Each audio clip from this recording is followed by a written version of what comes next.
Battle Royale Dragon Ball Super is now available in PUBG Mobile. In this mode, players will experience a whole new kind of combat. Players can play as several Dragon Ball characters, compete in intense battles to see who will be the final victor. If you're trying to win, try going to an energy zone and see what random buff you get. If you get a health recovery buff, then it's a good idea to stick around and fight. Even without any recovery items, you'll be able to maintain a decent amount of health. During a match, players can also use attacks while battling with others. These attacks require ki. Players can collect ki from the map. They can also choose to replenish ki by charging it up themselves. Players also need to be on the lookout for upgrade materials. These are used to level up attacks. Attacks have a total of 5 levels. Level 1 to 2 only require basic upgrade materials to level up. Level 3 and above require advanced upgrade materials. The higher an attack's level, the more damage it will deal. There's also various support items that can be found in the map. For example, the Buku Capsule and Smoke Capsule. After using a Buku Capsule, you'll be able to fly a certain distance. It's really useful for initiating battles or running away. But be careful when you run into Piccolo. He has an attack that can snipe you from far away, as well as a dash that can quickly close the distance. Smoke Capsules release ball-shaped smoke, which can obscure enemy vision. This smoke screen can help you retreat or relocate.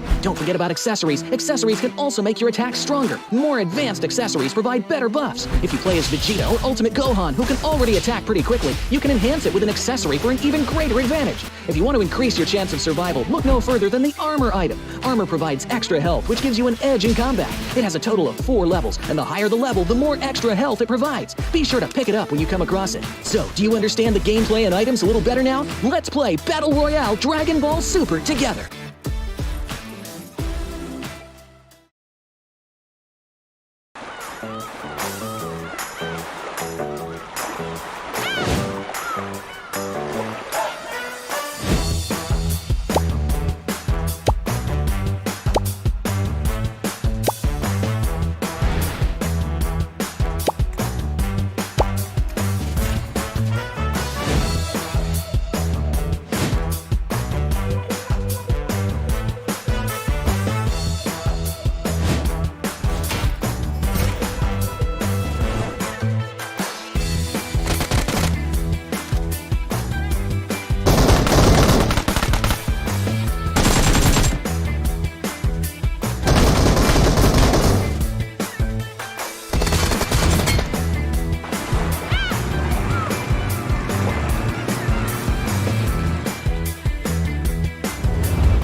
The depths of the ocean can be beautiful and terrifying.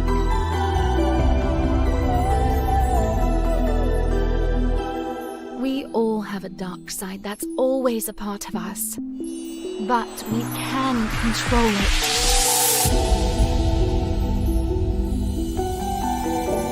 I don't care what others think. I'm only concerned with my wants.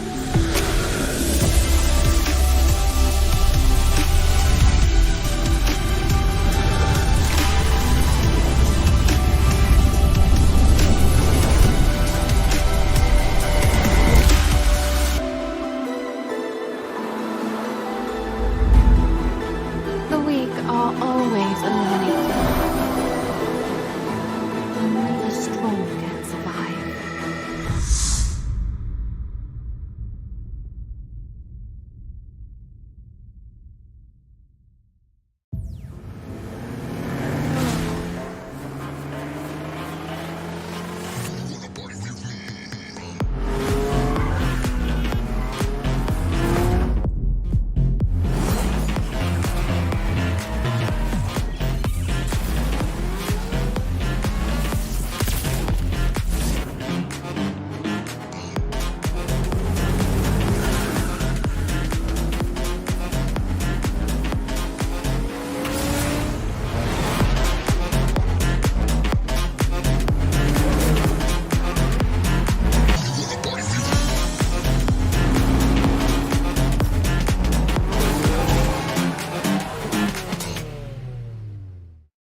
ticket for you. Join the airdrop carnival with Alan Walker. Grab the airdrop crate and head out together.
Battle Royale Dragon Ball Super is now available in PUBG Mobile. In this mode, players will experience a whole new kind of combat. Players can play as several Dragon Ball characters, compete in intense battles to see who will be the final victor. If you're trying to win, try going to an energy zone and see what random buff you get. If you get a health recovery buff, then it's a good idea to stick around and fight. Even without any recovery items, you'll be able to maintain a decent amount of health. During a match, players can also use attacks while battling with others. These attacks require ki. Players can collect ki from the map. They can also choose to replenish ki by charging it up themselves. Players also need to be on the lookout for upgrade materials. These are used to level up attacks. Attacks have a total of 5 levels. Level 1 to 2 only require basic upgrade materials to level up. Level 3 and above require advanced upgrade materials. The higher an attack's level, the more damage it will deal. There's also various support items that can be found in the map. For example, the Buku Capsule and Smoke Capsule. After using a Buku Capsule, you'll be able to fly a certain distance. It's really useful for initiating battles or running away. But be careful when you run into Piccolo. He has an attack that can snipe you from far away, as well as a dash that can quickly close the distance. Smoke capsules release ball-shaped smoke, which can obscure enemy vision. This smoke screen can help you retreat or relocate. Don't forget about accessories. Accessories can also make your attack stronger. More advanced accessories provide better buffs. If you play as Vegeta or Ultimate Gohan, who can already attack pretty quickly, you can enhance it with an accessory for an even greater advantage. If you want to increase your chance of survival, look no further than the armor item. Armor provides extra health, which gives you an edge in combat. It has a total of 4 levels, and the higher the level, the more extra health it provides. Be sure to pick it up when you come across it. So, do you understand the gameplay and items a little better now? Let's play Battle Royale Dragon Ball Super together!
of the ocean can be beautiful and terrifying.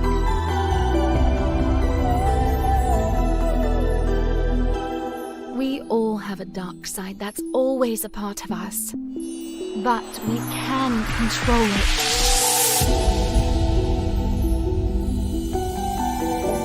I don't care what others think. I'm only concerned with my wants.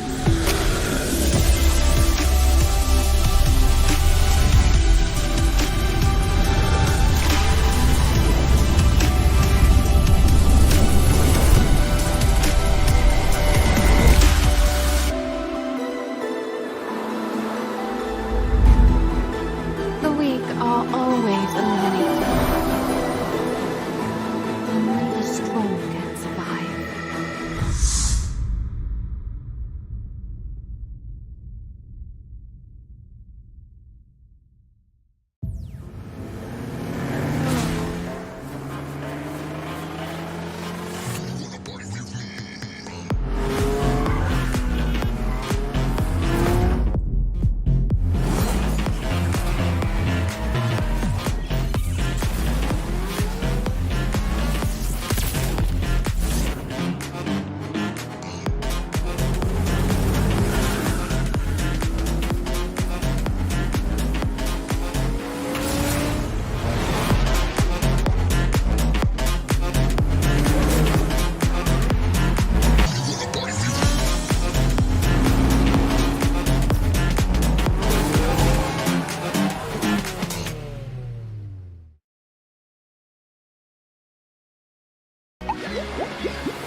Hi! Here's a ticket for you. Join the airdrop carnival with Alan Walker. Grab the airdrop crate and head out together.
The tales of a rivalry and competition is here once again at PMSL SEA Fall 2023. I'm Tajman, your host for today, and joining me on stage, we have two of the top players for the next few weeks here. I have Zuxi as well as Sonny K from both PERSIJA and also VPE. For now, before we start, Zuxi, how are you feeling? Perasaan saya ya, senang aja udah siap buat main di week 3. So it's actually feel good and feel pretty confident to play on this week 3. He feels really confident, but what about you, Tony K? How are you feeling? รู้สึกยังไงบ้างครับตอนนี้ ก็รู้สึกดีครับเพราะว่าเป็นวีคสุดท้ายที่ใกล้แข่งไฟนอลแล้วครับ He's doing good as well Doing good? because it's now the week 3 and it's the final is coming close. Right, it is the race for the last stretch here coming through. So let's have some questions starting off with Zuxi first. Now, the first match of week 3, we're about to start. So how are you guys feeling? What's your condition like for today? Jadi match pertama udah mau mulai nih. Apakah perasaan kamu sekarang dan kondisi tim saat ini? Seperti yang aku bilang tadi, perasaan kita ya sangat siap banget buat ngadepin week terakhir ini, week 3. Dan kita ngerasa kita benar-benar udah siap juga nanti buat grand final nanti. So like he mentioned earlier that he feel very ready, and same goes to the team, and he really pretty confident that they're gonna do really well on this week 3 and of course on the grand final as well. Sounds like manifestation, and we love to hear that for you guys because you guys have always been a little bit more humble on how you approach things, and it's really nice and refreshing to see how you approach the upcoming tournament. Now, coming to this, yesterday you guys posted an Instagram story of the PJEV logo at Pecado on the Miramar map. So can you share with us what is the meaning of this story? Oke, jadi setelah melihat postingan dari Coach Sinyo tentang logo Persija di Pecado, bisa nggak kamu cerita dikit apa artinya dari postingan itu? Jadi untuk week 3 day pertama ini kebetulan FaZe Clan kan jadi sama-sama turun di Pecado.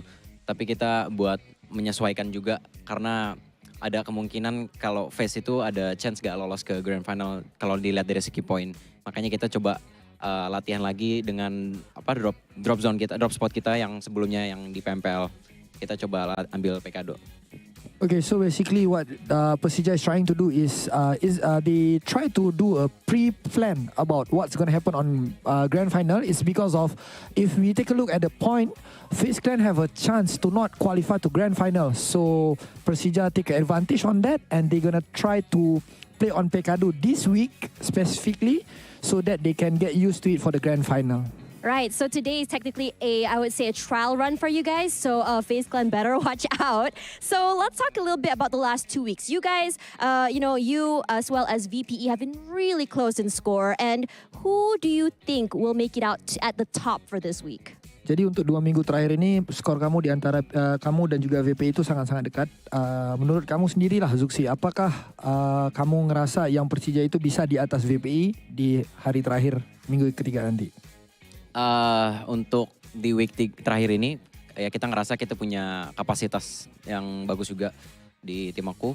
Aku ngerasa bisalah mengalahin tim juara PMW. Okay, so basically Zuxi himself think that they have the capability of be the top 1 on this week and try to actually like get advantage and try to beat the back-to-back PMWI champion. And that is no easy feat coming in for the back-to-back winners. Now, a final question for you guys is, what is your expectations for this upcoming week, week number 3? Oke, jadi ekspektasi kamu sendiri buat week 3 ini apa? Untuk ekspektasi kita, bukan dari aku sih, dari tim aku, yang pasti kita main sekonsisten mungkin dan sebagus mungkin lah. Semoga bisa dapetin top 1 ya, bersyukur kalau misalnya dapetin top 3 ya nggak apa-apa. Okay, so for Persija EVOS, they wanna stay really consistent on every map, and yeah, if they can get a top 1, it's a bonus for them. But then if they can get top 3 by end of this week, it's already good for them. So they can really perform on the grand final. That's what we want to hear. Thank you so much, Zuxi. For now, let's move on to Tony K. Now, coming up is going to be the first match of week number 3. Now, of course, we know this is the final stretch as we go into the grand finals. What's your new target for this week? นี่ก็เป็นสัปดาห์ที่ 3 แล้วสำหรับการเก็บคะแนนของทีมของคุณ คุณมีเป้าหมายใหม่อะไรหรือเปล่าสำหรับสัปดาห์นี้ครับเพื่อที่ว่าจะได้ขึ้นมาเป็นอันดับท็อป ก็มีเป้าหมายท็อป 1 ครับเพราะว่าจะได้เล่นในไฟนอลง่ายๆครับ So they're aiming for the top 1 spot in order to get to the finals easily. Right, an easier route is what you want to go for. And honestly, I wouldn't be surprised if you guys did go there. You guys have such high expectations from you guys as well as your community, given the fact that your track record has been pretty much spotless this year. Now, as we all know, the final week of all the teams is coming up to secure the top in the top 16, and you've only gotten 1 chicken dinner last week. So have you guys made any adjustments or preparations for this week? Can you share it with us, or is it like a secret thing that's coming up? อย่างที่รู้กันนะครับว่าสัปดาห์นี้ก็เป็นสัปดาห์สุดท้ายในการเก็บคะแนนแล้ว เพื่อที่จะเข้าไปเป็น 16 ทีมสุดท้ายในรอบไฟนอลแล้วทีมของคุณเนี่ยจากสัปดาห์ที่ผ่านมาก็กินไก่ไปแค่1แมตช์เท่านั้นคุณได้มีการปรับเปลี่ยนแผนการในการเล่นอะไรไหมครับเพื่อที่จะทำให้ performance ของทีมดีขึ้นก็อาจจะต้องปรับเปลี่ยนนิดหน่อยครับ เพราะว่าตอนนี้กำลังสลับผู้เล่นลองผู้เล่นกันอยู่ครับ Okay, they will be trying to, tuning up a little bit on their strategy to play Right. in order to, make the performance better.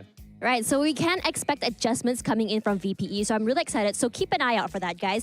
Now, for the past 2 weeks, you and PJEV have been really close in score. And then PJEV just now said that they are so sure that they can overcome you guys, the back-to-back winners of PMWI. What's your thought on this? จากที่เราได้เห็น performance ของทั้งทีมคุณแล้วก็ทีม PJV เนี่ยคะแนนพวกคุณก็สูสีกันมาโดยตลอดเลยแล้วเขาก็มีความมั่นใจว่าเขาจะสามารถเอาตำแหน่งที่1มาได้คุณมีความคิดเห็นยังไงบ้างครับมีอะไรอยากจะแชร์ไหมก็ต้องวัดกันที่มาตรฐานครับว่าใครพลาดน้อยที่สุดครับ so they're going to set the standard and trying to make sure that they do a mistakes as less as possible Right, so they are going to be setting the standard, and I think that you guys are already the standard at this point because of how have you guys been playing. Now, final question will be, is there any team you guys are looking forward to crashing into this week? I know what you guys did on week 1. You can't hide that from me. So who's your next target? มีทีมไหนที่จ้องจะสวมเขาเป็นพิเศษไหมครับก็ไม่มีครับก็ต้องโฟกัสตัวเองก่อนครับเพราะว่าตอนนี้ยังไม่มีทีมไหนมายุ่งครับSo they are going to focus on themselves, right? To make less mistake. Right, focusing. Optimism. Yeah. Optimism is key, and we are hearing it from both these teams. Only one will make it to the top. So let's see how today is gonna go. So I'm gonna toss it back to our casters. Let's see how day 1 of week 3 is gonna go on. Bye, guys.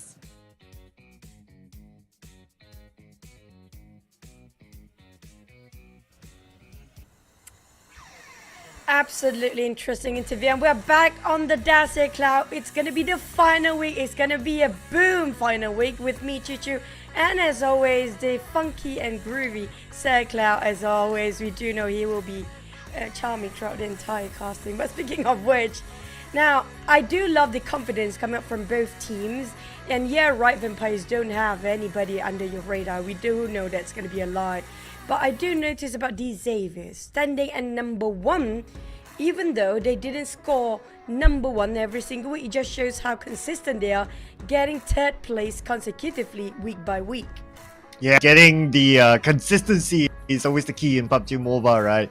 If we look at example of like PERSIJA EVOS in week 1, 1 chicken dinner, next round 0, and then 1 dinner 0, and then if you average out, it still doesn't look that great.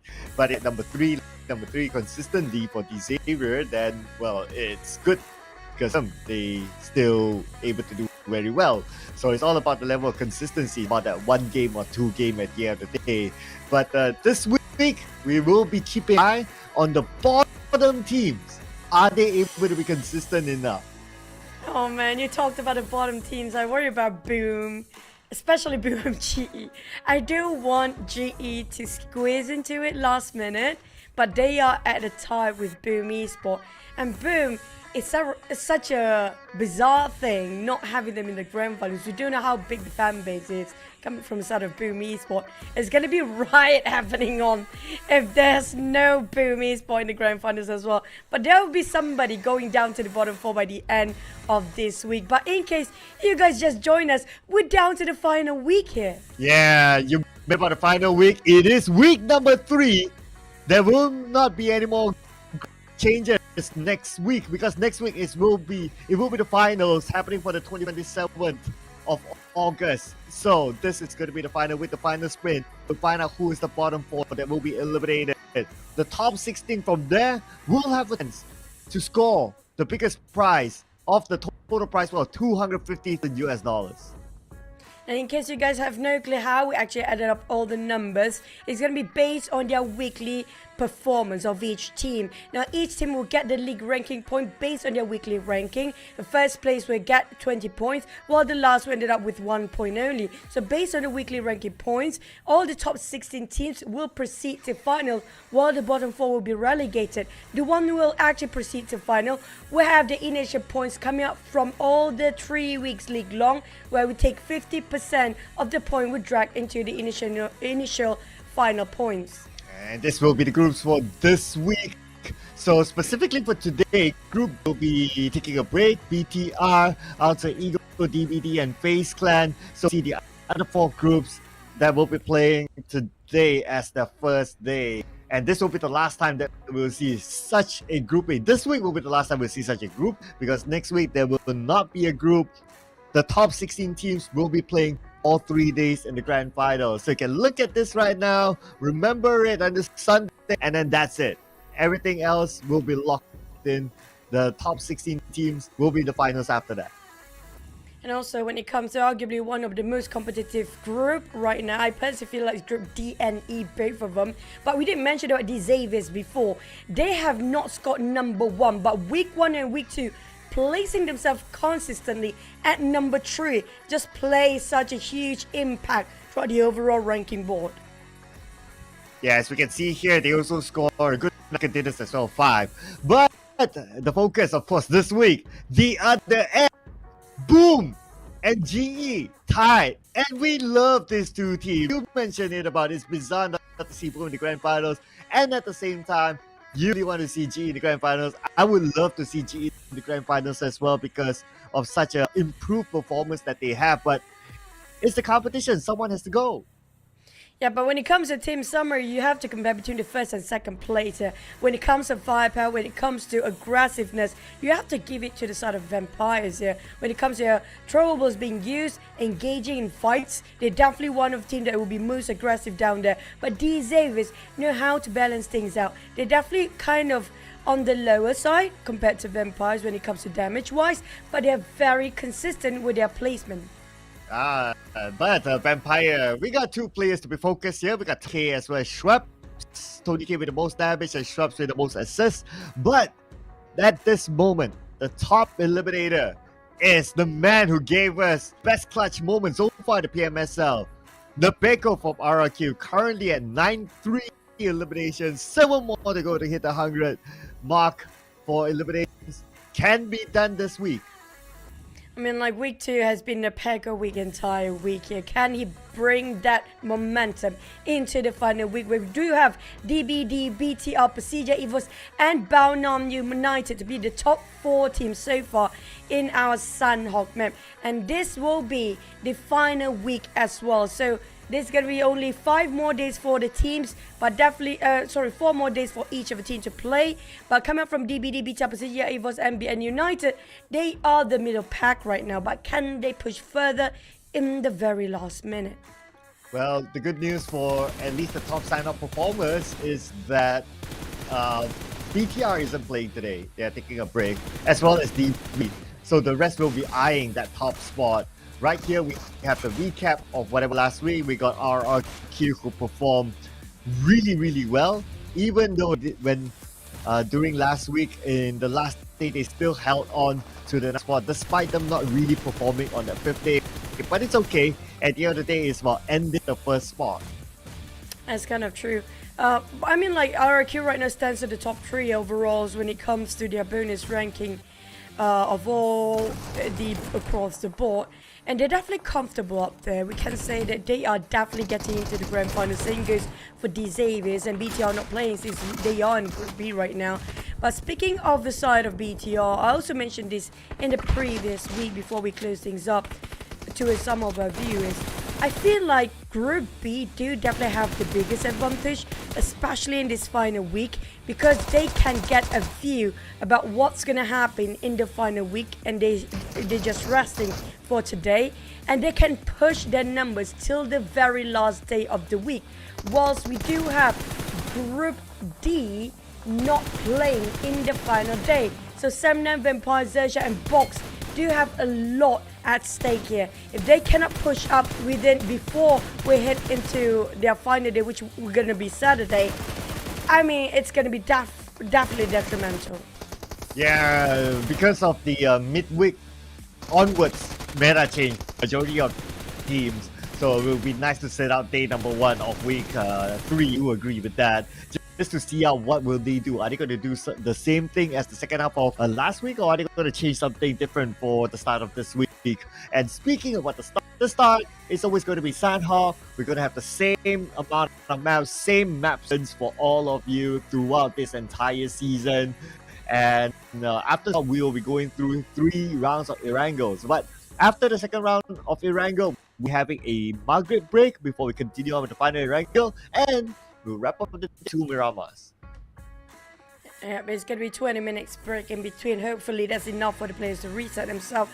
But don't forget, there's going to be your remaining days counting for this exclusive PMSL first ever skin during this season. If you missed this, I have nothing else to say. We'll be reminding you guys for the past 2 more weeks, and it's down to the final week here. Well, this is also definitely be limited. It's not going to be there forever. The Dragon Ball Super Battle event currently inside the game. If you have not tried it out, you've been missing out because it's a very different game mode than what you usually play. Also, speaking of one of the also remarkable set, and this is going to be the ultimate one. It's going to be the Dandy Grifter, which is going to be only 10 UC for your first ever draw. So try your luck out. Who knows, you might actually be one of the latest luck side. And speaking of final week here, oh man, the only team that didn't score any chicken is still going to be Box. And not just that, the tie between GE and Boom is just because of that 1 chicken dinner difference. But the point is pretty much at a tie. Now, I don't want us to end it up just like how last season ended up.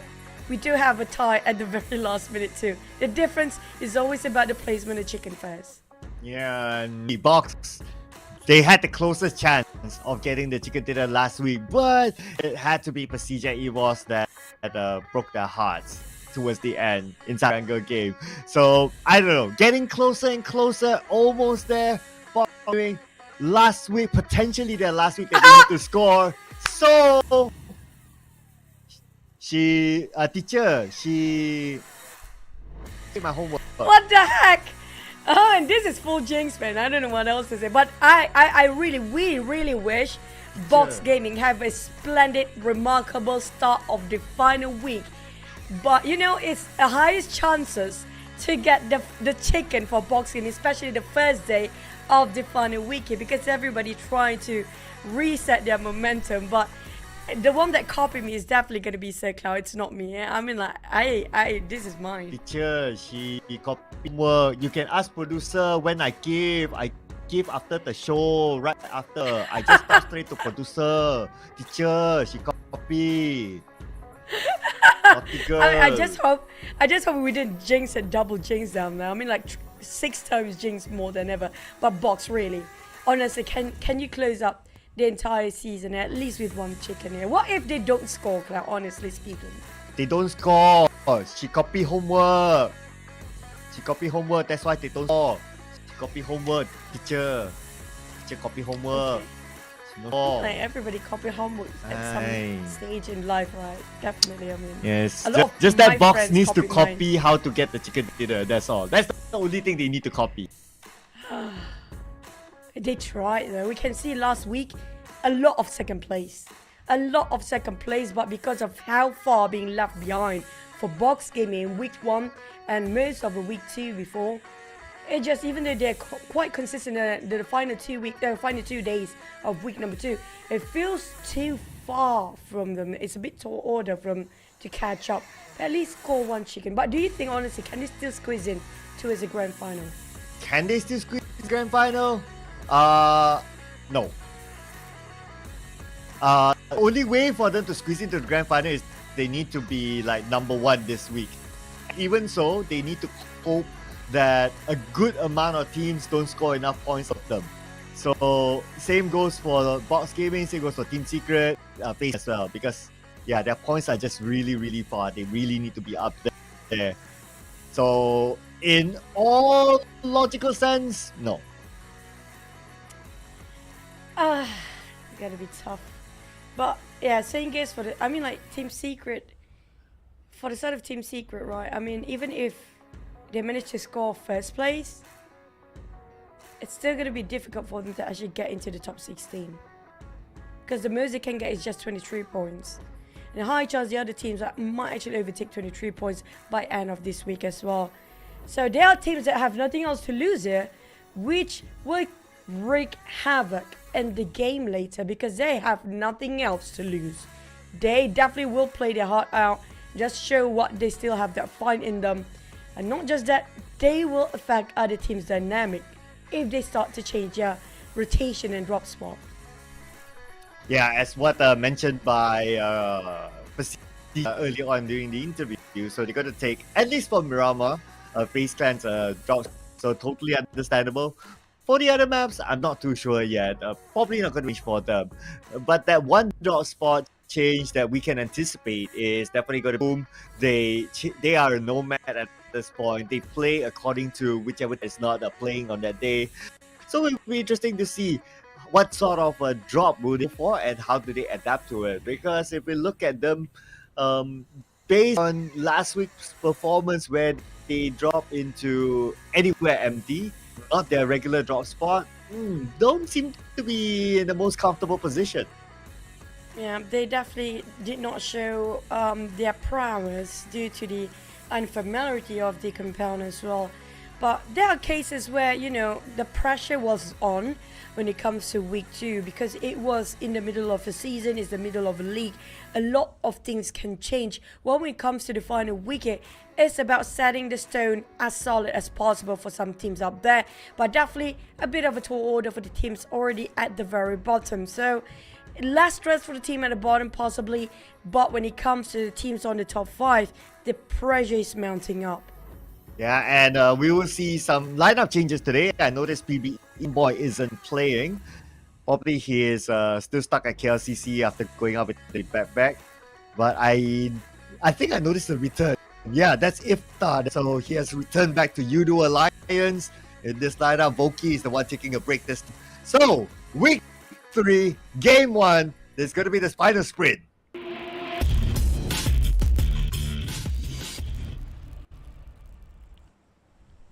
Yeah, heading towards our finishing line and entering a new different stage entirely, which is going to be the grand finals in the next week. But at least our start of the day, we do have a very generous flight path, just dividing equally for the map of Sunway into 2 parts. But it's all about the circle. It's really heavily depending on the circle when it comes to the smallest map of all, which is going to be Sunway. And we saw it before. Last week, week 2 circle, especially last few days, it was remarkably difficult for the teams. Now, if it's getting harder than that, I have to say, buckle up for all the teams out there. Yeah, what's getting hard is going to be side of Paradise Resort, GEN Xavier, round number 554. And here we go, GE taking the sides. Whereas for Xavier, they took the side instead.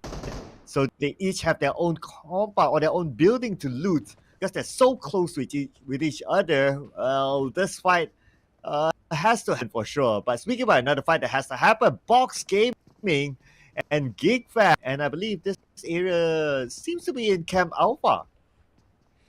Speaking of GEEK Fam and Box now, both happen to be desperate enough. On the side of GEEK Fam, they are in the middle pack, but on the lower end when it comes to getting themselves in the grand finals, when it comes to bonus point standings overall, they are at 13. Now, they definitely want to solidify themselves when it comes to top 16, right? You don't want to be at the warning zone or the red line in between here. But these Xaviers, they're definitely strong with the GE team who barely get into the grand finals. Actually do have the same point as Boom right now. Can they fight this through? I feel like they don't want to take part in any of this. They do know what's at stake. They want to go for survival, it seems. Since Camp Alpha is taking two teams, right? Actually, I'm kind of thinking where Team Secret drop, but the map open, didn't manage to see them. So it's interesting that they changed their drop spot. And so happened that these teams drop in the area where Team Secret is at. I guess both teams really wants the points because their Team Secret's at the last place, so they want to try to take advantage of their current morale or their current situation. But so happened that Team Secret is not here. Instead, these two teams meet up with each other. And now it's going to be a question of whether Box Gaming continue to stay here or not together with GEEK. Sort of box a lot at cost as well for them. But at the same time, can they make it to the grand finals? It's a wonder for us. Even if they make it, it feels still impossible. With 25 points as a final bonus point standings. But on the side of GEEK Fam, they definitely want to force a fight. They definitely want to go for aggressive. We haven't seen a lot of good plays from them, really surprisingly, in this week or the entire in last week or the entire season here. But GE feels like they've been trapped down there. I'm not sure if Smart will be the only one trying to feed off information towards the rest of the roster, because the other GE players happen to be already leave this vicinity and do have Infinity approaching from the northern side as well.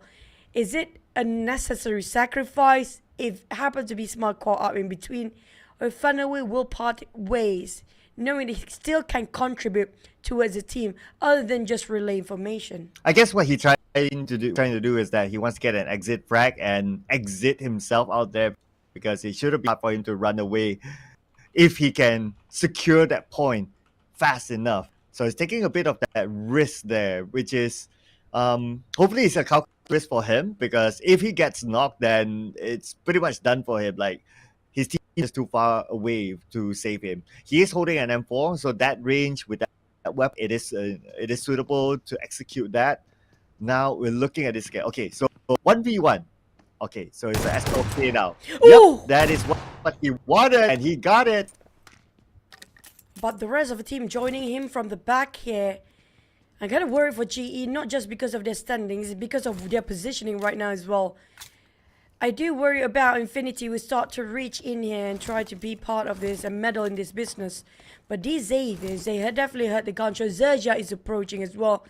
Possibly everybody have a bit of a glimpse. Maybe this might be a chance of them get the last few circles on top of this. But GE, Master Smart definitely have a huge upgrade of loot from that death box. But the rest of GE still contemplating whether to go in or just, you know, wait it at bay. Oh, okay. So Team Seeker drop around the area of Ban instead. So the other side. I guess it's also because it's easier to manage rotations in case you're the main peninsula as compared to the Camp Alpha Island. Maybe that's what they think. If you get like a Camp Alpha Island, and then it's going to be a different conversation altogether. But they're setting up a little bit of their strategy this time. Now we come back onto Camp Alpha itself, and it's going to be Gaming getting the first knock. But at the same time, MORPH taking advantage of both teams from above, which is going to be Boo Boo Hoo taking a bit of a vintage view up there.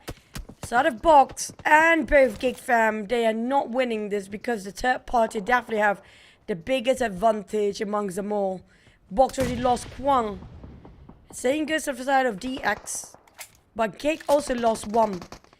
Box, they kind of being boxed in around the corner. Boo Boo just make it so difficult for both teams.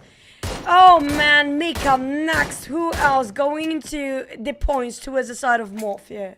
Yeah, it's mainly due to Bobo who that team's kind of suffer right now, right? Especially GEEK Fam. He's going to rush in. He's cornered now. They just need to finish it up. Okay, one knock. The follow-up will be able to knock down Snipes. Damroot alone since he's somewhere else. So Box Gaming still has 3 players. Now with Boo shooting from the high ground of Camp Alpha, so they know somebody's watching them there, but they might not know Damroot. But anyway, Damroot will need to, because he's in the blue now. Yo, Ruby spotted out. Damroot really want to pin him down. Can he just one tap from this distance? Quite ambitious, but doable still. Damroot chucked down all this booster up there, hoping it will actually give him a bit of faster rotation. I'm not sure if he got himself some buggy at the back. Definitely no vehicles on his side. That's going to be the last play of GEEK Fam, taking the blue zone in. Vampires as well. And Box happen to be forced to take the blue since they cannot even pick out due to the side of MORPH just now, right on top of them. Grammar replaying for the side of Boom this time. Yummy May and Raze is still in the fray here. But the shots coming out from afar, I mean, it's quite confusing on the side of Boom to know exactly where the direction came from. But it's definitely going to be, feels like high chance Paradise Resort Circle. And GE Xavier is still there. But we're back to MORPH now. Now, they're trying to stop Box Gaming instead. Going up against Team Secret as Team Secret has the elevation. Nate onto Helton. But keeps it for now as time gets closer and closer. But the nade came from Kenny. Nice nade from behind. So Kobe dropping down quite a bit on the side of Sem9 here. They lost a bit of a trading down between these two teams. Putra coming in with a shotgun, but the nade on Tom is right in front of his face here. Dangerous. Chugging quite a number, but Putra calls shot and made it through. But Dab just giving such a nice cover fight with those DBS. But Zral from afar, that spray. Plenty for the side of Team Secret for the space right now. But can he finish off the job? Secures Putra. Try to save up time with those smokes. Just gonna obliterate the entire view to the side of Sem9. Team Secret have to reposition themselves. Zral try to reach out to Ryza, but the distance is just too big. And we do have BN United creeping up from behind. I mean, Team Secret, they have to resort to part ways and sacrifice Ryza for the sake of survival. About sacrifices, Box Gaming sacrificed to the hands of MORPH GPS. But at least they still got 2 points. So that's not empty, not an empty-handed round.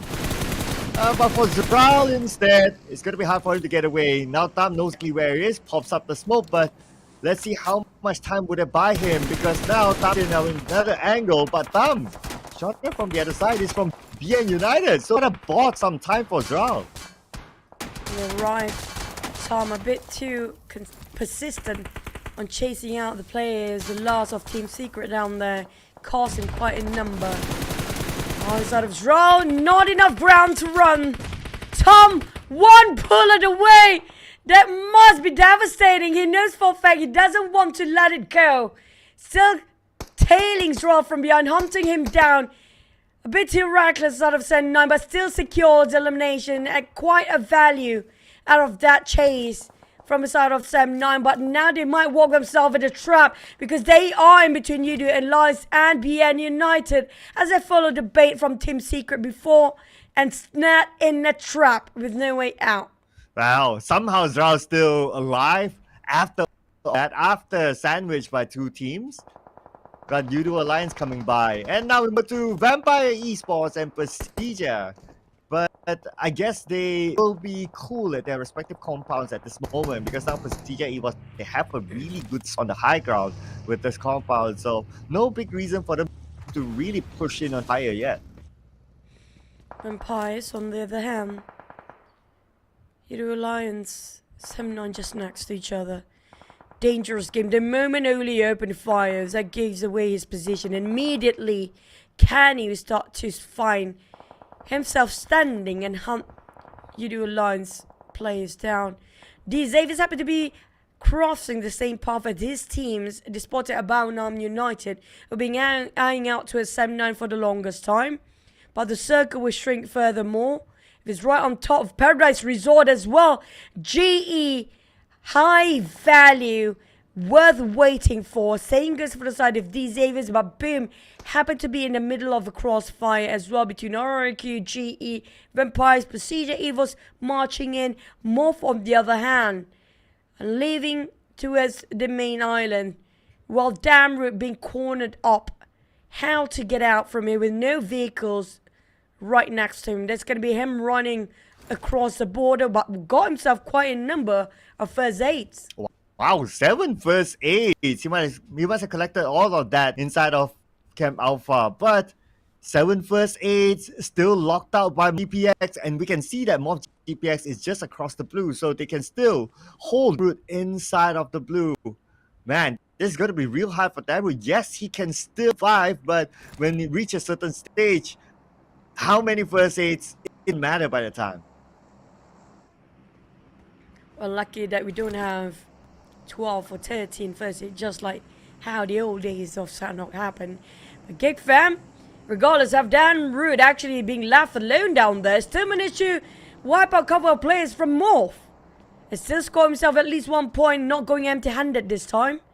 But I'm not sure if that will attract the entirety of MORPH where they already scored themselves 4, but leaving only 2 players surviving down there. Damn, still finding an exit out, hoping to land himself at least a motorbike. But it feels like a tall shot right now, because we do have links coming up from PERSIJA EVOS gatekeeping this side. Even if they manage to squeeze into cross over this bridge, death will be waiting for them by the hands of PERSIJA EVOS. Yeah, and Lynx is the only one left here. The circle shifted, so the rest of PERSIJA was probably go into somewhere in the middle of the circle, maybe. So they leave Lynx there just to be the gatekeeper. Pick up a couple of points from that bridge, but nobody's passing by just yet. But Bobo, from this distance, Lynx saw him. So Lynx knows that, someone could pass by. So Lynx, he can decide to stay back a little bit longer to take the point. But Boo down to last final first 8. Only will depend on bandages after this. I'm not sure how MORPH coming out of this dire situation they're in. Both GEEK fam now finally out, but at least they scored themselves 1 point to keep it going. On the side of MORPH, remember to step out of it. It's going to be showered by the side of the bullets of PERSIJA EVOS. Might be another team just across them as well. Ratface being spotted out with those picks. A shot. Boo slowly taking the life away of Ratface. And that's going to be 1 knock. Maybe with the help of Blue Zone. That's going to make it easier for the side of Boo to finish off the job and secure it and translate to 1 point. But we do have RQ circle this time. Oh, yeah, RQ has the circle with the high ground. Good position. Boom as well playing in the circle. But on the outside now is the focus, because Vampire Esports is there as well. But before that, we move over to Yoodo Alliance and Semline. That's the last man, so they are out. The 3 points that they collected was in secret. It took them quite a long time for them to spot out Kenny just next to Rapper Boy before this, or Olio. But definitely well worth investing. A high value kills coming out from the side of Yoodo Alliance. Just now scored the entirety of Sem9 by himself. But at the same time, we spotted out the last player of Team Secret still breathing, but barely hanging on to the very last thread of lifeline by himself down there. PERSIJA EVOS spotted out the entirety of Empires. Right across them do have the elevations. Down to 2 players. Boo who are a bit too reckless this time. Finally finished off by PLAYBOOK. He got nothing else to work around with himself. Last time we saw with the last first 8, that's going to be done. But MORPH still have a couple of players. Vampires being shot from the PAM to the fire. What is happening? Well, what I can tell you is that the Infinity is happening with XERXIA. XERXIA collected 2 points off the Infinity, and they collect another one by taking out Logan. And the Infinity will be out with a single point. And despite MORPH actually scores 6 at number 1 right now when it comes to this week, they couldn't hold much longer with the Blue Zone closing in. But XERXIA is getting a 4 by Tony K. When it comes to DBS between these 2 legendaries, you have to give it to XERXIA.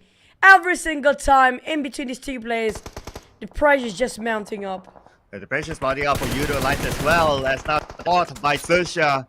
Iftar eliminated, and this is his debut after a week-long break due to family reasons. But glad to be back again today. Unfortunately, he got eliminated now by XERXIA. As for the rest of Sunday, still need to get into the circle, but it should be okay for them. It's just next to them. And in case of an emergency, they still have a vehicle. I feel like we do have our week 1 XERXIA is back here in the game. They're definitely aggressive when it comes to the scoreboard. Across all of it, they are dominating with 5 eliminations. But the circle will call the shots for these guys. We'll move back up north, or we'll just land on top of RQBN United and the Xaviers, who's scattered and fanning out thinly. But Yoodo Alliance put out XERXIA on their rampage mode right now for the side of XERXIA. Finally have to put on hold. Yoodo Alliance, GE and PERSIJA EVOS around the corner, but Yoodo Alliance and DX will try to pin down XERXIA on both angles.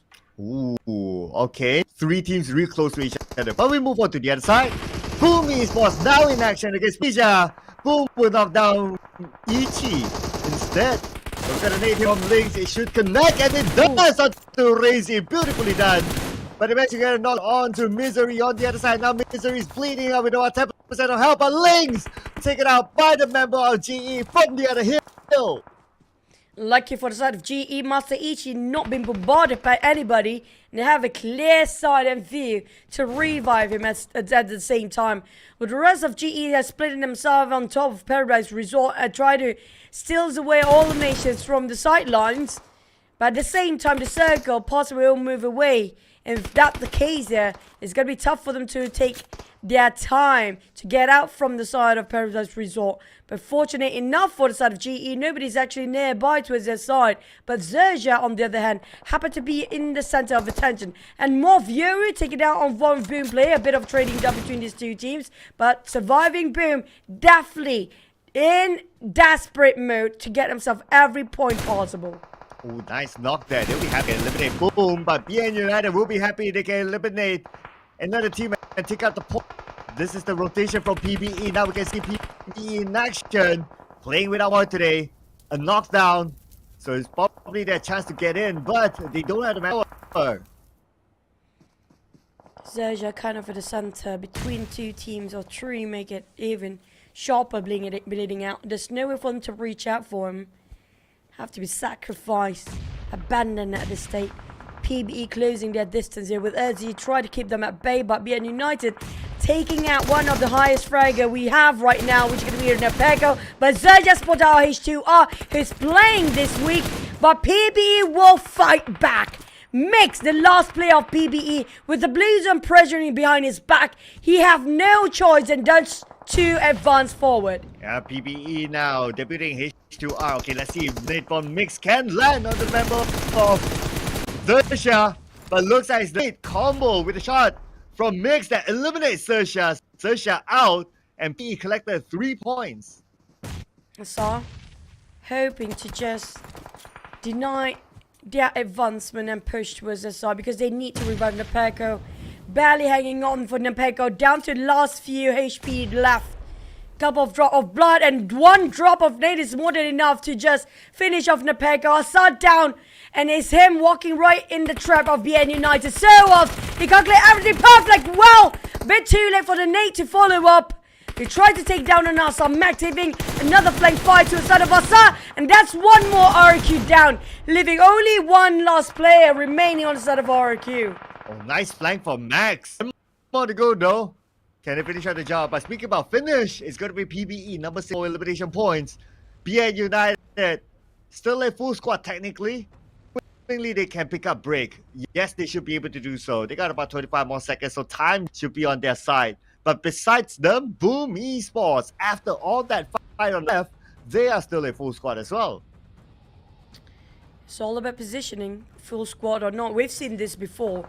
Even if you have full squad, if the circle just happen to be against you, all the team will start to shoot you down. And when we try to get out from that blue zone, there's no way out for these guys. But Boom realized a lot at stake here. They advanced a bit earlier than the rest of them. But at the same time, tried to get into the circle. D actually got himself in the center, but lucky for the side of Boom, it's going to be just a duo of D Xaviers trying to stop them out. But we do have GE just next to Boom. The only one that gonna separate them is just going to be this Hills right now. And Yummy may definitely want to scout out if there's any contenders just next to them. So I spotted out the rest of Boom, and Boom just have to fight against a team that have a full squad, which is going to be BN United, and the Blues start to close in from the side of Yummy May first. Tough competition here, GE and Boom, but Boom now have the advantage by knocking out member of GE. On the other side, it's BN United, raising knocked out by Mernat. Beautifully done, but Mernat owned by Yummy, and GE only have one active member left. So slowly advancing, spot out Yummy May will try to finish off. He got it, he scored. He secures one, but Hexus found it out so well, opening up all the angles and just swings for the entirety of BN United with such fashion, with such finesse. But can he hold his ground here? Down to only 4 HP left. Try to heal up, but JA losing man. That's gonna be the last play. We're down to 3. BN United, all they need to do is just scores and seal the deal here. GE eliminated. That's where Boom is happy. Yes, maybe no, but at least they're above GE. That's going to be the key fight for this week. BN United, they're rushing into where PUBGM is out, but PUBGM somewhat that against one, but can't defend against the other. PN United back week 3. They're back. A lot of teams are back here when it comes to week 1 performance. Week 2 have been super quiet. Suddenly week 3, all guns blazing out there. Coming up from BN United, XERXIA, they are craving for those eliminations and try to get their numbers up. But BN United, I have a feeling they're going to go strong in the grand finals, hopefully, because it's not just the end of the league here. We do have another stage which gonna be grand finals, a different gameplay entirely. This is the best time for them to revise all their tactical moves that can be prepared in the grand finals against all the teams here, all the top 16 later on. But I have a feeling it is well deserving for SOAS. You saw how he swings just now, casually with such precision, didn't even whiff a bullet. Overall great teamwork, I must say, because like how they flank against their opponent fights, that was great communication, and that requires a level of confidence as well to execute. So they definitely have it in a game number 1. So it's be at the back to steal that number 1 spot again, just like how they did in week 1. This will be interesting for us to see. So far, yes, SOAS the MVP for round, but we need more MVP performances if they want to secure back their top. I agree. I mean, like, it's between... I personally feel like Max been doing such a great work with his flank support fire towards all the enemies, but SOAS, the way he just pushed up to open up the space and advancement of the team depend on SOAS, can he clutch it out in the front line. But Porsche, when it comes to playing as sneaky as possible, look at the numbers of elimination and damage taken. This guy just play at such a genius level like that. He's just so good at camouflaging himself among those bushes. Yeah, that was really good. I mean, the opponent didn't realize at all that he was there. They found out by getting knocked. But our teams to watch, of course, BN United is going to be up there. Boom! Up there as well. They collected a good amount of eliminations. And PUBGM, who survived the longest for Xavier, will be at number 3. We got XERXIA, like what you say, XERXIA feels like the week 1 XERXIA as of game 1.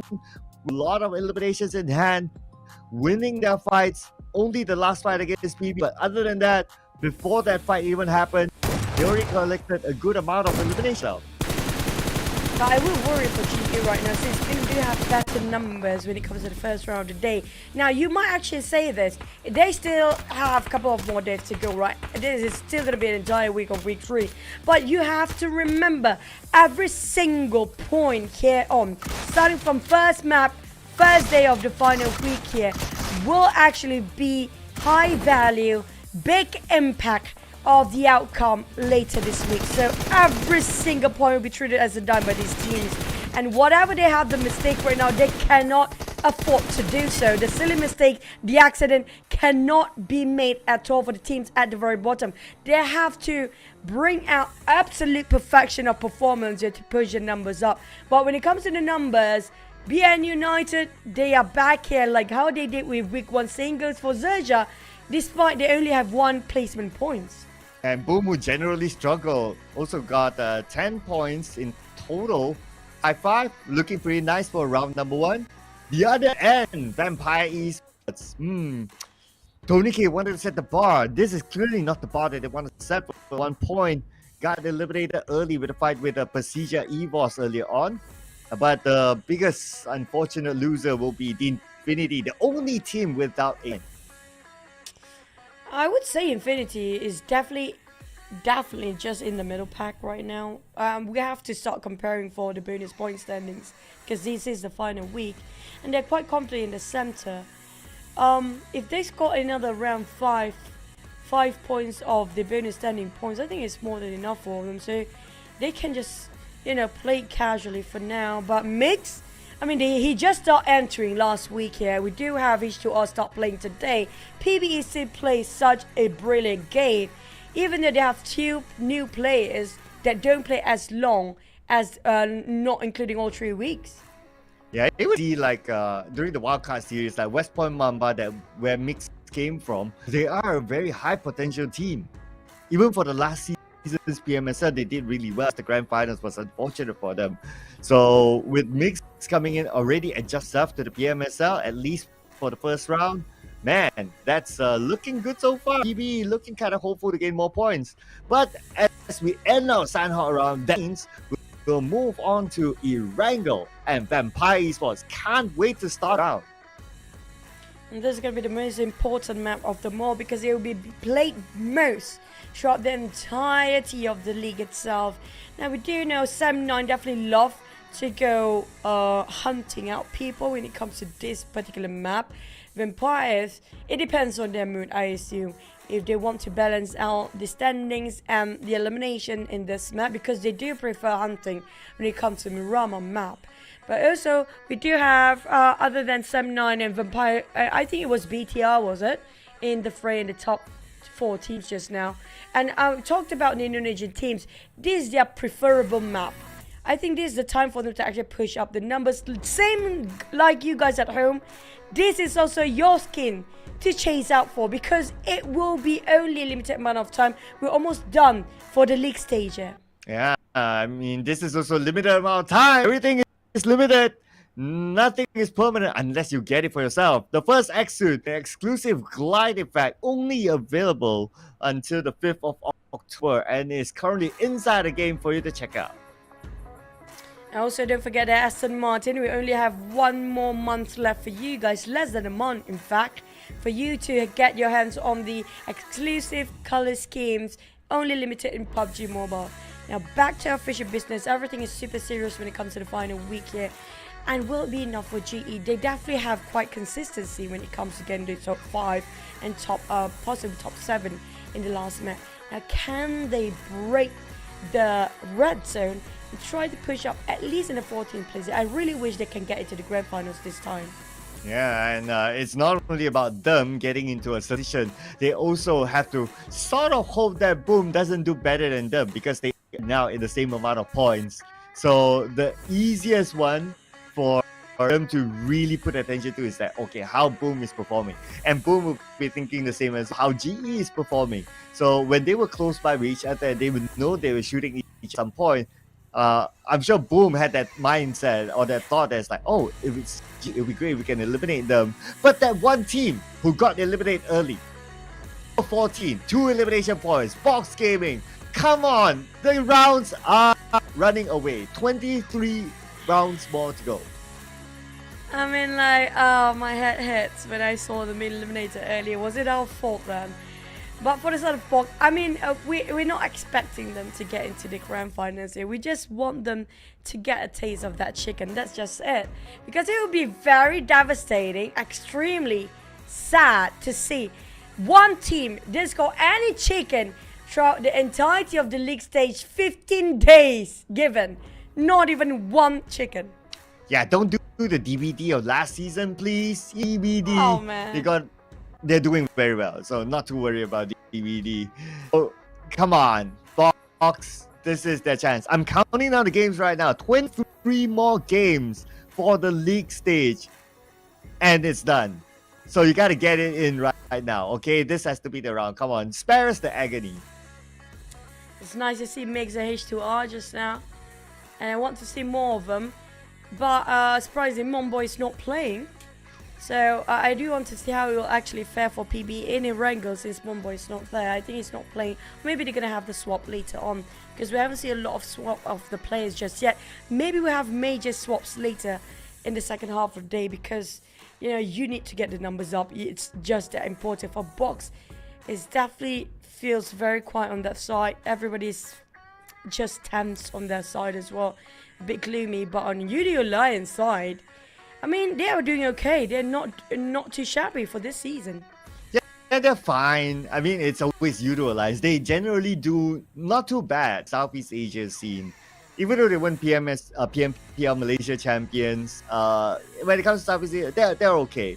The one thing about Yoodo Alliance, also known for this as Farang Legend, is that they have not won a major trophy yet. Always the team that's almost there. So, yeah, whether they can do it or not, we'll need to wait and see in the grand finals later. But it's definitely a seed to tell if they can finally grab a trophy. I don't know what's worse, man. Never have a major trophy on your side. Always get the big ones, but don't score the PMSL like vampires. You know, you got PMWR, you're definitely one of the best in the world. But when it comes to PMSL, it's like, we never get that trophy yet. I don't know what's worse between these two cases. But XERXIA, can they actually surprise us like how they did in week 1? Can they actually stand at number 1 by end of this week?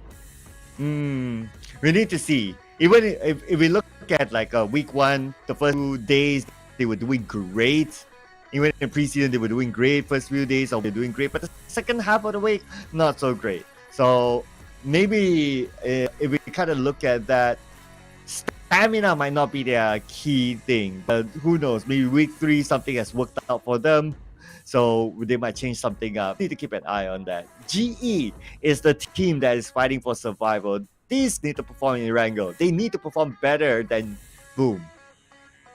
I agree. I mean, they are in the red zone right now, and Boom as well.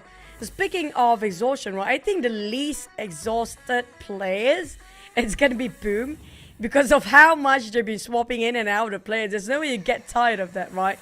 But is there any player of Boom side that never been swapped in and out before? They've been playing alongside with the team entire day, entire week, entire season.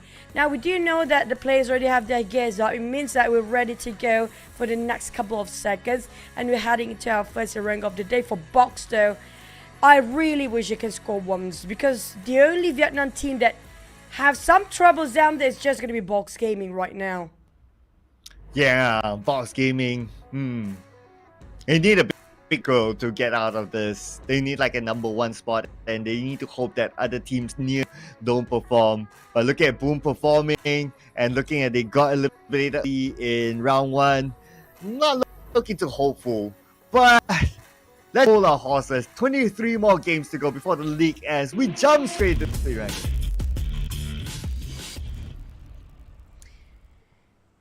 Yep, we are back in Erangel. We do have more towards the, I think there's going to be more to one side of a map only, which is going to be south in this case.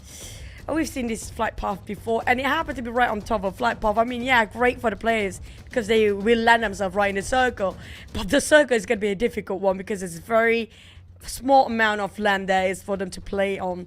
And then what's worse, to have it north or to have it south? If it happened to be in the center, it's still okay, not too shabby, but it's still going to be a difficult one because of how skewed the flight path is this time.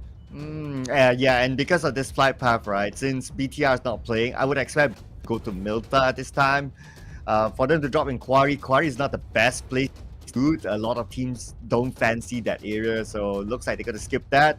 As we get PBE drop all the way to the left, leaving Kameshki for later, unless they choose to go up there. Okay, so this is it. So Boom jumping up. Okay, and they are heading towards Milta. Yeah, so it should be Milta draws for them. And assuming that the flight path can reach Milta for every round of the rank today, there's probably going to be Boom calling it home. For Vampires taking more than it's going to be Northern Circle.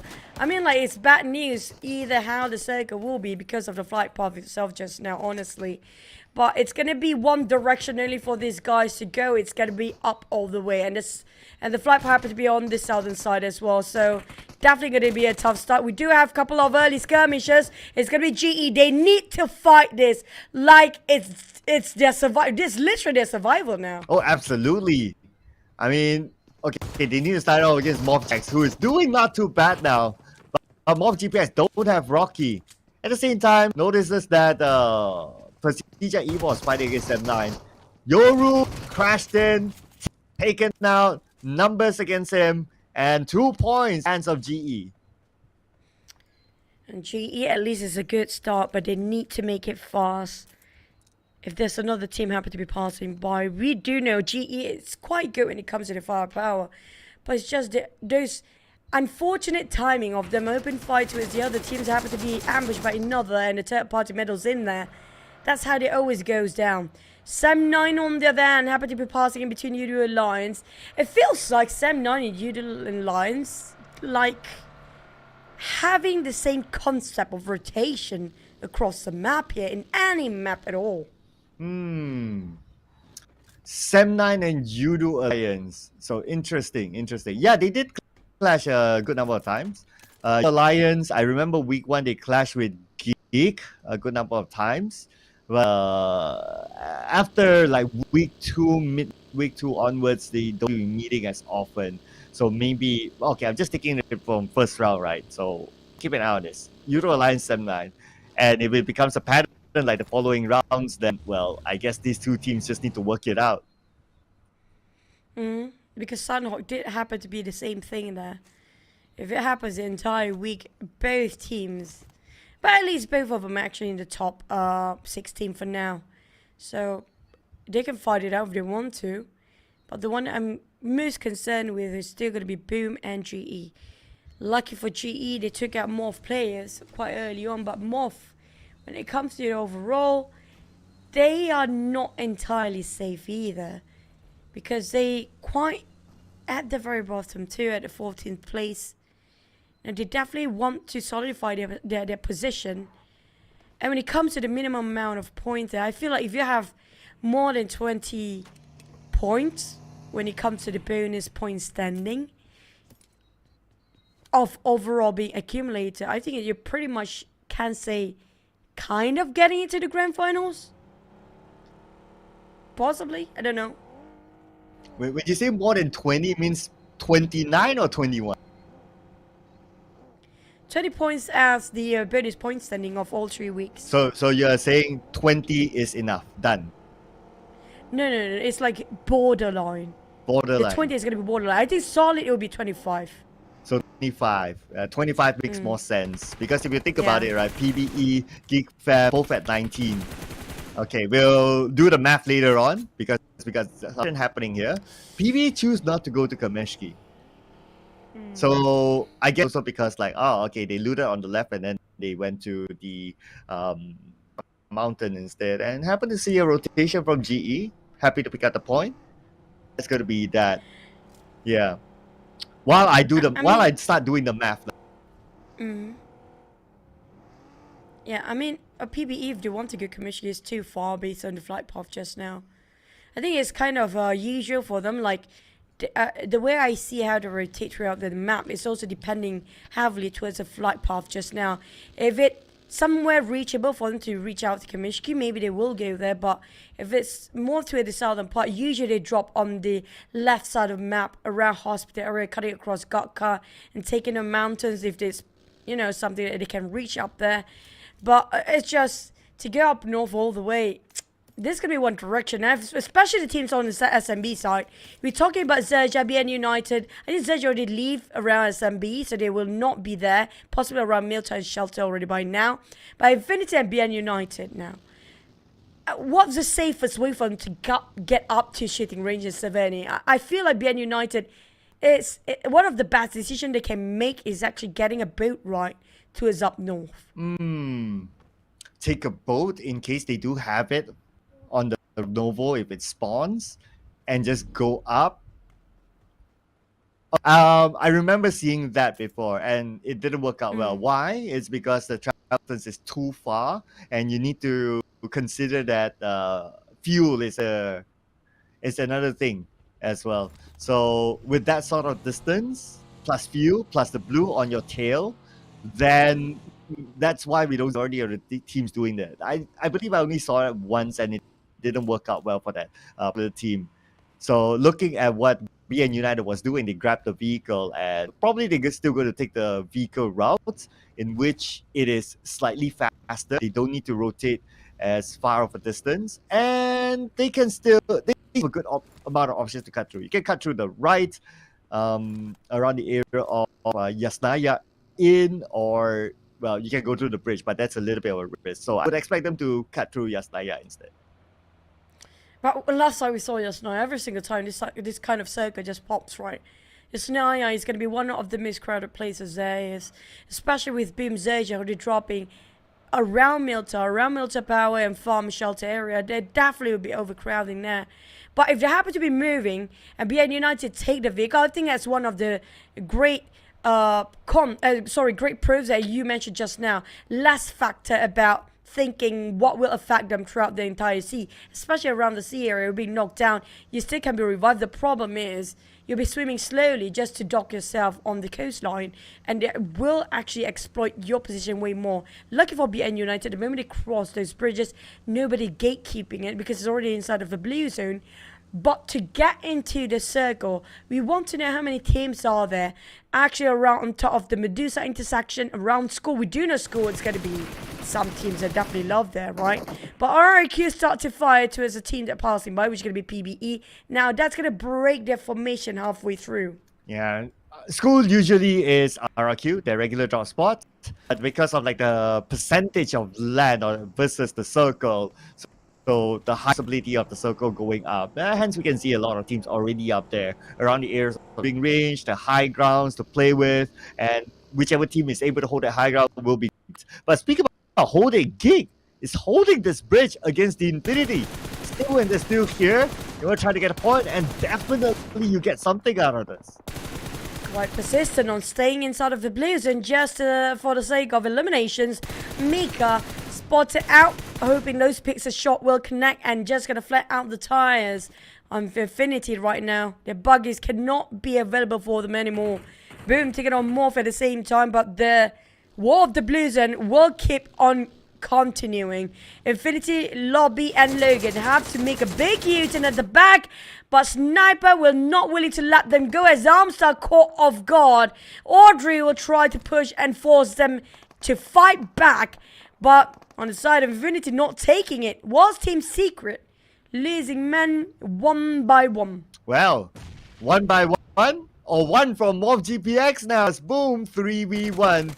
Should be a straightforward elimination for them, and yeah, the DBS, MORPH GPX goes out early this time, 0 points, and boom, collects the second point of round 2. 2 points in the back. Side of GEEK Fam also scored 2 points now. Boom. What do they decide to do next here? They have plenty of space. RRQ taking a bit of a open space fight. Pop up a couple of smokes. 2 angles have to cover it by themselves. DX and also another team across there. It's going to be Team Secret, who got 1 player being eliminated just now. Box is underneath them. I feel like RRQ happen to be in the center of everybody else on top of shooting range right now. Yeah, shooting range definitely will be the point, since it's a really good spot, especially the high ground area. Inside of shooting range, not so. That's why we only see like Xavier there. Maybe they are like, oh, there are many teams up on the high ground, so it's like, oh, it's okay. We'll take the low ground since later up there, and that's absolutely fine as well. If you have the option, definitely you take the hills of shooting range. That would be great. It's just like where RRQ is at. Yep, same goes for MORPH, but so MORPH, they're lacking manpower, and just now they're being eliminated because they're being split out and breaking their formation. So I was trying to scout out Kenny. Kenny already prepared himself those nades, cooking it up in case they decide to fight to the side of 79. But BN United definitely trying to go for a hunt here. We do have another circle commencing. Boom happen to be right on top of it. Can this be it for the side of Boom? Is this the game changer for them to get themselves into the grand finals here? With Team Secret getting into the fray, happen to be a huge clash on the left side especially. Oh yeah, we got 3 teams coming in at about the time. Make that 4 because RRQ is just behind. So they will be really interesting. We'll definitely fight there. And Team Secret fighting against Xavier. And Xavier takes out Team Secret. 0 point for them in this round. So far their total points 2 points. But for Yoodo Alliance, now against GE. The X pop the smoke, hoping to cross over. Gonna be a bridge of smoke open up by the side of Lamborghini. Vampires start to chase the tails of DX. If they're not leaving here right now for Lamborghini, it definitely will be doomed down there. Lucky enough, he just get out in the nick of time, cross the street, and get across to his rest of the roster, reunite one more, and they will try to move as a unit from there on. Boom, on the other hand, have their guard up to 2-2 formation, split it into 2 sides here. Some of them on the northern side spotted out RRQ in a cluster, while the other two will be playing a bit of a risky game down there on the down south, just a tiny down south down there. Yoodo Alliance, that's going to be them approaching and will try to take out the second last player of GE, while Monet is quite far. Oh, left, right, center. There's no way out for side of Slim here. Yeah, unless he can clutch out with a shotgun, which is kind of likely. Look at how he's surrounded. So the happiest team is not going to be Alliance, it's going to be Boom Esports. Looking at the elimination feed now. No, GE only has one player left. And boom, they still have a full squad inside of Symphony, so they can at least still hold their compound. Logan, spotted out by Olio. There's going to be a spray and pray for the side of Yoodo Alliance. They scored it down with an AKM and on top of that buggy. What a remarkable barrel control on the side of Yoodo Alliance. But it's going to be a fish. Fish wall out there. It's Lobby X at mini 14. Knocked down onto his Arctic Look. While the rest of Yoodo Alliance will bail the ship away. They will start to move towards the center of the zone. Infinity, this is going to be the last play. We talked about Lobby so much in week 2. Now when it comes to one versus against the world, can he do it? Oh yeah, I mean, okay, he has first aid. Okay, he should be. Oh no. Going to XERXIA. Oh no. Bad news for Lobby. Okay, luckily he noticed first. But us know as well. Okay, Lobby says, okay, nope, I don't want any of this. Oh man, and XERXIA do have an entire squad as well. Even if Lobby can clutch up to his side of a Z, the support fire coming out afterwards is going to be incredibly painful.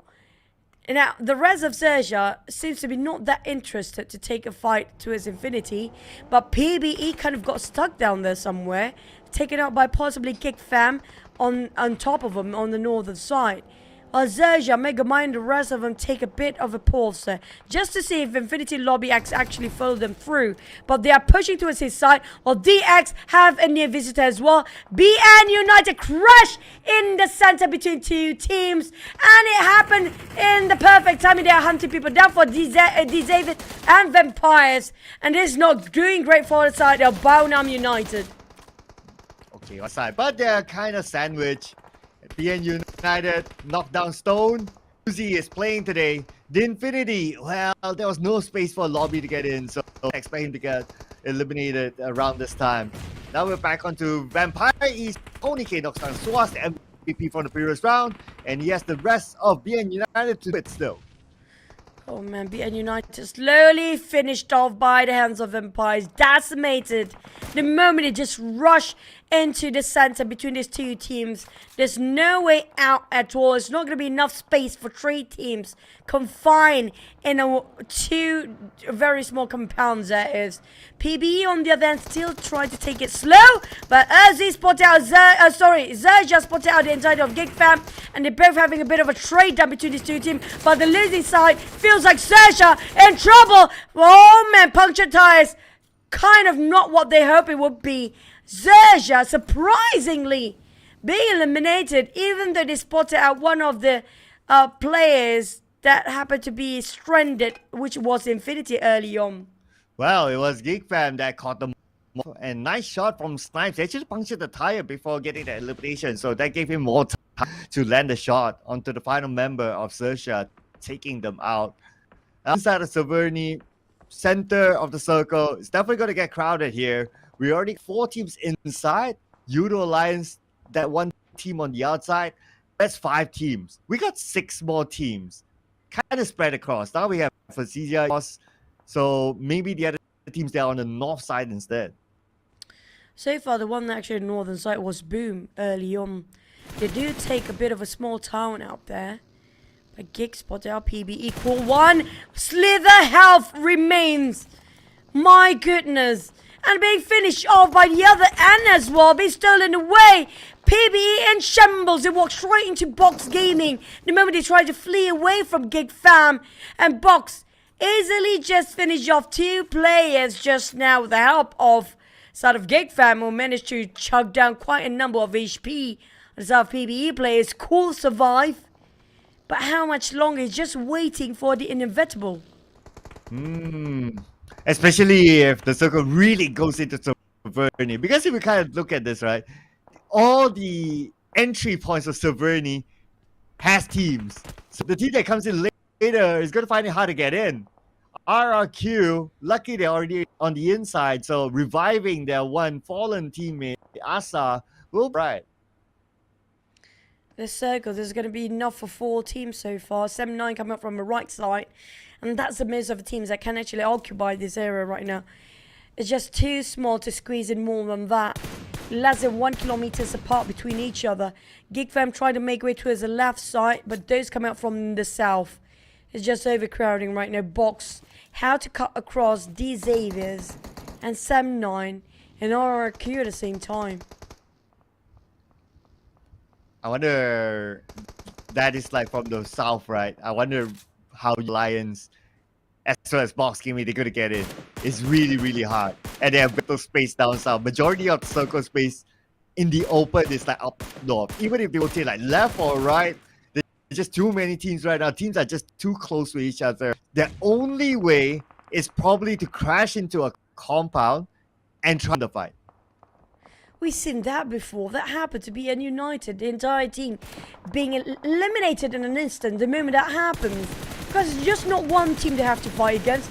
If they want to take a compound, they have to squeeze themselves in the middle of 2 teams. And that's what they are doing. Take it straight to the side of Yoodo Alliance first. But one of the members of Box gonna have a bit of trading with Iftar of Yoodo Alliance there. But 2 down the side of Box Gaming. Kwang is actually gonna be next. Rebel Boys of health. But Box couldn't make it through. Now still not justified about Yoodo Alliance how to enter into the circle. There's a street to cross over. They only left with 1 remaining player standing up. And the pack will keep the pressure on. PERSIJA EVOS come out from the back. Yoodo Alliance couldn't actually get out, but Red Face still being secured by Olio. He still have the fight in for Yoodo Alliance for now, but will Lynx shut down on Yoodo Alliance? But it's only Lynx, but Zuxi's together with him, so Olio 1v2. Let's see if he can pull off a big clutch here, but it's going to be very unlikely as they surround him. And Yoodo Alliance taken out, number 10.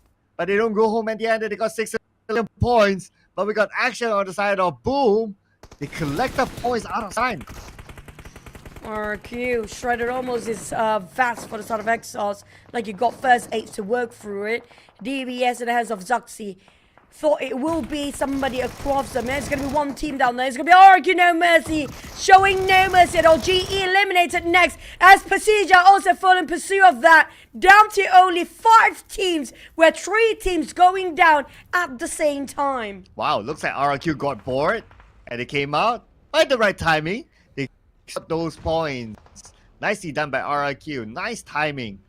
And look, GEEK fam, they managed to enter Severny somehow. But they have a Boom, their neighbors next. But luckily enough, Boom is on the other side of the road. As for RQ, they got to get back to each other because D Xavier is getting closer. RQ definitely praying the circle shift to his side, but D Xavier's take it out of Vampires. Happen to be in the center of everybody else. In between GEEK fam, in between D Xavier's, in between also another team which is going to be across them. Boom. Vampires have no space to get out from there. All they need is... all they're possible to be doing right now for the side of Vampires is just defend their compound. They cannot try to breach out because they will be spotted out by Boom across the street and be fighting the teams they're trying to snatch out the compound from. And RQ is scattered out by the side of Levi. Boom spotted out. RQ is trying to venture into the center as well and try to slowly take it 1 by 1 at 1 step at a time. But Boom have their eyes set and locked to the side of RQ. Hexas. Is that possible way for Hexas to cross the street? Provided he needs so many smokes to open up a bridge, yes, it's possible, but it's going to be a difficult one. Ravenclaw tried to give a bit of an off-angle support fire, and maybe GEEK fam spot him out. So Damroot will try to retract his position just to be with the team at the same time, try to take up Vampires and scout out all the teams around them. But who will start the fight first between these 5 teams? Well, looks like to answer your question, Hexas is already back with me, so... it's going to be a straightforward crossover for him. But not going to be a crossover for GEEK fam, as they also have Vampire Esports right in front, sharing the same area. If they choose to cross over, there's going to be Boom. So these teams are just too close for comfort. RRQ trying to manage these now, taking the proactive move by taking out Levi. Ooh. Oh man, what a Kobe by the side of Levi. A bit of trading down the side of RRQ. This opened up opportunity for the other team to take part and be meddlesome in this kind of a business. RRQ need to save Hexas in an instant. They made swift approach to his side, while Yummy may give the pressure towards the side of Empires, a warning shot that you will not try to breach in, but DX is trying to be the third party here. Napako have his guard up and making sure an instant reaction spot them out. DX attracting all the attention around them, and it's going to be one by one, limb by limb, taken out by Boom, RQ and Vampires at the same time. Okay, here we go. RQ in the points. They take out one by one. And now D-Xavier have been eliminated by RRQ. They got themselves 8 elimination points. Next mission for RX first to reset. And they can hold their position, wait for the circle because they have a good amount of space now. Ravenclaw try to open up the angles and just go for far flank. But at the same time, Empires do have only 3 players compared to all the other 3 squad. Full roster still up and standing. We might actually have a circle by the end of the day. It's going to be divided just by the street itself between 2 parts of this side of the compound. Ravenclaw tried to force GEEK fam. It's smart coming up from Vampires. Try to force a fight from the back instead of in the center, because if you happen to do that, you're gonna get right in the same boat as the Xaviers just now. So they know what at stake is. So on the side of Empires, they try to take the fight not in the center but at the back line instead. But if the circle shifts here, they will have to force it out anyway to be and pushing themselves in the center if they needed to. It's all about timing. In less than 3 seconds away, we get to know who'll be favored by the circle next. Aha! Now you get your answer. Half of RRQ is favored, but they should be together. On the other side, it seems like every team still in the circle though. Only RRQ needs to get closer to it. And that is where, I don't know, they want to push the fight against Boom. It's too risky to force fight. I mean, the only one that have greatest success to fight Boom right now is going to be RRQ, just because of a street in between. That's it. If GEEK them trying to go for across the street for those fights, they're digging their own grave down there. So everybody try not to open fire unless if needed and got the opportunity to do so. And Boom definitely will be taking all the bullets out towards their next neighbor, which is going to be RRQ. Nobody willing to fight across the street because they will be sharing the same fate as the Xaviers. That's the case here. Yummy May drop a big one to the side of RRQ. Didn't clip anybody, didn't connect. But it's all about, I think it's all about waiting the circle. But Snipes getting score on one big to the side of Ravenclaw. Vampires only left with 2 players down there. Yeah, right now, GEEK and Vampire, they know they need to clear off each other. In case the road moves away and they need to cross the road, they will move in the same direction. So before that happens, focus onto each other first. Same goes for Boom Esports and RRQ in a similar situation right now. They managed to get a knockdown. Boom could go for it, and they are going for it with Yummy, as usual with his trusty DBS at the forefront in the building. Jumps back out. Looks like he will not pursue until his teammates come. He's following his guts for Yummy May. He definitely feels the call of the gamer's instinct right now. He knows for a fact it's a bit too risky. He's not willing to take up the risk. It's too much to jeopardize for the entire team. Damn root, dropping and finish off Ravenclaw another time. 2 Kobe's in a row now on top of Ravenclaw. Tried to open up the flank. The side of GEEK fam, they're not taking this any more longer, forcing the push out of it. While Yummy May finally spotted under Telco. That's a huge win on the side of Boom because he managed to stop the most aggressive play on the side of RRQ on that side.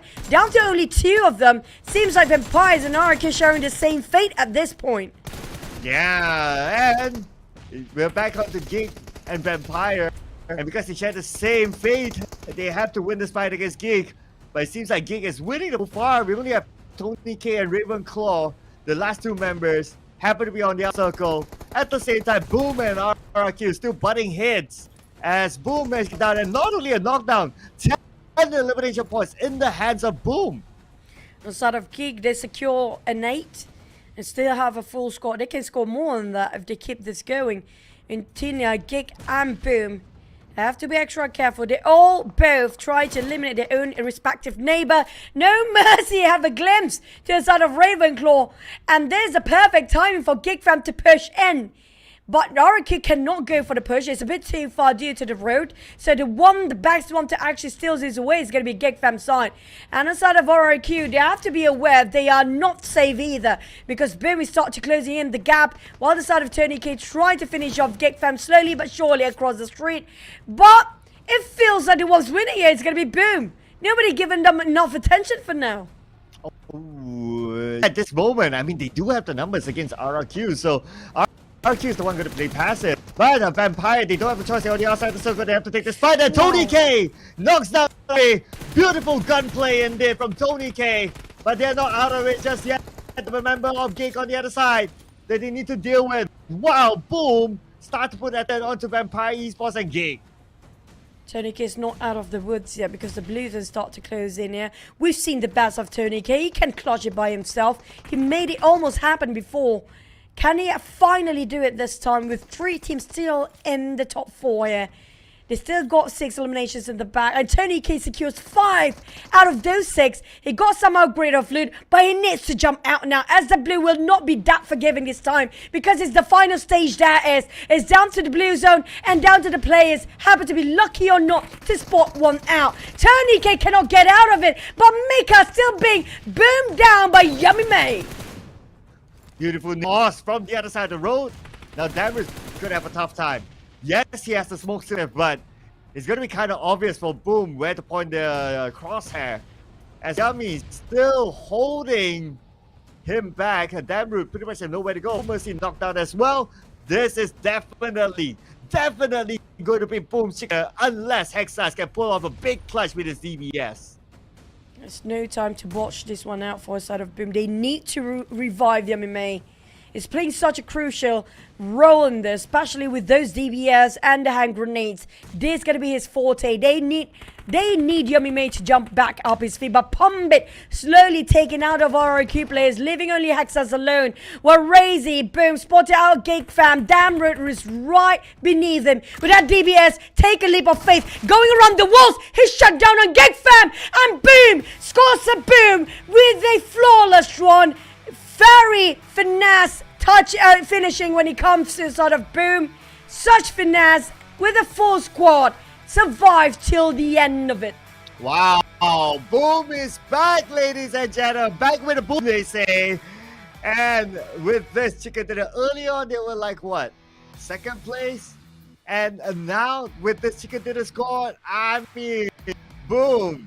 Looking really good right now, but that is of course good news for GE, as now Yummy is back in his top 4. Look at this, 8 eliminations, 1,521 damage for a single individual. This is arguably the highest. Yeah, but he's definitely worth deserving. I mean, like Yummy May, we do know how can this player clutch things out, especially if he got DBS and hand grenades in his pocket.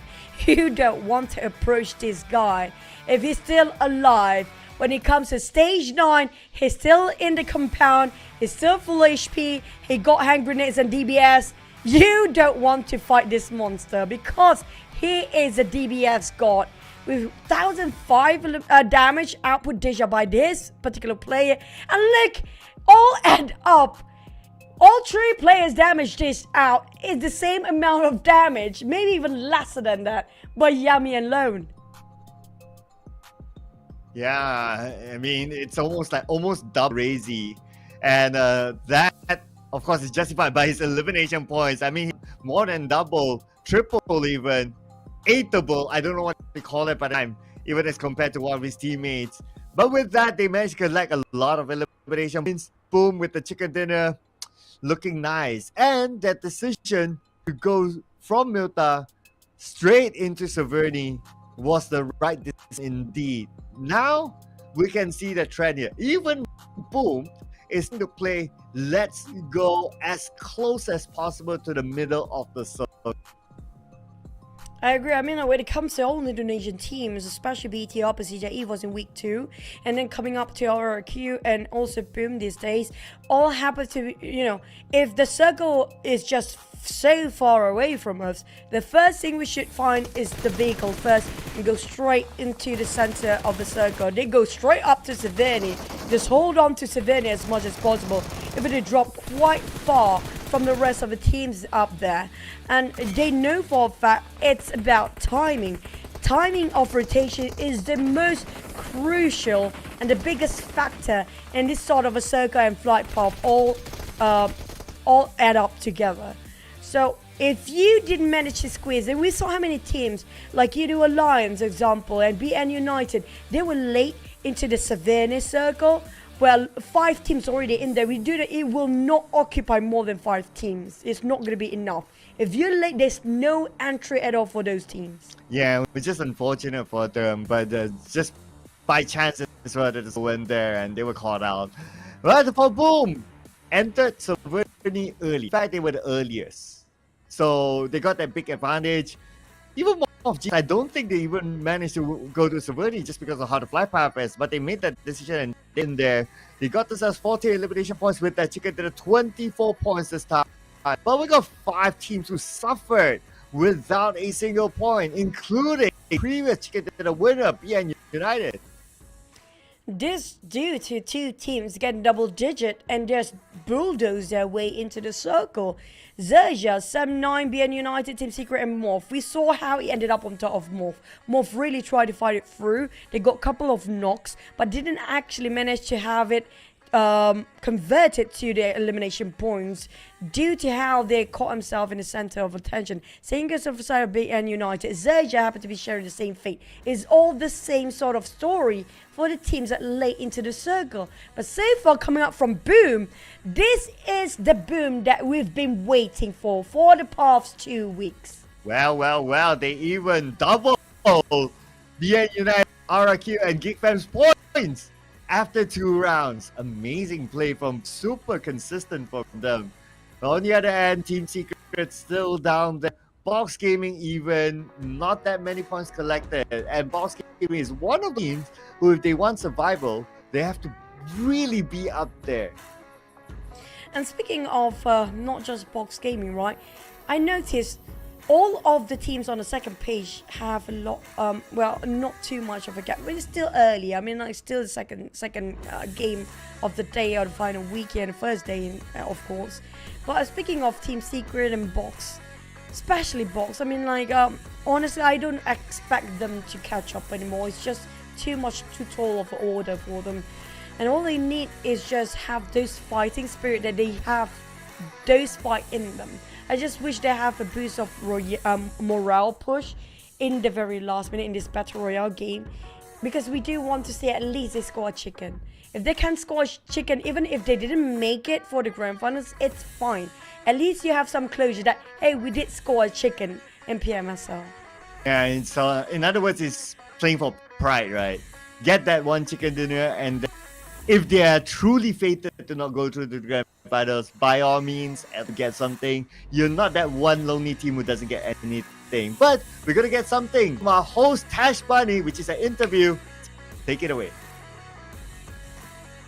Week 3 is now here, and we can already see the players are not only finding momentum, but also getting very, very relaxed in the area. Tash Bunny here, your host for today, and it's my pleasure to have from Baonam United, Silence, on stage with me, the coach for the team. And let's talk a little bit about the game. So you guys started off so strong today. You guys started off Sanok with a chicken dinner. So what's the team's mindset like coming into day 1 and week 3? Chúng mình team mình vừa mới giành chiến thắng trong trận đầu tiên ha, thì mình đã có một khởi đầu rất là mạnh mẽ và đội đã giành được cái cơm gà đầu tiên của ngày thi đấu ngày hôm nay. Thì không biết là bạn có thể chia sẻ một xíu về cái tâm thế của đội mình đã chuẩn bị như thế nào để bước vào ngày thi đấu đầu tiên của tuần thi đấu thứ 3 không? Về tuần thi đấu tuần này của team mình thì team mình nhập cuộc khá là với tâm trạng khá là thoải mái và đoàn kết. Cho nên trận top 1 đầu tiên là một niềm vui và một cái động lực cho tuần thi đấu này. Okay, so actually, we started this week with the mindset we really play comfortably, and we told each other that we play as a team. that's why this winner became our joy and also our motivation for the next stage. Aw, I really love that he really emphasized joy and teamwork as well, because that is what makes a team. And speaking of that, I mean, like, let's talk a little bit about your performance for last week. You guys didn't perform as stellar as you did on week number 1. No chicken dinners coming to last week. And what kind of obstacles did you guys face, and what did you learn from them? Nói về cái màn trình diễn của đội mình á, thì có thể nói là tuần vừa rồi cũng là một cái tuần thi đấu không thành công lắm đối với bạn Nam. Thì không biết là tuần vừa rồi mình đã gặp những cái khó khăn gì, mình có thể chia sẻ một xíu được không?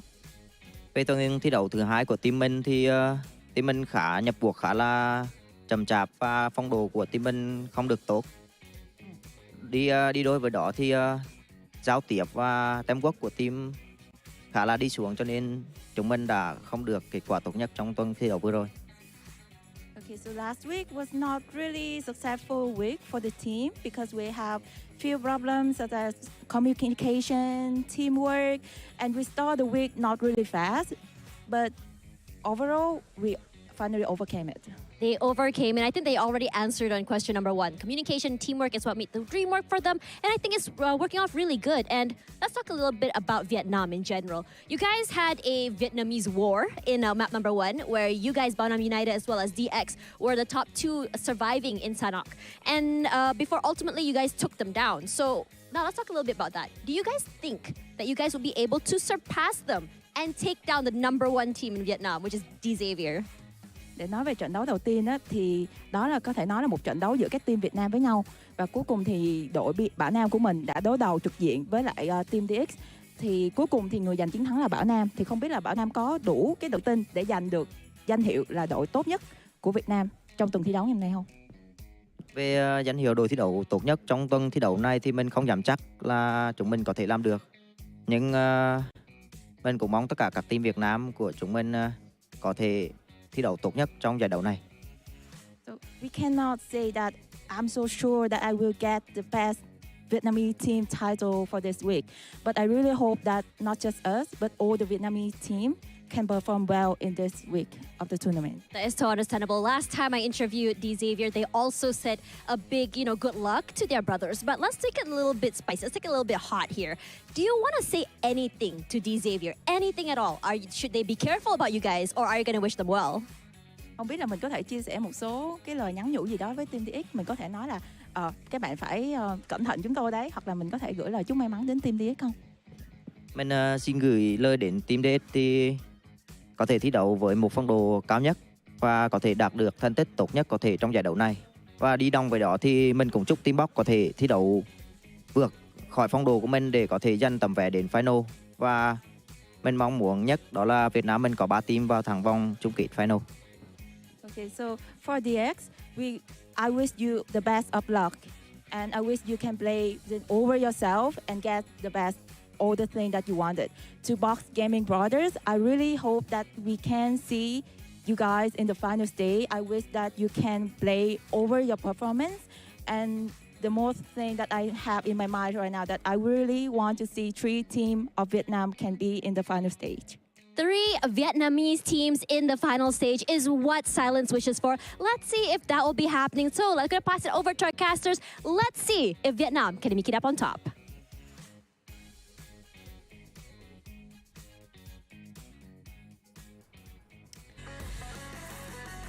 I feel like I'm gonna crush his dreams here by saying a Box feels a bit tough for them to get out from the trench of the very bottom right now.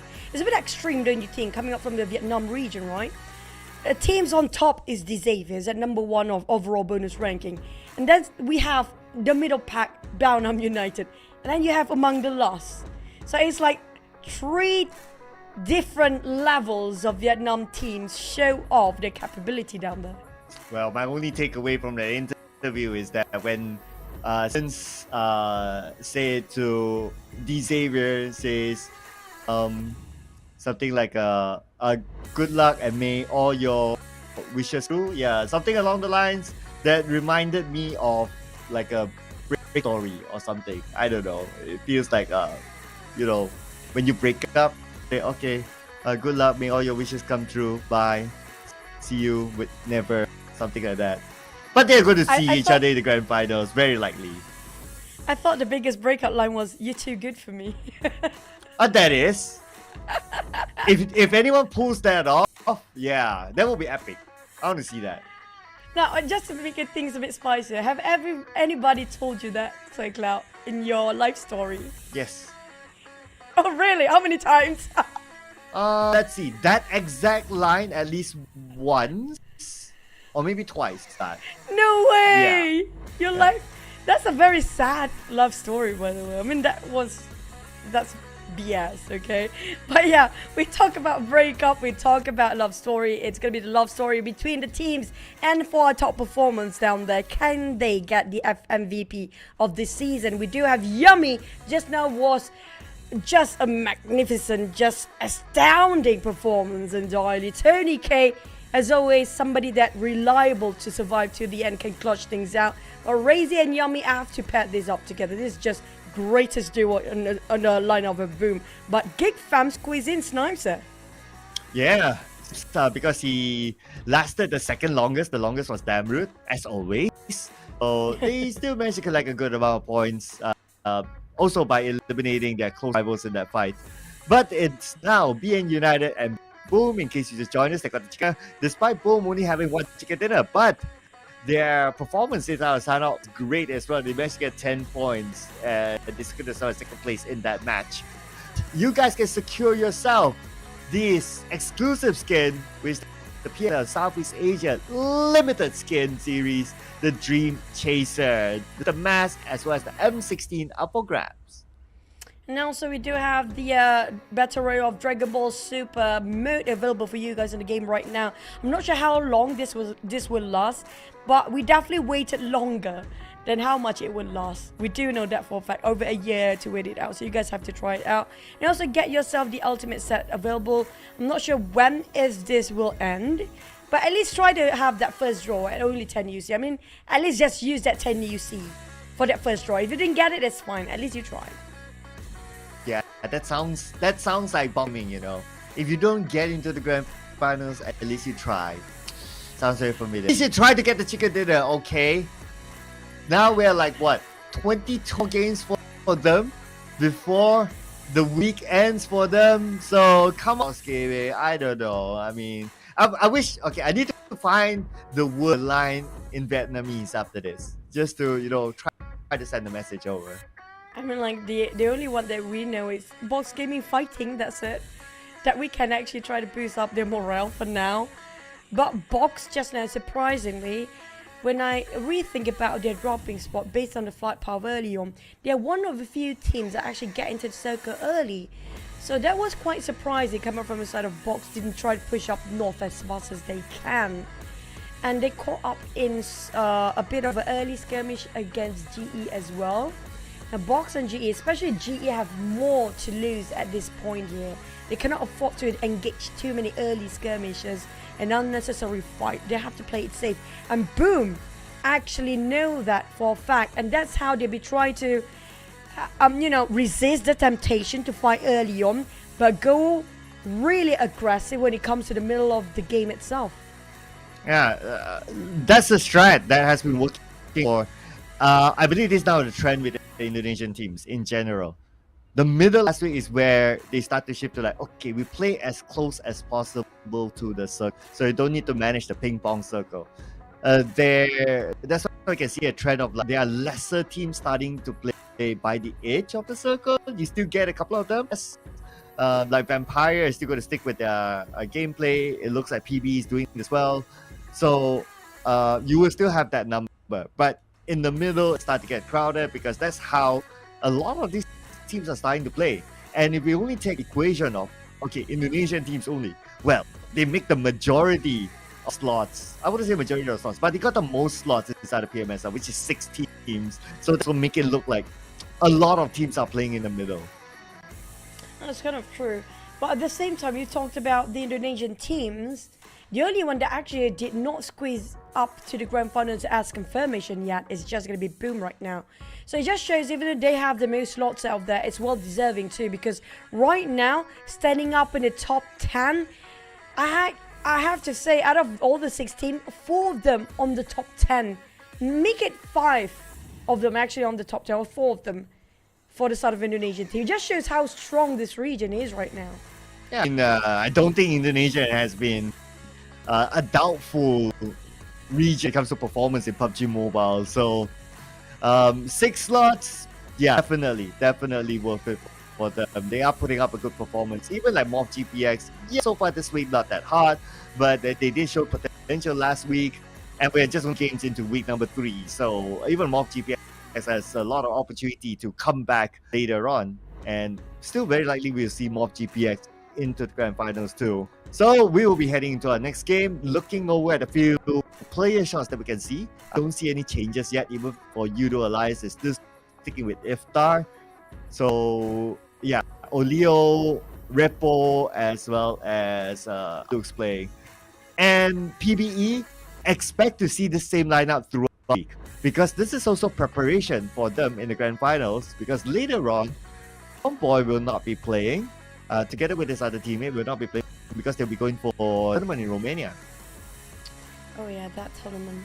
I don't know, I feel like PBE really needed Momboy in this one as well, because it feels like he's the pillar and the one that actually gave a lot of momentum for the team, especially when it comes to their placement and how they rotate throughout the entire map. How they actually know exact time to engage and when not to.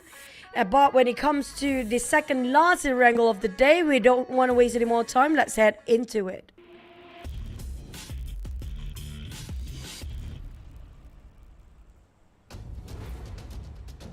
Okay, Ranked is going to get an opposite flight path this time from Milta Power to the other end. Slightly more centered, so it's going to be comfortable for most of these teams. At Milta, boom, to go back in there. Now, you mentioned about PBE boy, and they do need him, right? So, quote from the coach. So, last week he wasn't performing how he normally performs. And based on their assessment, is that because of a change of lineup, that they do not have Ranked anymore. Ranked before this was the L. So Ranked was the one that kind of controlled Momboy to not overdo things. But at the same time, yeah. Yeah, so because they don't have Ranked, so you don't have that one person to control. That's why if you notice, Momboy is always one of the earlier ones to get knocked out. But at the same time, we saw a couple of times that Momboy scored the MVP, especially during the day they have those back-to-back chicken dinner. And he just plays such a pillar for the team as well when it comes to his role down there. Very pivotal indeed. And we saw the best of them without Ranked in it, and Momboy just shines. I don't know, maybe that's one of the main factors here we can see. Yes, but when it comes to the circle, I mean, like, oh my god, this circle is totally disgusting right now. Yeah, I'm just quoting 4th row, the coach. So that's the info that he shared. Of course, it's not like every single round that's the case, but there are certain particular grounds that that shouldn't have happened, and it happened. So that's one of the reasons why he got subbed out at the time. But it's also a good opportunity, right, for PBE to really use this moment, this opportunity to solidify this lineup for the grand finals, because that's where it matters. Because that is also where the PMGC slot will matter, because yeah, you want to go on to the next stage. Oh, and I got some updated information about the PMGC thing. If you guys are interested, I'm sure you guys are, right? So there's this question, right? Can you don't leave us hanging? Please finish your sentence here. I'm about to get to that. All right. So what would happen if a regional point team get the MGC slot through regional points, and they are also top 6? What will happen? So the answer is the slot will go down based on placement in the grand finals, not back to the respective region. Yeah, and it's something that's a lot of stake here, and I love that for a fact, because if you're based on the regional points, there's nothing can be done, nothing can be changed since it's already in the past. But if something depends on this grand finals, then they still have a lot to fight for, and something still changeable for the team, since it's something that's not definitely set in stone yet. So I love that point system, and also when it comes to the system, who will be selected for PMGC as well. So when it comes to teams, I just hope they know what they're playing for right now, because even though they're placing themselves at the last place, at least they do still have the fight in them, hopefully. Just like how MORPH. Now, I worry about MORPH right now because it feels like, for me, MORPH, when it comes to the first 2 maps just now, they've fallen back to the trap of first week where they're quite conservative, a bit slower, a bit unsure about their decision making. If you compare it with week 2, everything is just back to back. We do know what we want, just go for it, not thinking twice, not even having a second thought of a doubt. They know exactly, everybody's on the same page. But when it comes to final week, it feels like everything's slowed down for a bit on the side of MORPH. Well, I guess if we base on like only the previous round, that one situation. So one of their players got eliminated early as they wanted to rotate up north, and he took one out. So naturally, like if you're playing with 3 players, your confidence level a little bit more as compared to having a full squad. So to be fair to them, maybe we'll observe that with the next round to see if it's a trend and what sort of situation are they in. But I guess just look at the previous round, that will be the case. The case of GE, I think GE is doing okay, but they definitely need to get themselves at the top 5 by the end of this week to just solidify their position and the stature when it comes to the overall rankings later on. So GE, they need to play their hearts out down there. Zion, Master Ichi going as a 2-2 formation, some of them sometimes, cutting across the Pachinki, Potato Heels, and Raraku doing the same sort of direction, rotational, when it comes to these 2 teams. It's all about timing, whether they get to have a clash or not, because they are moving in parallel direction, just going straight into each other here. Unless if GE decided to change their course, and feels like they will do so, knowing the fact they cannot have too much early skirmishes on. Yeah, because it's going to be potentially a meet to the base circle, right? I mean, we got a 50-50. So to take this really early fight, and if you play with a handicap, it's going to be even harder. Well, we can see a couple of teams already making their way onto meet to the base island, including the Xavier, who normally likes to stop at the lighthouse, and they're still on their way. But because Murna knocks down Lamborghini, this will stall them. That was a crazy spray coming up from Murna. And that was with an AKM, with that long distance shot. If I'm not mistaken, that's even hit fire shot. That was insane coming out from the side of Murnay, how he actually pulled that off.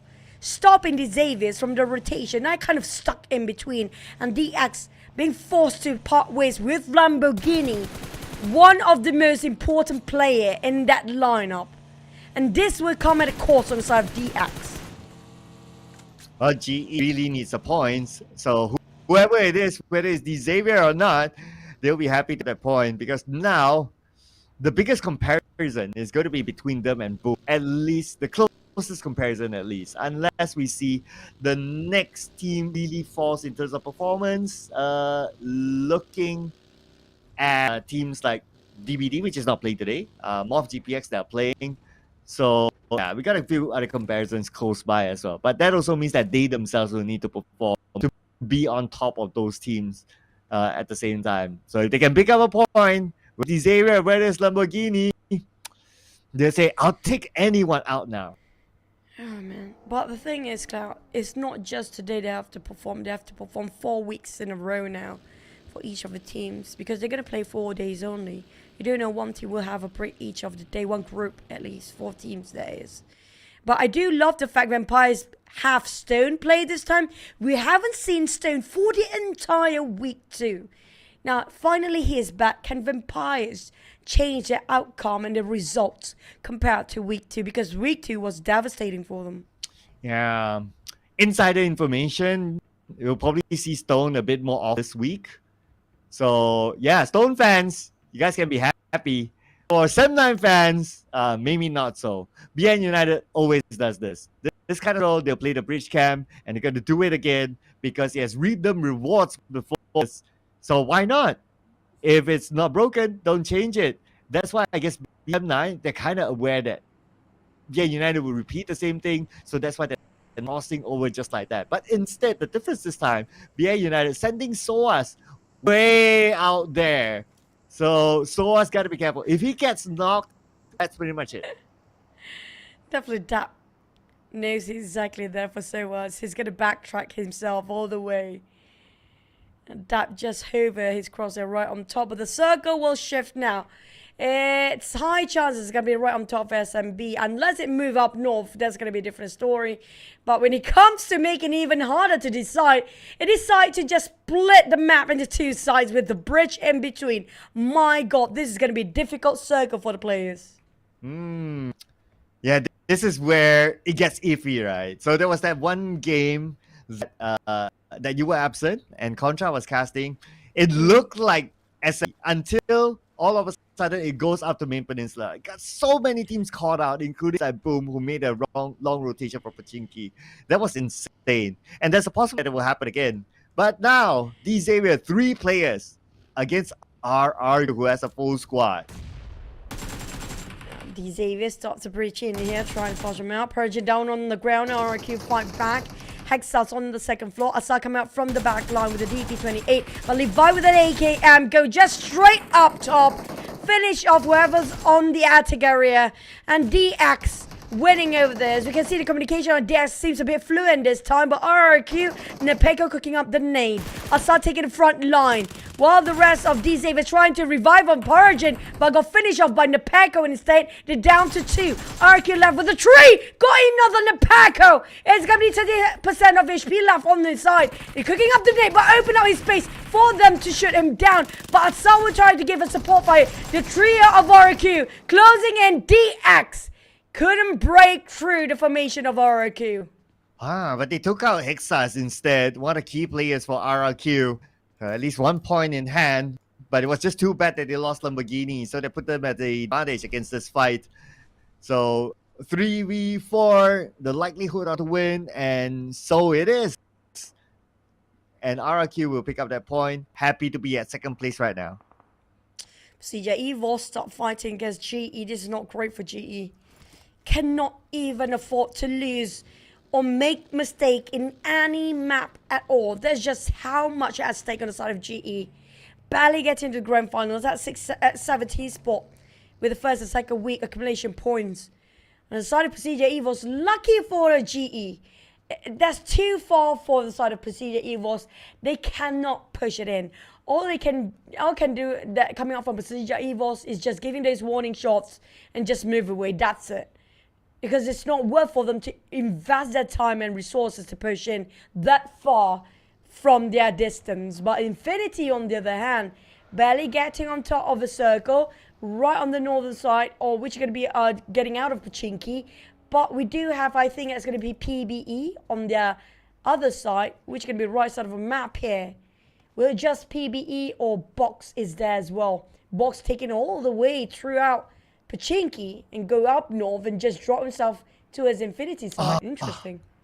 Oh my goodness. I was hoping that, okay, let it go to one side and we decide from there. No! It's still a 50-50. Can we main peninsula? Can we main to the base island? At this stage of the show, man, the day one players, the teams that are not playing, they're glad they're not in this map.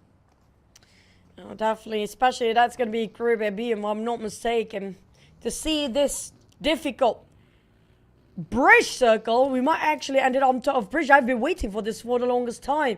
But on the side of Box, how did they get out from here? They're trying to cluster it up together. Have to be right in the same compound.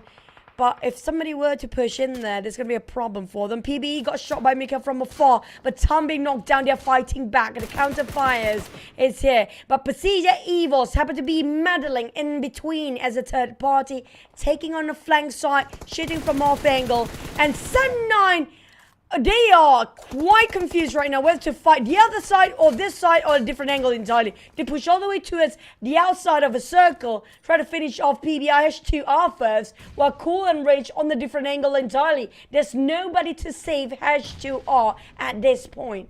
Well. And at the same time, the blue will close in. I mean, H2R are going to go right now. Yes, he can heal up, but maybe that's it. Unless he can pull off an insane clutch against Sam9. Maybe with the help of his own. I don't know. His other teammates not going for him. But instead, Semna has player on his knees as well. But speaking about player on his knees, there's no longer on his knees. Goru eliminated by PN United. Now coming back to H2 are no more first. It's ended on his bandages. And Sam9 has been cornered. I mean, he has nowhere to go. I'm surprised nobody tried to save up Tom at this point. Now it's going to be Tom finished off by the blue zone, if I'm not mistaken. H2 are sitting duck up here. There's no way for the rest of PB to save him. It's all needed for DAP to just close in. And with that UMP sprayed over. While inside of BN United, they spotted out MORPH player. QEON, not the right timing for that. Oh, man. That's going to be the worst possible situation that you want to have a car flip over that side. In the open, in front of another team, when the blue closing, it is the worst case scenario. Plus stage 3 moving to stage 4, so insanely tough for him. But now, let's see if it's going to be insanely tough for BN United, because they're playing against 4 players from Yoodo Alliance, and let's get a knock. Break could be in trouble. One last tick of health left. Going towards Paul, but Break can't afford to stop. He has to keep moving. Look, that's not going to break in his sweat to finish off. The player's been knocked down early on, but the circle will speak for itself. Will it move or not? It's going to be SMB entirely, or it's going to be the bridge. There's no way out. GE, they can camp this one out. Just bridge camping all the way, waiting, and blockade will serve them well here, but can they hold their grounds as well? But the one coming up from the other side of Ireland, on the SMB side, definitely well worth investing for their time. Play zone finish off PBE player, which is going to be cool. I have a feeling a lot of players got finished off by the blue zone while they're swimming. And a lot of them will resort to swimming as well. But the moment they dock up to SMB, it's basically not living as... At the meantime, it's going to be teams crushing them as the Marines waiting, gatekeeping. Oh, and team just arriving very pure. My goodness, this is going to be hard for them. And Vampire Esports is in front. So, this is going to be the toughest situation for Team Secret. I don't know if Vampire knows that they're there. But if they do know, then Vampire might go points instead. And as what you mentioned, looks like the dip is happening now. And like 3 teams inside of the water. And we have BN United, the chicken dinner win of game number 1, taken out fairly early this time as well. Nobody wants to be the receiving end for all the teams out there that try to swim themselves across to a side of SMB. It's ridiculously hard how to go over to the other side. Tony K trying to take advantage, knowing the fact, you know what, it's so hard to swim over that side. Might as well take my time and try to farm more eliminations on this side either. And on Team Secret, they are breaking information all over the place, quite massive really. And just couldn't find himself a place to find comfort or any sort of place to position himself. They can't be advantages. Yep, there you Anywhere go. they one by one, they're taken out by the side of Empires here. Yeah, because they have the circle advantage anyway. Circle is behind them. So Team Secret is the one that must force the fight. But obviously going up against they have a lot of firepower. It's not going to be that easy. And then they can even lock Team Secret out just like this. Oh man, Team Secret down to Helton. But look at the straight line coming out on the side of none other than Sunway. Swimming in a straight line, that's discipline by the way. No, it's actually GE. It's in a straight line. Everyone got themselves an angle of that bridge. But Nam Cute still managed to break the straight line formation anyhow.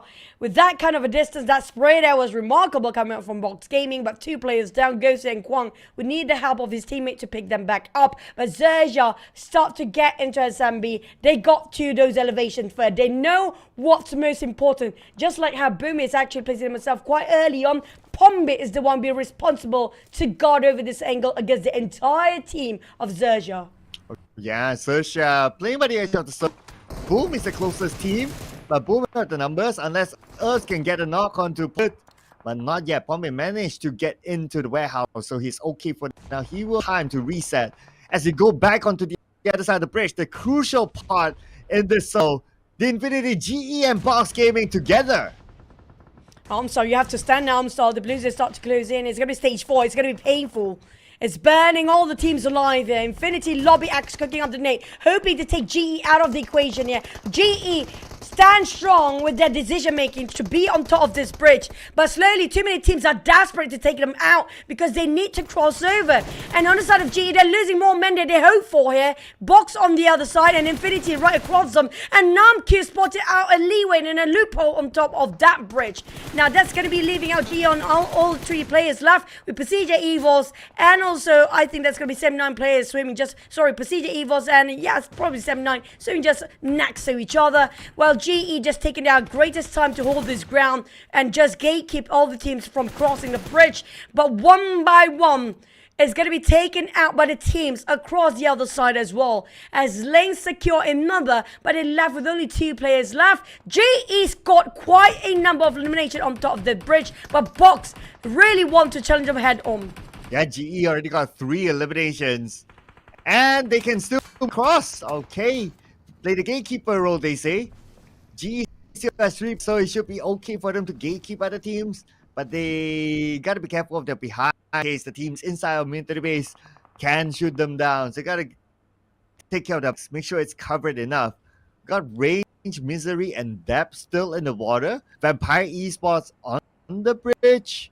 So this is gonna be interesting because very likely that after this 1 minute 50 second ends, the circle will go entirely to the military base island. We've never seen a bridge circle ever after the rework of the platform. And will it be the first or will it move back to SMB? Even if it moved back to SMB, there's going to be 7 teams right on top of this bridge right now. There's nowhere exit out for them. They spotted out a boat on the side of Kwang, but it's a bit too late for now. GE on the other end, those actually on top of this bridge can have the advantage, the momentary advantage to just shoot the people that are actually swimming down there. But those actually on top of SMB, it's not safe for them either because they are fighting for the best ground to accommodate themselves based on the situation here. Boom got those elevations, but across the street, all the way downtown, Yoodo Alliance ambushing the taken off guard. But Crazy is just incredible. He's a splatter when it comes to the advantage of the league. He just loved this vehicle, man. Oh man, who needs guns in this sort of situation, right? Just go all out, but Yoodo Alliance to want to collect better points as well. And they'll be pick up Ripple Boy, okay. But they still need to find their way in. They're on the outside of the circle. And over to Crazy, who was driving across the map. Now by Rocky. And this time, number 10, 5 eliminations for Boom. Still not shabby with the 5 elimination points. They should be able to hold on to the number 1 spot still. But we need what can RRQ come up with? GEEK and Yoodo Alliance just happen to be next to each other. Oleo repositioning. That's going to be Ripple Boy being the only one on top of that mountain for now. On that hill. Mika spotted him out. Here comes the spray with the Scar L, hoping it will connect. It connects in knock, but Mika got hit instead. With the blues and start to burn him off quite live. The circle happened to be shifted all the way to the 1 player. It ended up in no man's land except for 1 man land. Rocky, that is for MORPH. Ooh, wow, playing in the middle. Praying that nobody comes to him. Everyone else is by the circle. Now, RRQ also at the side. Spots out Yoodo Alliance. See the smoke. So they're sending Nepeko at the front. Nepeko is going to be the one to pass to take out Yoodo Alliance. But they got to be careful in case the launch can come from the bridge. But the bridge is pretty busy as well. We got like still 4 teams in each area.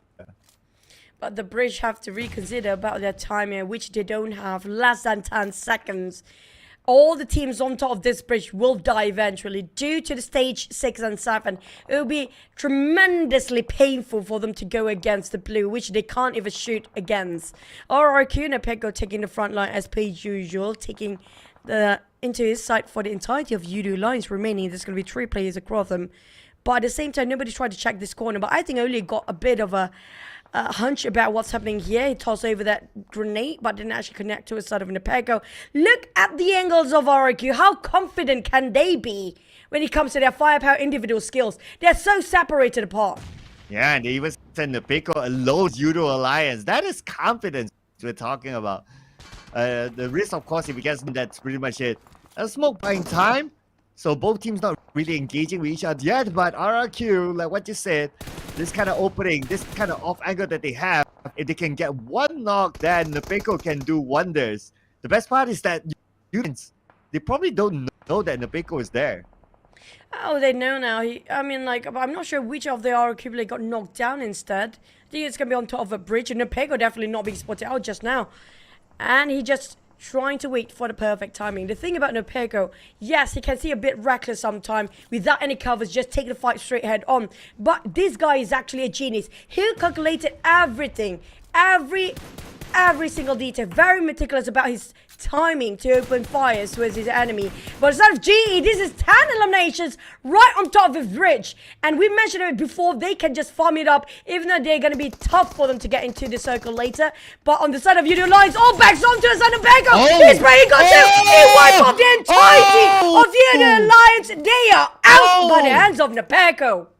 Nepeko assassin! My goodness! And I thought they knew that Nepeko is there, but let him go? Or weren't they sure that Nepeko is there? I mean, okay, because it felt like Yoodo Alliance, they tossed in Nepeko's side.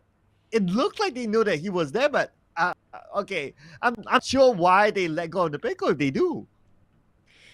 They were checking around the corners. They thought there's nobody there, but not physically trying to check the corners instead. Just checking out with hand grenade will not be enough because it's something that can be avoidable for the teams and moving just an inch away from those explosions. Definitely something to be learned by the side of Yoodo Alliance to check all their corners where they are actually just nearby towards the blue zone. They thought nobody nearby. It's going to be a shame for them, but it's a big win for the side of RIQ. It scores them 8 for now. But on the side of GE, they need to get out. Their farming time is over. The farm time's over for the side of GE. The time's ticking, and the blue zone will shrink, and they'll be stopped by the rest of RIQ. Assad got almost knocked entirely, but Nepeko spotted out Audrey. GEEK Fam is his target next. Every person of RIQ is just for himself now. Yeah, I mean, this guy just wants to chase the MVP, the top dominator perhaps, and that's why he's just going all out. But you gotta be careful now. They know exactly who he is. Drops down to 50% of health, immediately retreats. Plus he does have the circle, so he needs to come back him up. Position compromised now. GEEK Fam and RRQ. Fight could be next. Rocky, that lone survivor of MORPH, got himself the solo man circle. I have a feeling it's not gonna be last long enough since he's already compromising his own positioning. But RIQ saw multiple times he's being almost knocked entirely, but Nepeko took the shots too much. Damrit knocked him on his knees. He's losing a big player of RIQ down there with a sub-minute to reset, but Nepeko on the other end will be traded for his life up here. And Audrey and the rest of GEEK Fam have to move. They don't have vehicle, they are on foot. GEEK Fam Damrit is actually taking the front. Rocky playing it quiet. Asa alone by himself. It's gonna be all men for themselves here, except for GE, who happen to be moving as a unit, closing up the gap between them and Asa. And Asa already opened fire early on. They know exactly where he's at, but Newsy managed to shoot one down, but unfortunately, he couldn't translate into 1 elimination points in the very last minute. Yeah, damn to be saved, but Asa can't, as he'll be out. Now we're to the top 4 teams. GE and GEEK Fam having a good chance, but Rocky taking out Ichi from afar. Rocky has been in the circle for the longest time. He was the last man for MORPH GPX, and he still can secure an extra point. Snipes of GEEK Fam being shot from afar. It's possibly going to be Rocky, but Rocky, he is playing a dangerous game. Dap is right behind him, and Snipes is actually right behind him, and Dap is across him. He just gave away his position willingly, but Lucky got some covers, but not enough. That bullet drop would drop right on top of Rocky from this distance. GEEK Fam, it's down to them to close the game here. They know exactly where Dap is because Snipe see what's fighting Rocky before. Now how for Dap to survive by himself with this miraculous rock to be the only barrier he got? Yeah, and on top of that, GEEK Fam has a good spread. High, I mean, there's nowhere for him to go now. It's just a matter of time, unless he can get a knock after knock, but nah, it's not gonna be the case. GEEK Fam wrap it up. They know it's gonna be straightforward towards the end. And GEEK Fam chicken it. Man, after a round that they had to get the chicken dinner in the previous Rango, they finally sealed it. I don't know who's going to be MVP. We saw a lot of kill fit coming up from the side of Damrit for the knocks. but I'm not sure if he managed to secure those eliminations by himself. And when it comes to the numbers, GEEK Fam got quite a double digit as well when it comes to the ending. We saw a lot of teams got double digit just now as GE also kind of performed due to their bridge gatekeeping and stopped so many teams from advancing towards the circle, denying the entrance entirely. But for the side of GEEK Fam, how much they secured down there. Damn Rude been pulling so much of his weight. 4 eliminations with 600 over damage. I have to say, GEEK Fam, they place themselves very far apart, but they know their limits down there. Yeah, and that they weren't punished by the pickle, just like how Yoodo Alliance were. So with the chicken dinner, good work for GEEK Fam. Finally, they're looking nice for the break. Because last week wasn't that great for GEEK Fam. It wasn't the GEEK Fam that we used to seeing. So it's nice, at least before the break, you feel good, you have your meal, feel nice. So when you restart later on, hopefully that carries on the good feels, the good momentum, on to the second half of the day. Yeah, hopefully it's not going to be the case of XERXIA for today. But that's going to be the first half of the day done for us. But when it comes to the numbers, we're not done yet. Just now, GEEK Fam, they didn't travel as much compared to all the other teams out there, especially RRQ, who dropped them quite far when it comes to on the outskirts of Roshog, around up there somewhere. But on the side of our GEEK Fam, they're dropping right inside of circles since the start.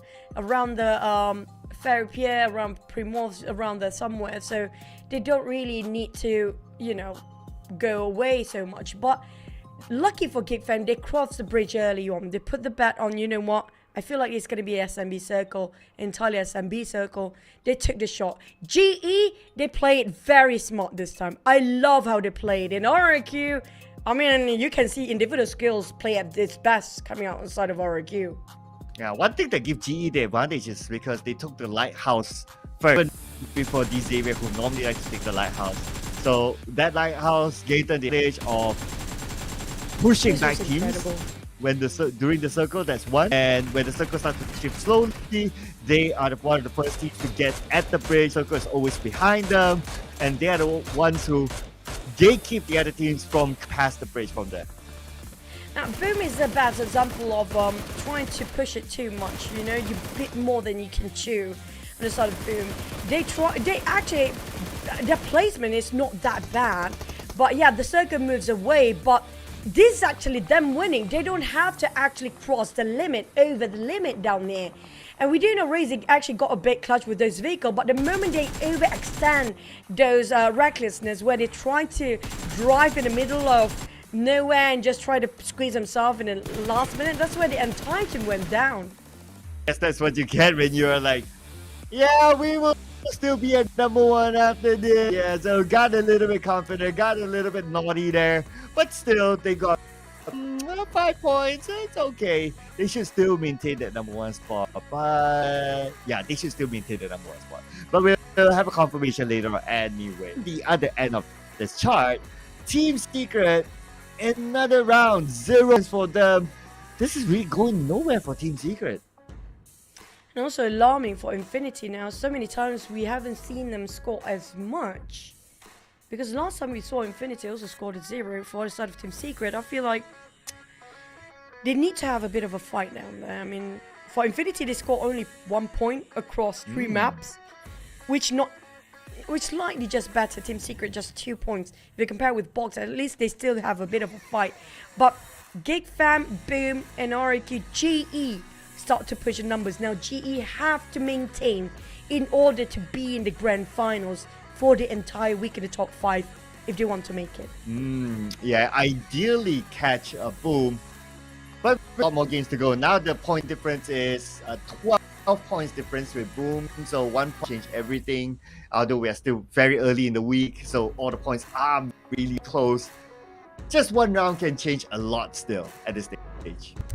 Yeah, I agree. I mean, like, for DBD and MORPH, and as well as GEEK Fam, I mean, like, lucky for GEEK Fam, actually a very great start of the week for them, but on the side of DBD, who's not playing still, and also for MORPH, who already started playing, we haven't seen the best of them, just like how they did in week 2. They're not safe either. If Boom and GE decide to really go all out this week, just like how they performed just now, and just manage to maintain the momentum the entire week, another tier team will be pushed down. that is true. So there are a few equations to this. I'm just putting the most obvious one, GE and Boom. But yeah, if you think about it, there are a very close one. DBD is not playing today, so we'll leave that conversation for tomorrow. But GPX could be the one. I don't know, because it's not the hottest so far of GPX. They would just do okay, but they can do better. But let's see if they can do better after this break, because we'll be taking a market break, ladies and gentlemen. So we'll see you guys after this. Battle Royale Dragon Ball Super is now available in PUBG Mobile. In this mode, players will experience a whole new kind of combat. Players can play as several Dragon Ball characters, compete in intense battles to see who will be the final victor. If you're trying to win, try going to an energy zone and see what random buff you get. If you get a health recovery buff, then it's a good idea to stick around and fight. Even without any recovery items, you'll be able to maintain a decent amount of health. During a match, players can also use attacks while battling with others. These attacks require ki. Players can collect ki from the map. They can also choose to replenish ki by charging it up themselves. Players also need to be on the lookout for upgrade materials. These are used to level up attacks. Attacks have a total of 5 levels. Level 1 to 2 only require basic upgrade materials to level up. Level 3 and above require advanced upgrade materials. The higher an attack's level, the more damage it will deal. There's also various support items that can be found in the map. For example, the Buku Capsule and Smoke Capsule. After using a Buku Capsule, you'll be able to fly a certain distance. It's really useful for initiating battles or running away. But be careful when you run into Piccolo. He has an attack that can snipe you from far away, as well as a dash that can quickly close the distance. Smoke Capsules release ball-shaped smoke, which can obscure enemy vision. This smoke screen can help you retreat or relocate. Don't forget about accessories. Accessories can also make your attacks stronger. More advanced accessories provide better buffs. If you play as Vegeta or Ultimate Gohan, who can already attack pretty quickly, you can enhance it with an accessory for an even greater advantage. If you want to increase your chance of survival, look no further than the Armor item. Armor provides extra health, which gives you an edge in combat. It has a total of 4 levels, and the higher the level, the more extra health it provides. Be sure to pick it up when you come across it. So, do you understand the gameplay and items a little better now? Let's play Battle Royale Dragon Ball Super together.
The ocean can be beautiful and terrifying.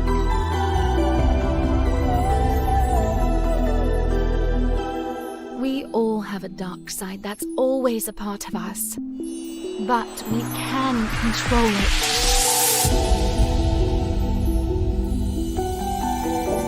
I don't care what others think. I'm only concerned with my wants.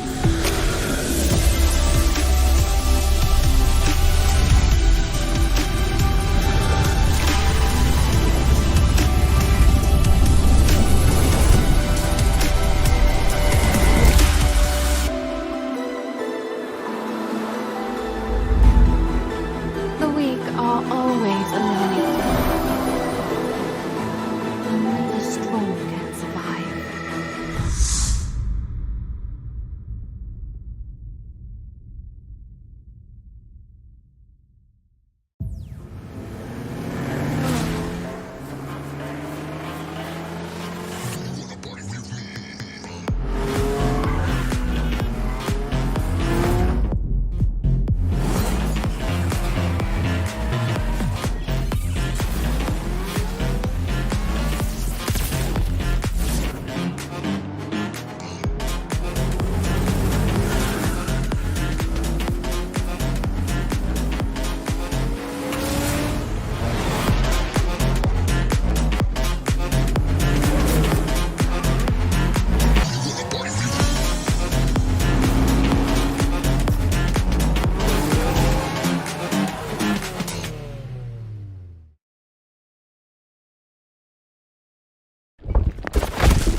Here's a ticket for you.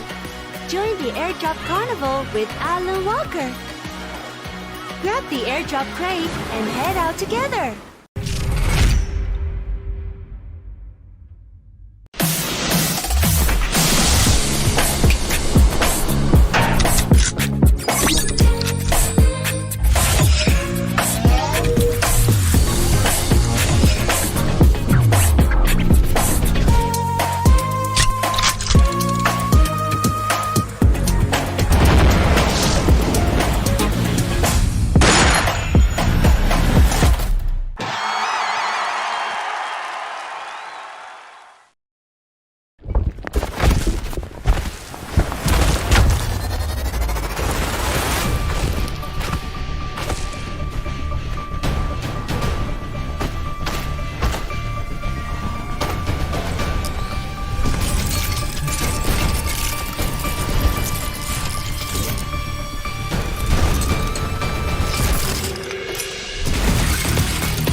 day, starting off on Erangel with a chicken dinner. With me, I have Yummy on the stage. And we all know when it comes to Yummy, he tries to get that chicken dinner. Right, Yummy? Is that true? Okay, never mind. But let's talk a little bit about your match just now. You guys had a really good match. Walk me through what happened in that map. Because honestly, that was a pretty rough circle. Oke, jadi di Erangel tadi kamu mendapatkan hasil yang baik. Bisa cerita sedikit nggak apa yang terjadi? Soalnya itu circle yang tidak mudah lah untuk semua tim. Yang terjadi mungkin kita udah baca gamenya kayak di situ sepi, jadi kita ngambil saver nih. So basically they already predicted that area was a bit safe for them. So that's one of the reason why they can get a good game. Right, Severny, because it was a Severny circle, so they didn't have to move anywhere. So you guys were also known as the team that has some insane comebacks. You guys really always make it to the top at the final week. So is this all planned? Jadi Boom itu salah satu tim yang bisa dibilang tim-tim yang sering melakukan comeback lah di ujung-ujung. Adakah itu secara sesuai prediksi ataupun kalian udah merancana ataupun cuman ya sekadar tiba-tiba aja gitu? Mungkin kalau dari in-game kita ngelebihin percaya dirinya, PD-nya gitu, jadi bisa comeback. So basically it's all because of the confidence that they have, and the players itself, they try hard as best as they can so that they can perform, they can give a good outcome. So I guess they're a very heavy pressure cooker team. I suppose that the bigger the pressure, the better they perform. And speaking about that, let's talk about last game. Because after that chicken dinner, you guys were one of the teams who were eliminated quite early. But before that, you guys did run over 2 players first, which I love, by the way. So let's talk a little bit about that. Because you guys have these moments where you guys go super insane on one map and the next map you guys are gone. Is that an overheat or just an unlucky moment? Oke, jadi kalian setelah mendapatkan chicken di game pertama, game Erangel tadi, seterusnya itu kalian sering tusun, kayak melakukan kesalahan ataupun blunder lah. Adakah itu gara-gara cuman pure blunder ataupun ya bad luck aja gitu? Bad luck terus blunder dari diriku sendiri. Gimana? Blunder dari diriku sendiri. Okay, so basically Yummy take all the blame on what happened on those 2 games. So basically it's just of his own mistake. His own mistake. So game 1, it was his, I think he did something right to get chicken dinner. And then game 2, he, I'm not sure why exactly do you say it's your fault? What did you do? Jadi kenapa kamu bilang itu salah kamu sendiri? Apa yang kamu lakukan? Yang tadi tusun gara-gara overpick. Okay, so basically he's overpicking the enemy. So that's one of the reason why the team got too soon. Right, so it was an overheat. So we love a team that owns their mistakes, and this is great because you can move on to the next game. So you guys are currently on number 16 in the week 2 bonus point leaderboard, and you know you need to hit that 16th place to be moving forward into the grand finals next week. And speaking of points, GE is also in the same amount of points with you guys as 13 points. How safe do you guys feel, and how confident do you guys feel that you guys will be going to the grand finals? Oke, jadi buat overall bonus point itu kalian berada di hashtag 16 dan kita tahulah yang 16 tim doang yang bakal pergi ke grand final. Tapi ada juga tim yang GE sama poin sama kalian, yaitu 13 poin. Apakah kamu ngerasa dengan posisi kamu sekarang itu udah aman buat kalian ke grand final? Dan apakah kalian ngerasa yang kalian itu confident, pede banget buat lolos ke grand final? Kita yang pertama nggak mikirin tim lain, terus kedua kita udah pede banget lah bisa lolos ke grand final. So basically, he don't care about GE, he don't care about other team, they just gonna focus on themselves. And yes, they are pretty confident that they're gonna make it through. Right, so Boom Esports, as I say one more time, an insane team with insane comebacks. They have a few more days to catch up. But before that, we still have 3 more games to go. So go to toss it to our casters. Let's see how Boom Esports fares.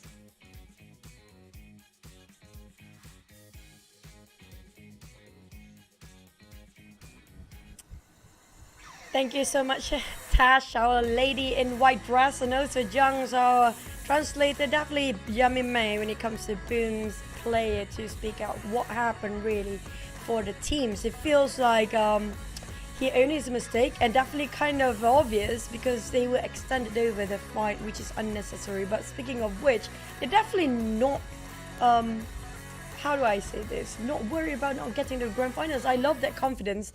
It just shows by itself about how aggressive they can get, the hostility shown in the match itself. Oh yeah, the comeback team, right? Looking good. Yeah, not gonna lie. I mean, besides like having the confidence. I totally like the part where it's like, oh, I own up to my own mistakes. Oh, that's pretty cool. I mean, it's a good reflection of your own performance, and if you're able to reflect and if you're able to like pinpoint out, it's like, okay, yeah, that was my fault. That means you know what to fix and you know what to do in the next round. So with that sort of like self-consciousness, liking the attitude that Boom has, and it seems to be looking good for them if they continue on with this kind of mental attitude. Yeah, I love how the play reflect what really happened in the previous map. That was a very short amount of time for them to revise and to go back to the drawing map to see what really made mistakes and what mistake can be rectified for the next map as well, because they don't have much time at all in between games for the players and the teams out there. But big Team Secret to do something today. Yeah, but we saw GE did something, and of course the Telco did something to Yoodo Alliance from his amazing ninja backstab. That was something crazy. GE is also another team that we got out on whether they can make the great escape or not. Smile, 6 eliminations compared to those 5. 3 out of those 5 was from Yoodo Alliance. I mean, that broke Yoodo Alliance's heart. Other than that, the throwables used is of course towards the Telco. So far, we have a different nation taking slots throughout today. If we can fill the last 3 with different flags, then we will have a new record for the PMSL this season. We're waiting for the tie to actually come up here. Singers on the side of GE coming up, the only team from Myanmar and PBE from the Philippines. But also we cannot stress enough about how important it is for you guys to get yourself this exclusive first time ever PMSL South Asia skin, which is going to be gone in a couple of weeks now, because it's going to be limited amount of time. You guys saw the trailer, it was amazing, but you can actually have it as your own as well. And this is definitely in for a limited amount of time, because tag to the Royal Pass, the new beach and pool party theme game right now. Get it, reward yourself while you play the game. And also, speaking of killing 2 birds with 1 stone while you're watching PMSL this season, don't forget you guys can get a very rare occasion of getting this cosmetic for vehicles going on, which is going to be Aston Martin vehicles exclusive color scheme for you guys in the Battle Royale. Back to business we go when it comes to the official matches later on. And so far, feels like a box really having it tough, and we might actually ended up the entire series or the entire league without them scoring any chicken. 21 more games to go. I'm down, okay? 21 more games to go for Box to score that 1 chicken. Yep, it's all here, Box. It's all here. So 21 more games to go. Can they come up with it? I mean, it was rough circle, not good to lie. So if they get another rough circle, I really don't know how. Yeah, so far today the circles, well, at least for the Erangel circles, pretty tough, I must say. It was total garbage. What do you mean? It was definitely disgusting to start with, and it just ended up right nearby the bridge till the very last minute, shifted back down to FSMB. And most of the team being eliminated right on top of that bridge as a first start. But when it comes to the final wrangle, say for the entire wrangle here today has been not been kind for the players. If it happened to be the flight path and the circle itself just tucked in one corner and the flight path just another corner entirely different, it's just incredibly tough for a lot of teams to survive that. Yeah, including Vampire. Well, although they got a good amount of eliminations by gatekeeping Team Secret, overall, it was a tough circle because, yeah, if you're on the wrong side with that sort of situation, at that time it was like, what, stage 4, stage 5? Yeah, it gets really, really difficult. GEEK Fam, on the other hand, they did okay. Yeah, they did all right because they lasted long enough. I can't say the same for Team Secret. I mean, I think this the inevitable result that even they expect. So it's more like playing for pride. Just like this guy. Wow. He's playing for pride. Back. Yeah. Mampa. And this time he got his hair cut short. And no pineapple hair. But at the same time, speaking of 790s, one of the OG 9 players. And it's been lasted long enough. But incredible, even though it has been different of Vera. swapping after one hand to the other, one region trophy and the championship, he still can perform as well as the new Gen Z. Oh, do you know the story of the short hair for all the Sem9s? Including Tell me Mappa. about it. Yeah, that's why he doesn't have the pineapple hair. So this is before PMWI. So they made a pledge. If they win the voting to PMWI, all of them will go bald. So that's why they're still growing hair. Okay, I didn't know you can actually. Well, I mean, that's a big one. But they are men of honor, so they actually stick to their word. It's a good thing. Especially if you guys are definitely happy to see somebody bold. But back towards the PERSIJA EVOS team now. They're hot today. But we do know they're quite confirmed to get into the grand. Not all the team all out here today because they just want to get into the grand finals. They want to show off their secret trump card before the grand finals itself. Yeah, I mean, PERSIJA EVOS should be alright. I mean, they pretty much have the clear now to the grand finals. Not too worried about them. But I'll be worried for PBE in the grand finals because for this exact lineup that we can see on screen, this is their first tournament together in this lineup because of the two lone players. So they are still finding that chemistry in preparation for the grand finals. Hence, very likely to see this same lineup with the H2R in it, with Mix in it, to be playing the entire.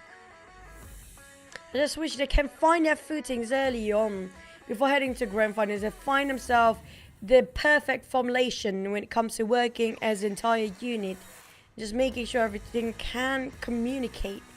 They all can communicate well because by the end of the day, it's always about communication wise, right? We do know all the players do have their individual skills up to the par. Everybody is just incredible when it comes to the performance of individual player. But when it comes to working out as a team, to have every single person on that team to be on the same page, the same mindset, the same objective, and have total full discipline, that's where it's getting tough, especially with young players. Yeah. And our three players, they're actually pretty young. Mix, H2R, and Range. They're pretty young. So, yeah. But when you're young, you have more room naturally. It's just that adjustment will be the question. Like, how fast can they adjust if they stick to like how they have played for like many years? So we'll see. Experience does play a part, and it will really play a good part if they can perform well in the final Irango for today.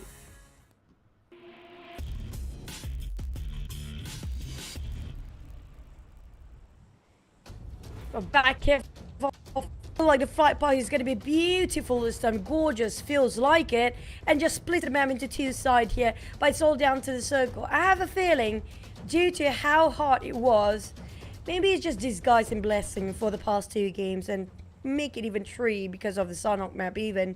And this might be a very generous circle. It's going to be beautiful. It's going to be easy for the players to get into it. It's going to be a piece of cake, not for breaking a sweat. Hopefully that's the case here. But at the same time, we're talking about the teams under the weather. That's going to be Team Secret, Infinity. Where are they? What happened to these teams? Do they still have a fight in them?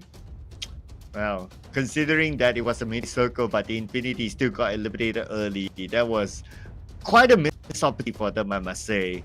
Since they normally drop in, Soft don't come into the base itself. It was unfortunate that they got that circle, but it just had to happen. I'm looking away at the drop, so I guess because of the flight path, slightly over Milta, and Boom is a nomad anyway. So they decide to someone not at Milta. They're going towards hospital, possibly Jopu, South Jopu, because FaZe Clan's not playing, but we got another mid to the base circle. You just had to say it right. Yeah, not the wedding. I don't know what's wrong with the circle this day. It's definitely not going to be easy for the players this time. Good mind. Sem9, they're having a head-on fight early on. XERXIA having a bit of a trouble here, but I thought it's out of Sem9, if they can actually do this right, it's going to be hitting birds with one stone. Two birds in one stone here. One knockdown. Z with the DBS. He whiffed just a tiny bit, but might actually scores another. A bit of trading gun. And try to work out around the walls. It didn't work out quite right for them. But for the side of Sam9, lucky that not being finished off in an instant didn't cause them anything at all. But on the side of XERXIA, it was an expensive run for them quite early. And luckily, Kenny had a decent close-range weapon, the micro Uzi. It was scary though. It was the DBS. So unfortunately, the DBS did hit.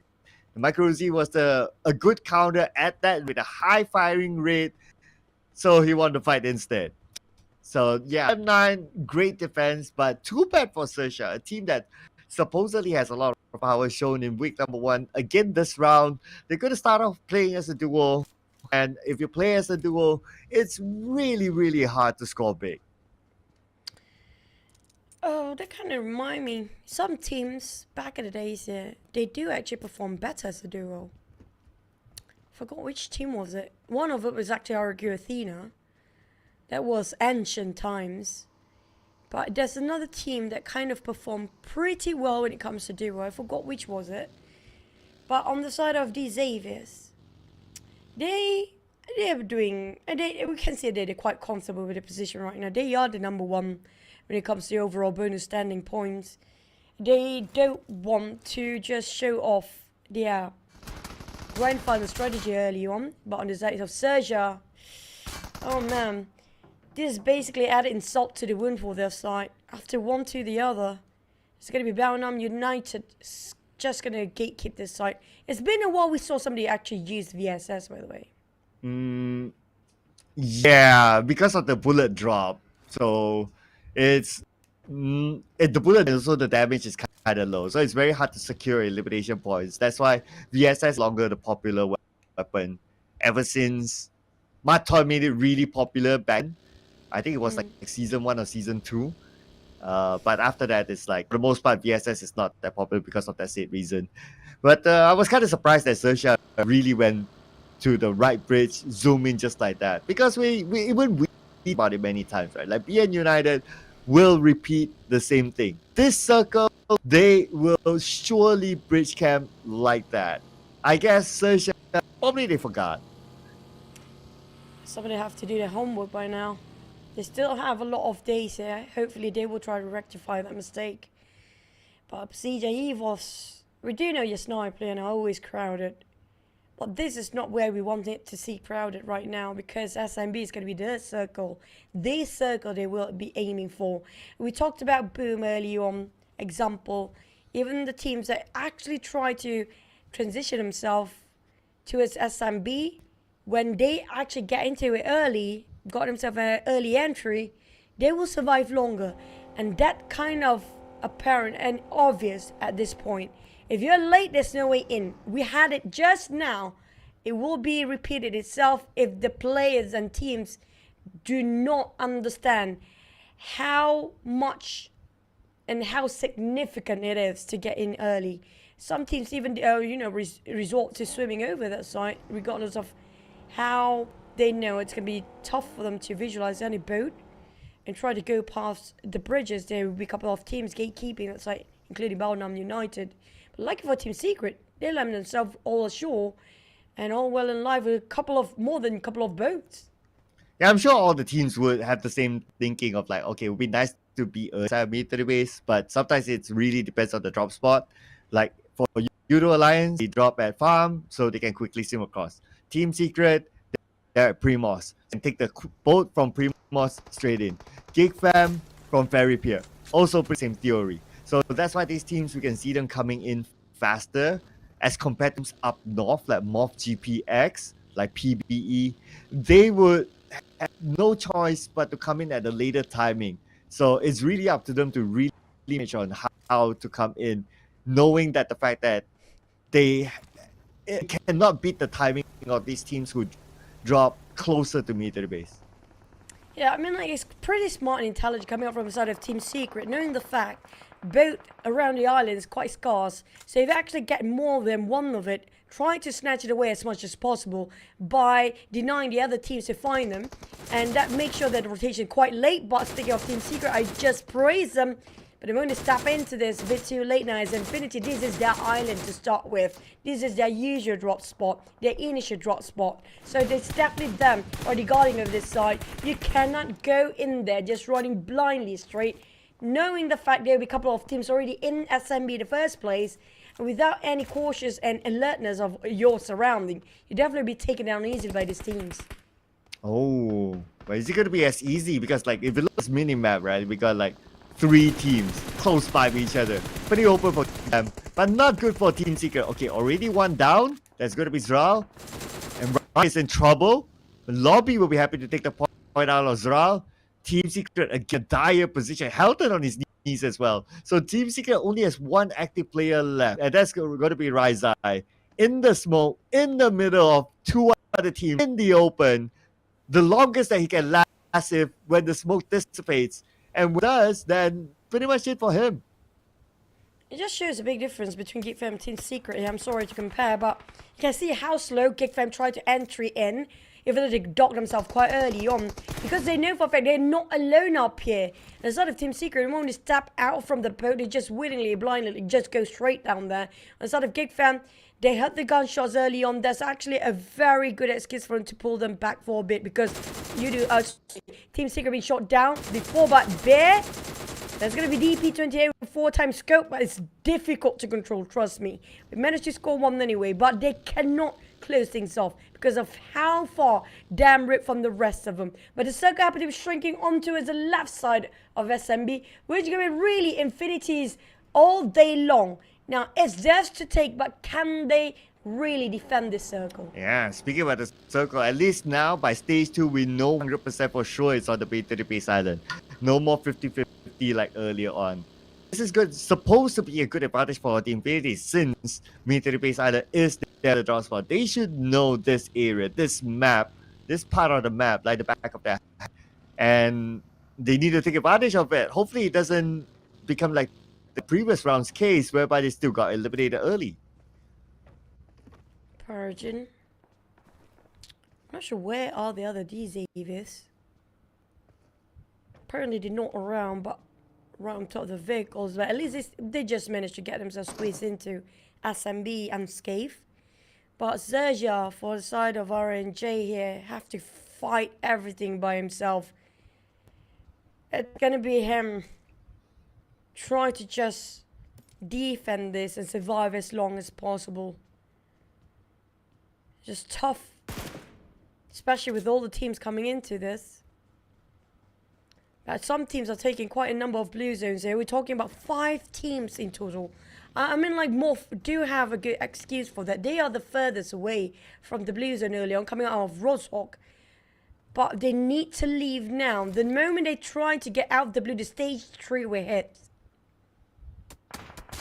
Oh boy. Just as you mentioned, immediately Drong's in, knocked out, taken out. Boss Gaming in the blue, playing with 3 players. This is super duper hard for Boss Gaming. Coming from Yasnaya, expected to come in a little bit later, but this is where we talked about, like, they have pretty much no choice. They can't beat the timing of the teams that drop nearby with mid-to-the base, and they manage it somehow. And unfortunately, still not able to manage it. They're at the blue still. They lost 1 player. It looks like it's going for Boss Gaming.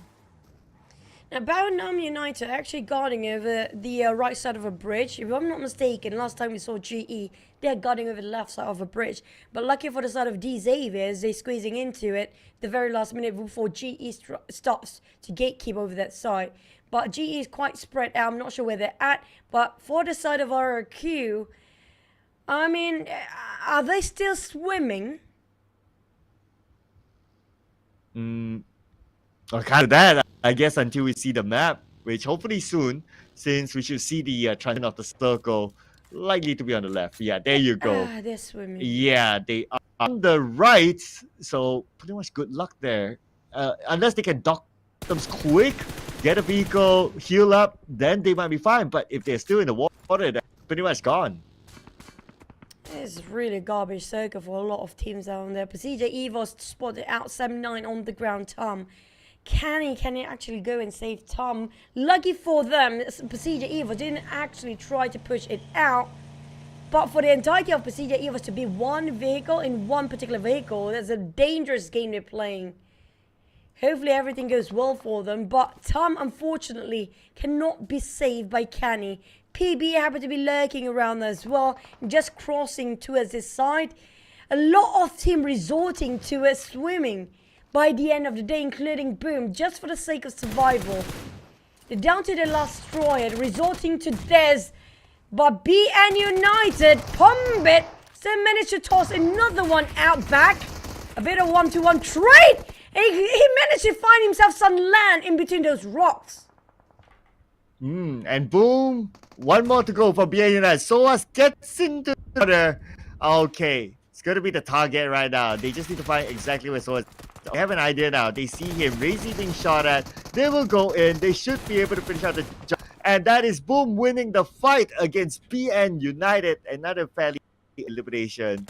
And speaking about early, because Boom changed their drop spot to Jogo Pool, that's why they can't rotate into military base circle in military base as fast as the previous round. It's kind of true. It's too far from them. Yoodo Alliance spotted out GE. The last player to reunite with one of their teammates, but Boom is just being plundered all day long. This is almost impossible for them to get out from. Even if Yoodo Alliance having a hard time to score one with this angle, Adiklu can just easily place himself on top of the rest of Boom and start to shoot them down from above. But coming out from the side of the Blues, surprisingly, I'm not sure what is he thinking for the side of Boo Boo. He's trying to scout anybody that's swimming over this side, but the one actually coming is right across the bridge. He got one. He got two. He scores another. Can he get another? It looks like a piece of cake for Boo Boo right now. And scores two in the back. Not breaking a sweat. It's not even looking hard for him. But Gosu is still at the other end of the bridge. Yeah, the and moment he's going to be the last player. Yeah. The moment you ask, oh, I wonder what Boo Boo is doing, he immediately shows it in action. So he knew that Box Gaming was about to get across. So two in the back, one last first aid. Okay, now Boo Boo who will move. Have to. Hopefully he can still be alive because the circle is just excruciating, painful to watch here. GEEK fam did take a lot of the left side, but MORPH, whoever stays in the blue zone still, cannot even get an entry. PBE and PERSIJA EVOS both waiting, gatekeeping this side. Yeah, we got PERSIJA EVOS still on the outside though. And Boo Boo Cool, actually on the right bridge, not the left bridge. So he has to get this point to be worth it. Okay, in the back, that's it. Shouldn't be able to survive. If he had a first aid in that box, he would have picked it up. So because he done, it's only down to bandages for him. Yeah, he will be very, very soon. Oh, it's all about timing, yeah. Just waiting for the inevitable death waiting at the other corner for the side of MORPH. But at least he scores a couple of elimination points, so they will not go empty-handed. Some teams resort to just elimination at this point, looking at how far the circle is, including RNG, but at least he still survived. He scores one, possibly. He could got himself a clear view. There's no way he didn't secure that one out. But in the meantime, there's nobody to cover 5 on the side of RNG now. He's all by himself. In the Telco, another one bite the dust. It's going to be the last player as well. RRQ eliminated without any fight at this point. Yeah, they somehow done that, but it was just too late for them. SM9 by military base now. You can see him tapping on the red base, and that's going to be a... Did they secure it? Yes! Smart pass the elimination onto red face. So it's not only Sam9, but you guys also shooting onto PERSIJA EVOS. So that's why PERSIJA EVOS at some point, they got a couple of knocks onto Yoodo Alliance, I believe. They were like with each other. Yoodo Alliance, well, they can actually get what they can out of this. They do have the advantage. They still have the circle. They got the high ground. On the side of Boom, if they can find a place safe enough to get themselves docked up, they still have a fight. They still can go for it. But GE taking on PBE. Nobody actually staying in the blue zone for now. All the teams that are struggling in the blue zone being eliminated. When they spotted out Range and PBE in the smoke. Two of them in knock. No rush coming out from any side of the team. PERSIJA EVOS is watching the same angle as GE shooting across. I'm not sure who's shooting back. Maybe PBE. On the side of PBE, this is just not getting out of here. I mean, caught in a line of fire between teams. It's going to be hard for them, but at least they're in the circle. They just need to hold on somehow, try to find cover, hope that the smoke is still as active as possible. Because right now we got, okay, not only GE, but I believe Sam9 on side also aiming at them. Now, it's all about the circle shift after this. The circle pull downward south is worth for them to invest this much. PBE, H2R finally goes down. I think that's the loss of PBE as we speak. But Infinity got themselves in the center, and the circle just shifted north all the way. These Xaviers got them. PBE do have one more player, which is going to be reviving at the same time. GEEK fam being shifted away, but they still have a full squad and spreading out quite thin among themselves. RNG being spotted out. It's going to be the entirety of Boom. Nobody wants to be at the receiving end. But Infinity, oh my god, they take the credit away. Speaking of stealing someone's thunder, that's going to be Infinity taking Boom hard-earned effort down into the drain. Wow, okay. They really take this map like that, their house. They're taking the points away from Boom. Interesting. They found a good angle there. They seem to be in a good angle even in this kind of circle as well, because they're like on the other end, whereby we see a lot of teams on the right side instead. At least on the video, we have 3 teams. Now, on slightly south side, we still got GE on the other side of the circle. They got a neighbor up north. They got a neighbor on south, that's Yoodo Alliance. So, as the circle closes, and they all will need to move, Infinity could probably steal more eliminations. Why not? They needed it, but Grammary being cornered out and about. Left, right, center being shot down, slipped down even. Everybody from Yoodo Alliance barely hanging on to these cliffs. It's going to be the cliff of death because as Razy drop a big one. And it just eliminate the entirety of Yoodo Alliance. They're gone.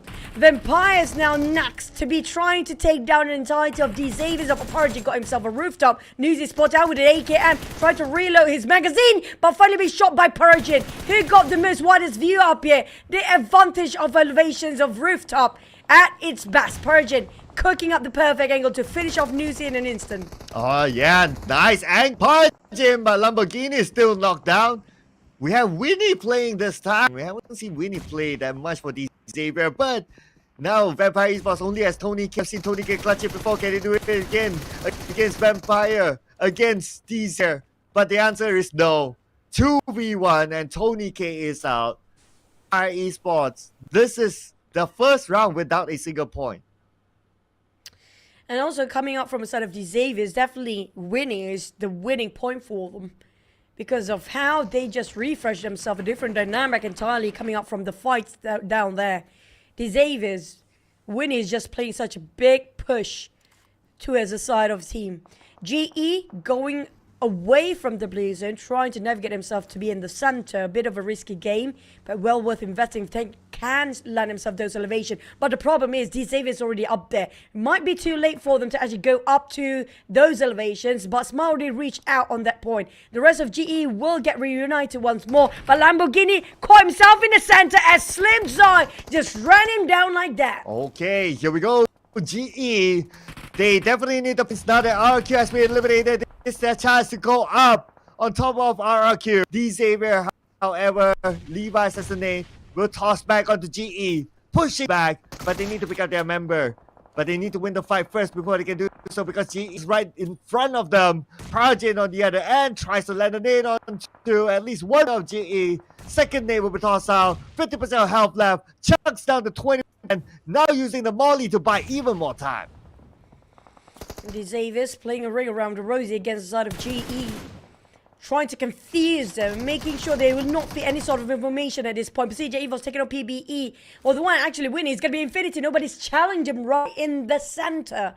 And Infinity, like you mentioned, they can just farm all eliminations from the sidelines there because nobody touching the center except for only one team, and that's the Infinity. GE and DZave is a bit too busy amongst themselves, while PBE is sitting at the sideline trying to take all the kills from afar. GE slowly climbing up. I'm not sure if they still want to commit themselves to this one. It will not be worth it. They can go down to the left side of the circle and try to re-entry on that side, but they still want to go for this one. These Xaviers down to only one player left. PERSIJA, how can he make this work? It's gonna be Zai coming out the other end. That nade been tossed out. Didn't click and connect, but Zai knows his game. Yeah, GE, they have no space to rotate because the moment they move, it's free shot for these areas, so they must win it. And good enough for GE. They won the fight. Points in the back. Now they can move into the circle. GE. Zai got himself 4 eliminations now, but they're down to 3. PBE and Infinity have a full squad. Infinity got the strongest of them all, that fortress hanging on their side. A PBE, they're playing around the slopes of the hill. GE quite in the open here. Everything is just flat plain for them. If they didn't find himself covered, they will be in trouble. Then one side of GEEK be spotted out. Audrey, no way out of this. GE and GEEK fam happen to be sharing the same boat, but worse on the side of GEEK fam. They're down to 2 players. Boomed at one last player. We have no clue about hanging on towards that cliff. Playing around it as long as he can. But Master each and the rest of GE, they need to figure out which way to entry in. They want to fight, they need to close it up with PBE. Yeah. Or they can be on the other side of the road and try to stop PBE from crossing. That is a strategy that they can use at this moment, but they got to be careful of the other teams who could point their weapon at them. PB knows that they need to clear the side at least before they get across. If the open road will be just too much for them to handle. Speaking of open road, we might end up being the last circle on top of that one. PBE split into 2 formation, 2 in the front and another 2 at the back, but the one that actually will open up the angle is going to be the one on the northern side. Try to find the rest of the players right across them, which is going to be GE. Infinity, how to take them out of that compound. They need abundance of resources just to flush out Infinity. A lot of mollies, a lot of hand grenade, which none of them do have that luxury right now. I noticed it's a 7 before the screen change. Didn't really catch an eye on who exactly it was, but anyway, it will be important when the charge happens. Right now, the circle is still on the side of the Infinity. They have a good chance of securing this chicken dinner. It's a matter of the other teams clear off their flanks first before they can even consider to charge in onto the Infinity. Yummy May, the last player of Boom, trying to play hide and seek down there. I do have GE forcing PBE to fight them multiple times by now, but they're just too close towards the blue zone. It's not the risk they were willing to take, but Boom finally got finished off. Down to 4. With GEEK fam remaining, only 1 player left. Solo have to be relying on his own wittiness to survive here.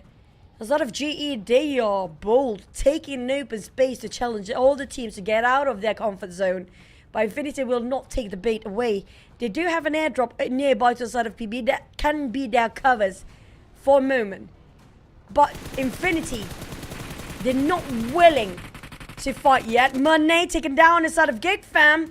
Can they be finished off? But Infinity now they start to open fire. Spot out Master just steals it away in the very last minute, but it's still the same teammate anyhow. But GE start to lose man. PBE and Infinity, between these 2 teams, actually do have a shot at chicken dinner. Yeah, okay, here we go. Full squad, they managed to somehow get behind because GE was distracted by the circle they had. So that gave PBE the opening, but oh damn rude. Can he be the one to knock them? Yes, he will! One goes down to Damrude, doing the Infinity a favor. 1 left to go. Can Damrude finish off PBE? Tapping away onto PBE, but land the shot yet. Try to seal the deal. Cool pick up his teammate. He are back up on his 2 feet. They are in the circle now. We still have one more stage to go. On the side of PBE, biding their time with the airdrop. That very small space. That's going to be the life saver for now. GEEK fam, hanging on to that slippery slope is quite a risky call as well, but spotted out Bear Snipes with that UMP spot on spray, gorgeous spray on that side. But he's running low with his magazines. Barely have enough to shoot on another player. And now decided to jump down, knowing the fact he cannot withstand the team with what he have. Same goes for Damroot, running low with their ammunition down to the very last bullet. While PBE, they still can go for a fight. On the side of GEEK fam, they're down to the last straw to just swim over and wait for PBE to be taken out of the equation. But Infinity, they're a full squad. They don't want to go out and push yet. They know they're safe. So they wait for the team to come to their angle, to their side, so they can make mistake. Absolutely. They have no reason to go out now. It's more of like the other teams come to them and look at this. PC on the outside. So even if they go any further closer, then Infinity can potentially shoot them down. They have an angle though. That's where PB will need to be careful. GEEK fam on the other side, they're playing by the ledge. So with this angle from the house, you cannot see GEEK fam. And this is where GEEK fam will try to steal eliminations away, taking out the members of PBE and at the same time run for a second place at least. Well, they are scoring one. They pin it right on the top of their head, what they definitely want to do and need to do. And they scored it right for the side of GEEK fam. You just wait for the right timing and just wait for H2R to finally be spotted out by Infinity. Like you mentioned, this angle is impossible to spot, but they spot Infinity players instead. And Damroot managed to knock on one, but there's no way for them to translate into a point. And they just, you know, knowing the fact they cannot fight due to the resistance of Infinity. Infinity flawlessly just scores that like a piece of cake.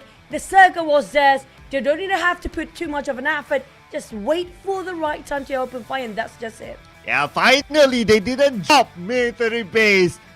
And they get the chicken dinner. Man, this is redemption from the previous round whereby the circle was in military base. And the Infinity, it feels like it's been a long time since saw them score a chicken dinner. And finally they are back. And they're back winning it big, by the way, because they've been gatekeeping all the teams from moving and cannot even advance towards the center because they are the center of the circle. And speaking of which, how much did they actually score? Since we do have a very deadly circle as a start, 5 eliminations only by Bear alone himself with 1,000 over damage. Imagine the accumulated points coming up from the side of Infinity in this map only. Yeah, I believe the score not bad in terms of the total eliminations, even though they were in the house for like majority of the time. Because from the house, there's a window that you can see on the right side of the circle where all the teams are trying to get in. That's why PB had a tough time, because the window is able to see their position and a couple of other angles on the right as well. That's where they can eliminations away. On top of that, on the right, they're able to see as well. So that's where they hold a good number of eliminations early on too. So they got themselves 11 elimination points playing in that compound thanks to the circle. And they're not breaking any sweat at all. We're talking about how pleasant journey was it for the side of Infinity to score that chicken. And they just have those smiles on their face because they know it's not even an effort for them to actually have to invest that much. The side of GEEK fam, unfortunately for them, they cannot last long with the limited amount of ammunition that's left in their magazine. There's no way for them to actually push it out anyways. But they last long enough and let PBE go down first, and that was crucial on the side of GEEK fam. But side of Infinity, this is redemption time for them, like you mentioned. They definitely try to push themselves up there now, since they barely score any points for the past few maps the entire day, and finally hit it off with a bang. This is what they needed. Yeah, they only scored 1 point before this map. Can you believe it? 1 point in 3 rounds. The 4th round, scored a chicken dinner. Oh, it's good redemption for them. Great work from the Infinity. really knowing the angle from that compound, where to take care of, where to steal elimination points. But this is of the more exhilarating part of this fight. So we got BN United, and then the moment Boom was done, Yoodo Alliance had to come up and pin Boom down instead. A lot of third party going on this time, and resources are scarce, including Yummy May. He didn't have helmet, didn't have fast when this fight happens. I think it's shredded almost entirely due to the fact he's been continuously fighting by himself. There's a lot of GE again, it was a close one, but it's just, you know for a fact if you're not in the circle in SMB, there's no way for you to get in safely by that time. It's just Infinity, like we mentioned before, Cloud, multiple times in the entire day of that late Erangel circle.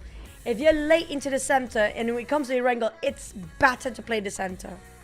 Yeah, I mean, that is the meta right now. Get as close as possible into the center. That's where you will see a lot of successful teams putting that off. But I can't say the same for the same success for Team Secret, RRQ, and Vampire Esports. Again, another 0 for Team Secret. This is just insane. I hope they don't break their previous record of the lowest amount of points collected in a single day. I don't know, it feels ominous coming up on the side of Team Secret right now. We're only 2 points across 4 maps. It's just, I don't know what else to say, man. Nothing good can come out of that. But Boom, Scott himself, maintained their spot in number 1, and GEEK just 1 point shy from the side of Boom.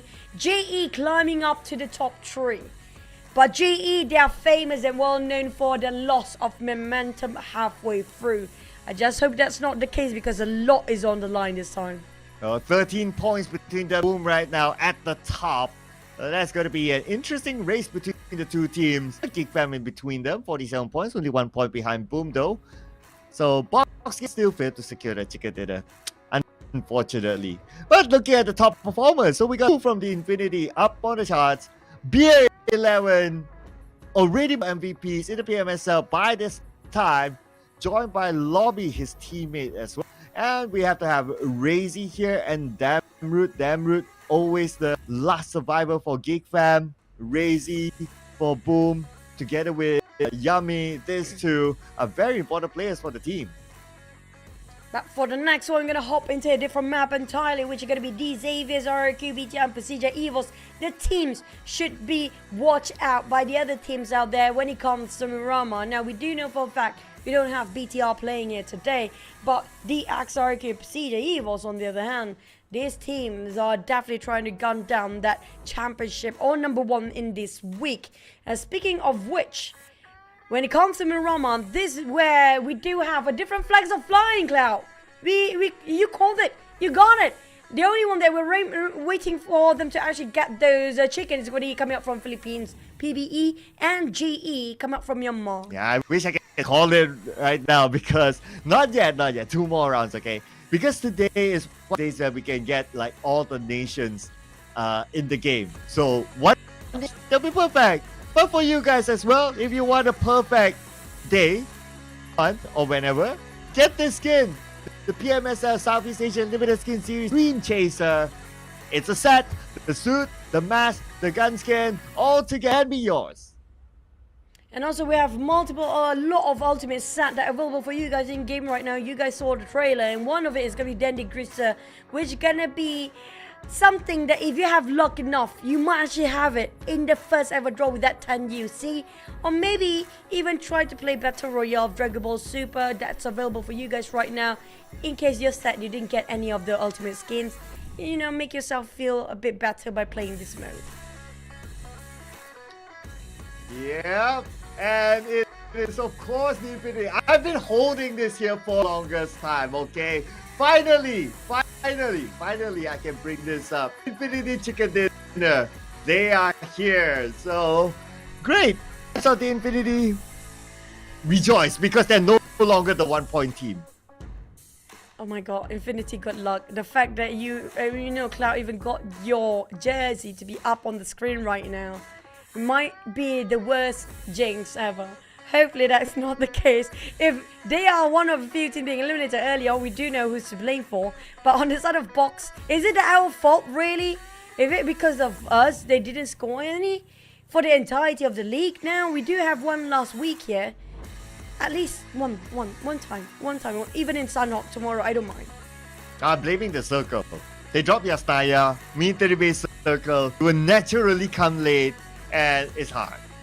So what to do? I mean, you a team that naturally drops inside a military base. I mean, yeah, I mean that's like a straightforward math, right? So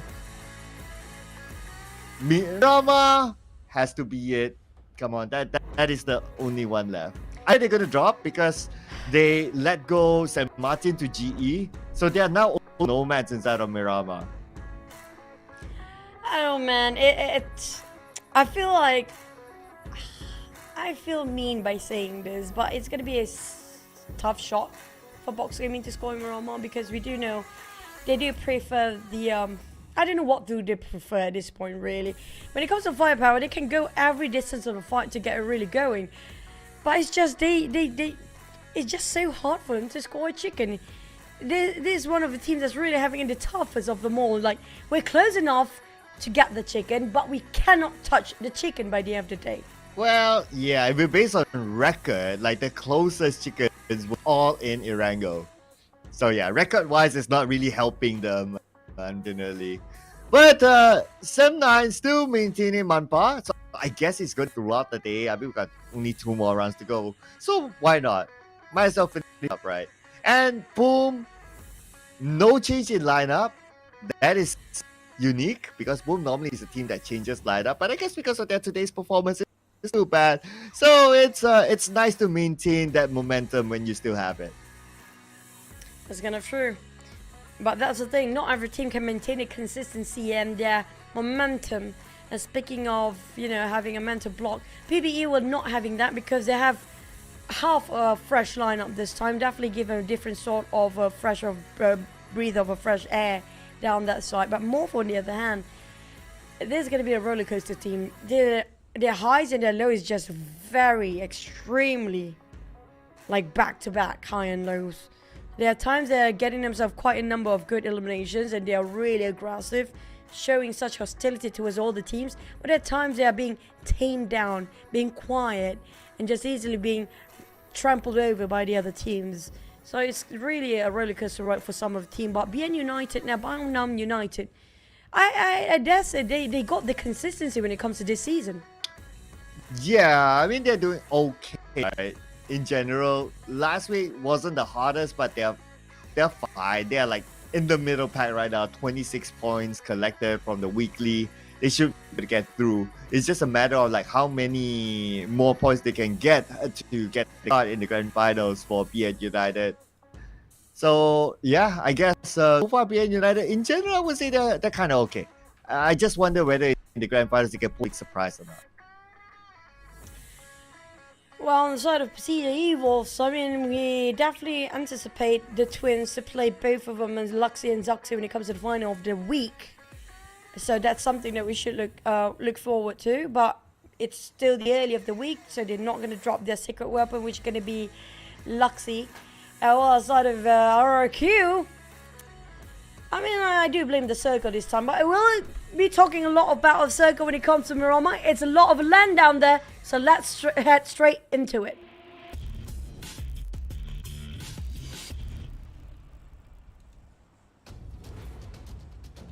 And this is the first Miramar of week number 3.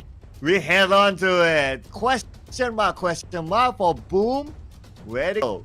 For Box, where they gonna go? The Nomads of Miramar.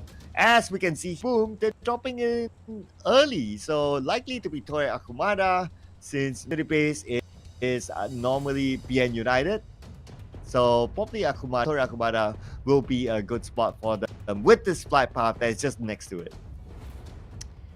At the same time, I have feelings. It's been a while we do see Creator Field Circle. I kind of miss that place. It'd be nice to have one for once. We've seen Impala, we've seen Los Eagles, Sword of a Circle, Chimacera multiple times. But the rest of them, even around Picado, we've seen a couple of times. I mean, La Bedita, it's been a while. I mean, as Generalis, it's been a while, but not Los Leones, please. We do not want that kind of ending. It's a bit slower compared to all the previous weeks. I feel like a lot of teams are a bit more cautious when it comes to the final week. They're knowing what at stake this time. Boom's dropping themselves in the north. BN United in the north. MORPH is actually on the north. So there's going to be 3 teams going over that side. It depends on the circle whether they clash or not later. Impala circle again, at least for the start. Interesting. So it's going to be advantage for PvE. The last time we had an Impala circle, PvE collected a good elimination points because they took the high ground on top of Impala and it stopped a lot of teams from getting across to the other side. But because RRQ was really on form that time, they got the chicken dinner. Anyway, at least PvE will be happy with the circle. But for these area, not happy as they got spotted out early on by Team Secret, but Putra failed to land his shot. Honestly, I don't know who pissed the god off circles for today. That circle has been bizarre for the entire day. Deadly even for the teams actually dropping themselves way up north. I mean, usually north entry is quite clear, and this time it's not so much. Coming out from Los Lunas is going to be the most crowded ones. A bit rowdy later on top of La Bendita or Los Leones, but like you mentioned, PBE, it should be theirs to take. Yeah, whether they can take it home or not, that will be the big question. Because they are playing with a refreshed lineup this week. And whether they'll play with the same strategy or we don't know. Let's see. Because it's half of the team is new to the original PBE. Even for H2I, we can't think about it. Actually, he joined PBE last season. So, not even a year with PBE just yet. So, it's quite a fresh up, I must say. I've caught the H2R games before. I don't remember which team, which tournament was it. But his name's definitely not a new player when it comes to competitive scene. Maybe, I mean, when it comes to PMPL or PMSL Salvation level, this might be the first few. But I agree. I mean, but at the same time, PBE, you talked about how different lineup is. Majority of the players of the veterans one, like Ranked, Demigod, not anymore with PBE. And even Mombo is not playing here, one of the OGs of the players. Despite of that, they still can sort of deliver. I mean, their performance still in the middle bracket. They are in the middle pack. It says something. If you give them a bit more time, it feels like they can even go further than what they stand right now. Just give them a bit more time. Hopefully, they develop well with their chemistry between them, the synergy in between the players, before even the grand finals. That would be great, because grand final is going to be a banger coming out from PBE. Yeah, totally agree, because even right up 21 points, not too bad. And if they can take this week to really refine their chemistry, refine their comms, that grand finals is where it all matters. Because right now, knowing that the slot is actually a lot. It's not only about the top 6 slots only, but we can also somewhat imagine that a lot of those teams that got the PMGC point qualified to PMGC teams will be somewhere up. It will push the slot down. So can you imagine, basically in the grand finals, if you are in page 1, roughly if you're in page 1, you're already on the PMGC. And it's 50% chance, actually more than 50% chance, because there's 6 plus 5 slots, 11 slots of PC. You just need to make somewhere in that 11 slots out of 16, you're through. That's kind of true. That's kind of true. Speaking of PMGC, I mean, everybody wants to be in there because that's going to be the most prestigious competition. That is the highest level to fight against one of the best in the world. Also, maybe a bit of a possibility to travel out to be in Turkey, which going to be even snowing that time. But speaking of which, it's going to be a limited amount of slots. We do know some of them already confirmed to be in the finals, in the grand finals. How to get into the finals, you have to go through the league. How to get to the league, you have to be one of the best teams out here in PMSL. And the team's definitely fighting for it. Some of it have already got a slot. That's why they're playing a bit low and quiet for now. But at the same time, if they're not being careful, if they're not used to the high pressure and did not try to train himself to face the hardest challenge, try to really pick up the guns and fight it back, it's going to be tough, even in PMGC. Yes, you get into the league, but where will you stand after that? Will be enough? Are your preparation enough for PMGC? It's not just about entering. It's about putting your value amongst one of the best in the world. Yeah, that's where there's such a debate about like let's say if you are say place number 11, for example, right? Like the slot goes all the way down to 11. So you're the number 11 team at the PMSL, and then you're in PMGC. Oh, you're going to survive against the top teams in the world, right? So that is actually, and also some of the teams. Speaking of teams that actually do have a bit of aggressiveness and want to go and push their limits, there's going to be United, but it worked out for them. A bit of casualty on their side with break being finished off by the side of MORPH. But surprisingly for both teams, knowing it's not worth to fight this early on, still the stage 1. So they do know what the value if they manage to try to force it out, and what is the best option they can get. It's going to be parting ways and just you mind your own business, I mind mine. That's just it. But Team Secret. Now, I do want to listen 2 cents coming up from you, right? Oh, they're shooting GE. I mean, like, this is going to be a great opportunity for us, Raul. GE, on the other hand, they are fighting for their life. But on the other hand, your opinion on Team Secret, what's lacking that make it so hard for them to be just in the middle pack? Number 1, inexperienced lineup, majority of it. Number 2, no sub player. Number 3, no coach. And number 4, I don't know the organization direction.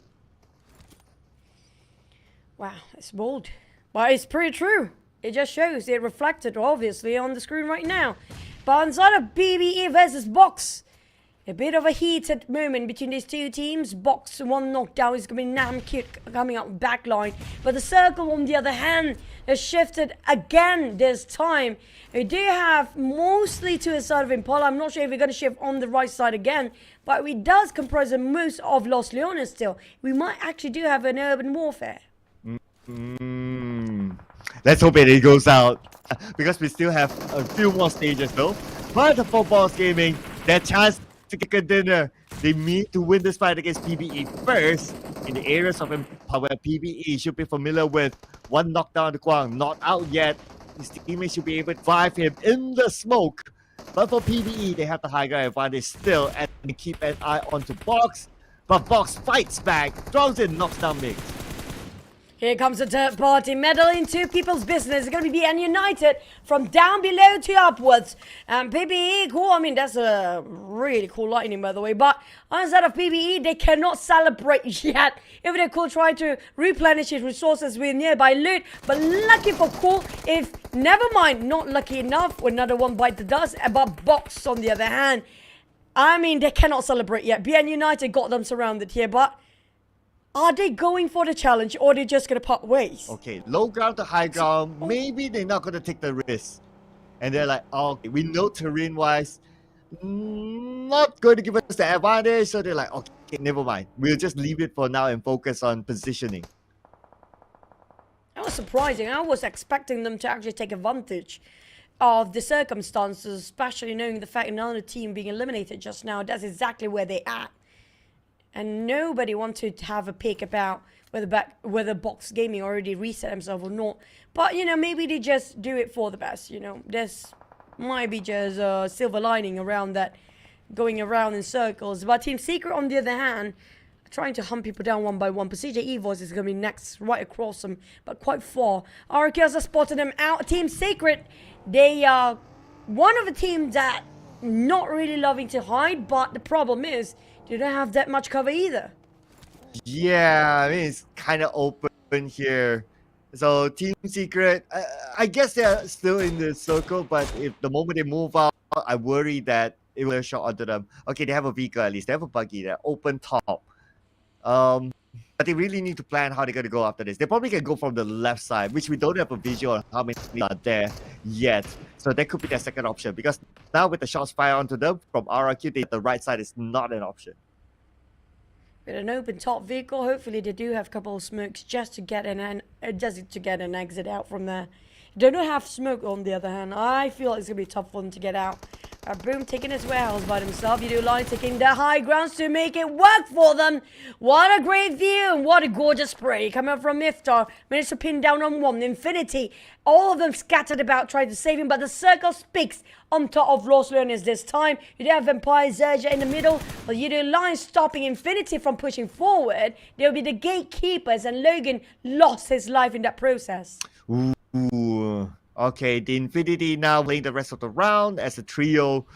I hope it's not the chicken dinner curse, though. You got dinner the next round, you don't do well. Let's hope that's not the case for the Infinity. And for Yoodo Alliance, they see GE now for the high ground. Ripple Boy sprays onto the low ground. Not able to clip a single bullet onto Smile. But now GE are stuck in the below warehouse. And Yoodo Alliance, on Tartan, the moment they move out, Yoodo Alliance can take the shot.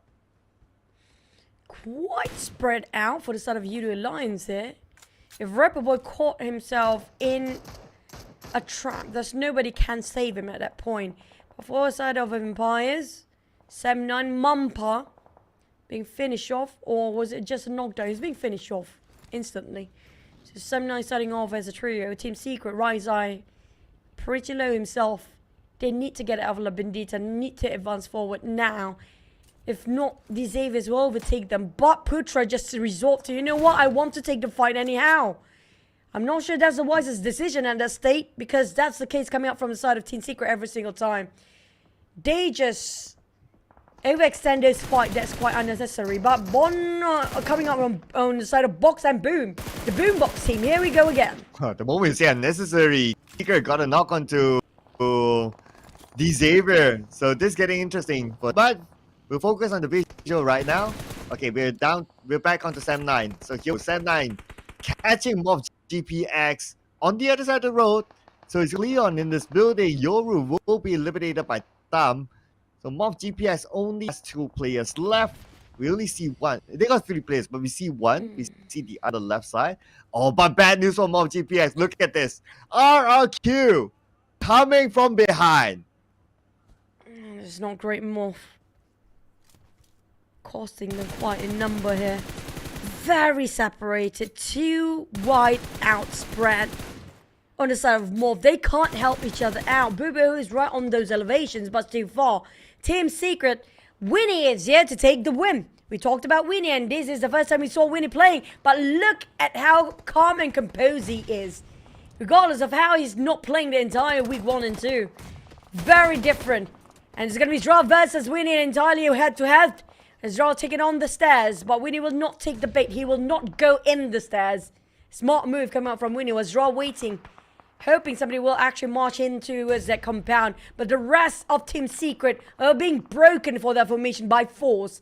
Speaking of brute force, their way in is going to be the Xaviers, slowly taking Team Secret limb by limb. But the circle happened to be right on top of GE. Yeah, GE. Okay, this round they are playing as close as possible to the middle part of the circle. Now they have the advantage.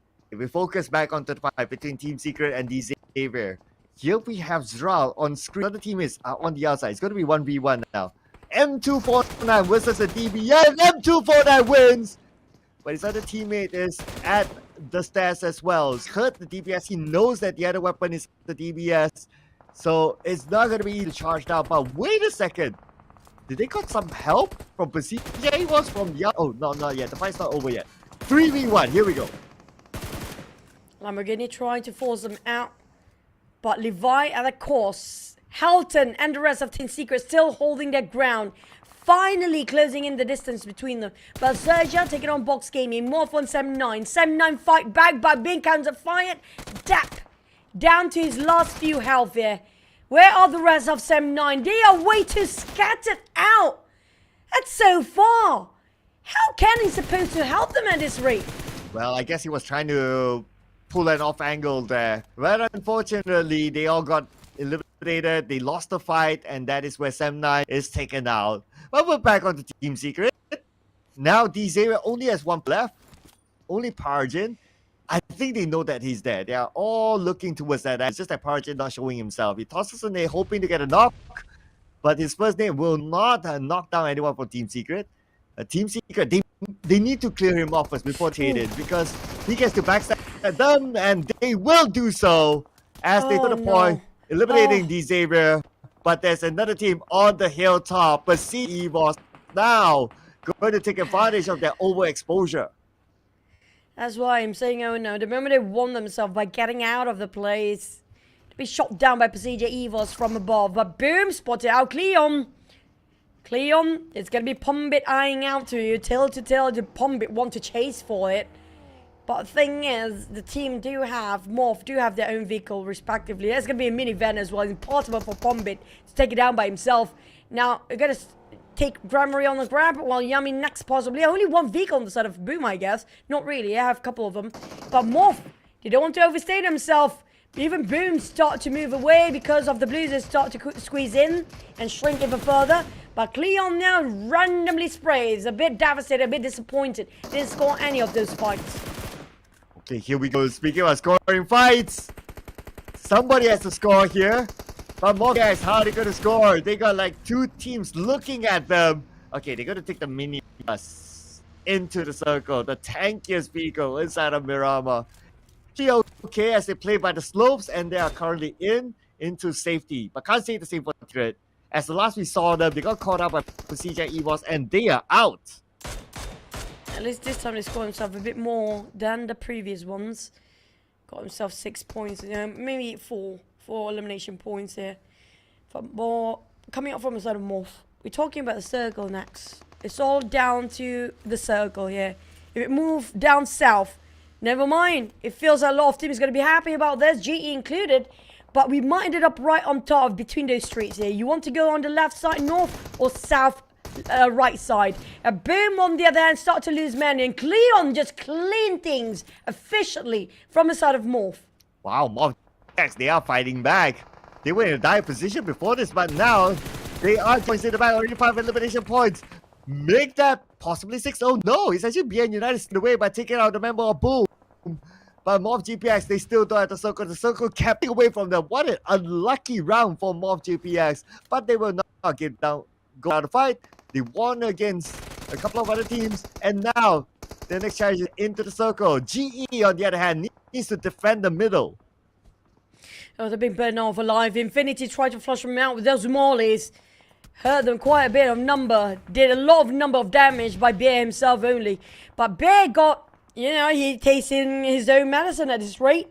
And Master Ichi going out trying to visualize where are his teammates being knocked down early. I'm trying to revive them. In the meantime, XERXIA spots out Grammary. Z finishing MORPH. It's going to be a piece of cake coming from XERXIA. They do have a very strong warehouse on this state. But at the same time, the moment they step out, it's going to be clear zone for everybody to shoot them down. BN United spotted out Namkit in a very small shack. So was. Try to force him out. It's not taking the bait just yet. Namkut now finally out. That's going to be the last of Box Gaming. I guess our prediction didn't hit anybody. Again still. Well, one more round to go. Keep my hopes up. But just like these teams who try to keep their hopes up to get the chicken dinner, especially fam, without the circle at this moment, and the zone is closing. But it's going to be a tall order for them, literally. As XERXIA will have the high ground against GEEK fam, they've been quiet all this while with 0 eliminations by now. Infinity, you mentioned about the curse. It's happening on their side. They just got themselves last chicken dinner, and now one of the first few teams to be eliminated. At least they got themselves 10 plays above Vampires. But now Rocket's gonna be Mika. What a Kobe from RC. That was huge from XERXIA. I hate to break the news, but 10 plays, no elimination points is still 0. So unfortunate for the Infinity though. But for GEEK fam, trying to fight back against XERXIA. Now they managed to climb up at least, so they are on equal ground as XERXIA defend their compound against the trio for GEEK fam. Orange is the rest of XERXIA do have the domination over this compound, but 2 of them been knocked down. It's not great, but at least they're still alive. because the casualty hits on side of GEEK fam as well. Both team having a bit of a fair trade between both of them. GEEK fam down to 2 players. 2v2 for the XERXIA versus GEEK fam. Snipes trying to find an entry. Any loophole they can actually squeeze into it. He found one. He's in. His bridge in. But GEEK fam Snipes spotted RNJ. Oh boy. Now, for the side of XERXIA, they have to bite the bullet for now. They have to force themselves, brute force, towards GEEK fam, like it or not. Because if not, they'll be sitting ducks, waiting for the full bullet, hit them one by one. It came with a great cause, but Snipes holding on to his last breath. Still holds on down. What a support. Wow, the trio of GEEK fam managed to take out the entire squad who had the compound, who had the high ground. Amazing movement from especially swiftly move across the building through rooms to take out members of XERXIA, backed up by Damrud. That was very, very nice coordination for GEEK fam. It was a tough one as well. Definitely not easy. But the one who have the huge chances of winning this time is going to be PERSIJA EVOS, because nobody's actually going themselves in the northern side and just give such a big, huge, massive space for PERSIJA EVOS to play and capitalize over that side only on the north. And there's a street in between them. Nobody willing to cross over that side. Whilst Yoodo Alliance taking those high ground and work, they're definitely not safe either. We're talking about them barely getting into the zone now. They have to climb down their higher walls. But PERSIJA EVOS, speaking of them just now, they are denying the entrance of REGUM, and Misery caught them off guard. All the way out flank, even out of the circle. They managed to take REGUM out of the equation this time. Oh, and not only that, XERXIA actually shot through the smoke, and he got the Eliminant out of RRQ. Nicely, that beautiful game sense. Now, we're back to EE, who defended their middle circle, middle compound. They have Yoodo Alliance, and yes. Yoodo Alliance hoping to drop something lethal to us, GE. Try to stop them from moving forward. And aside of GE, a lot of grounds to cover for their side. It's not just GEEK fam, it's Yoodo Alliance next door, it's GEEK fam on top of them. It's gonna be the teams across the street, PERSIJA EVOS. On the side of GE, on the other hand, this is just tough to watch because Yoodo Alliance and also the other team try to hammer them down. Small managed to avoid those explosions, but for how much longer? Because Yoodo Alliance are playing a dangerous game, willingly to brute force himself in the open just to get GE down on their knees. But PERSIJA EVOS start to fight. It might actually save the neck of GE in the very nick of time. Wow, okay. Maybe they'll do GE a favor now. That's how Yoodo Alliance kind of holding back. This is where stage 6 to stage 7. Expect all these teams to be really close. And that's why Yoodo Alliance is a little bit more cautious. But PERSIJA EVOS got a knockdown to Iftar. Again, doing GE a favor. Lynx, able to drop right on top. Porsche is going to be Vampires out of nowhere. They're marching as a 4. Spreading out. Slowly taking BN United limb by limb. Tony K, this is going to be a perfect angle if you calculate it easily well, but coming up from Max, spotted out. Tony K is on the ground. Lucky didn't toss over that grenade just now. If not, the entirety of BN United be unjabbly.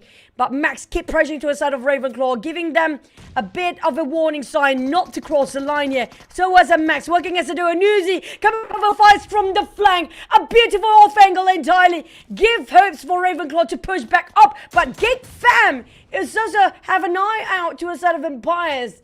Vampires, how to enter in without being spotted out. They're definitely being attracted so much of the attention right now. Well, first they must clear their flanks. That's going to be the main objective. So they managed one, but their main nemesis is going to be BN United. I think they're okay. Ravenclaw getting the information. He sees them. He knows that they're there. Some of them on their V's now. They're going to charge straight in, or they're going to take care of BN United from outside of the circle. That could probably be the case. Oh no, they're closing in the distance. They're being squared down by BN United. Not just that, the Blue Zone start to hit them as well. They can deny the points going against the Blue Zone, or they can just go for the fight. It depends on BN United. What are their aims at this point? Feels impossible for them to squeeze in here. There's another team watching at the other end. But for Vampires, knowing the fact the Blue Zone will not be friendlier this time, it's going to be stage 7 hitting to stage 8 with 6 teams still intact. BN United taking advantage. I will not go down easily without a fight on their side here. So has shredded almost his vest. Max even almost lost his entire helmet down there. Now the resources being scarce around them. Damrick waiting to open fire if he can spot out. So as a Max is going to be bonus point for him. He got himself a circle even. But for Vampires, they have to brute force themselves into the circle. And it's not going to be easy based on the terrain. They do have a lower ground. Ooh, yeah, Vampire. Okay, let's see, because we still have one more circle, right? But either way, okay, Zuxi seems to be looking on the other side. Okay, Red Face on Vampire. That means PERSIJA EVOS has interest onto them. And now Zuxi will start to spray. He got, okay, the main fragger for Vampire Esports, the key player for them. Now Vampire Esports might lose stone as well, as Red Face has another angle onto them. Vampire Esports nowhere to go, nowhere to hide. Zuxi and Redface open up a new view for the entire team here. And Yoodo Alliance will finish off GE working as a trio, trying to revive one of the teammate. PERSIJA EVOS down to 3. These are the team with the most numbers. Nobody has a full squad. Vampires down to Duo and BN United and GEEK Fam. Down to one single player each. But Max is barely getting into the zone here. And he got a shack right across him. He can take that shack to work. But PERSIJA EVOS, they are capitalizing over this side of the circle. They're just going rampage and rampant right now. They lost Misery early on, but with Redface alive, this guy can never know what the meaning of taking a break. He never stops shooting people. Redface with Zuxi, that's even more scarier combo. Oh yeah, absolutely. I mean, they already got like 12 elimination points at this moment. Looking really good. Look really hard. And now let's try to get another one. He will knock down Nuzi. And it's it for Vampire Esports. Even Ravenclaw eliminated by Damroot. They're out at number 5. 4 elimination points.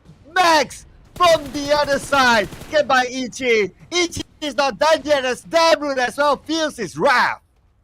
GE, this is a winning point for them. Down to 2 players of PERSIJA EVOS, but the 2 is really scary too.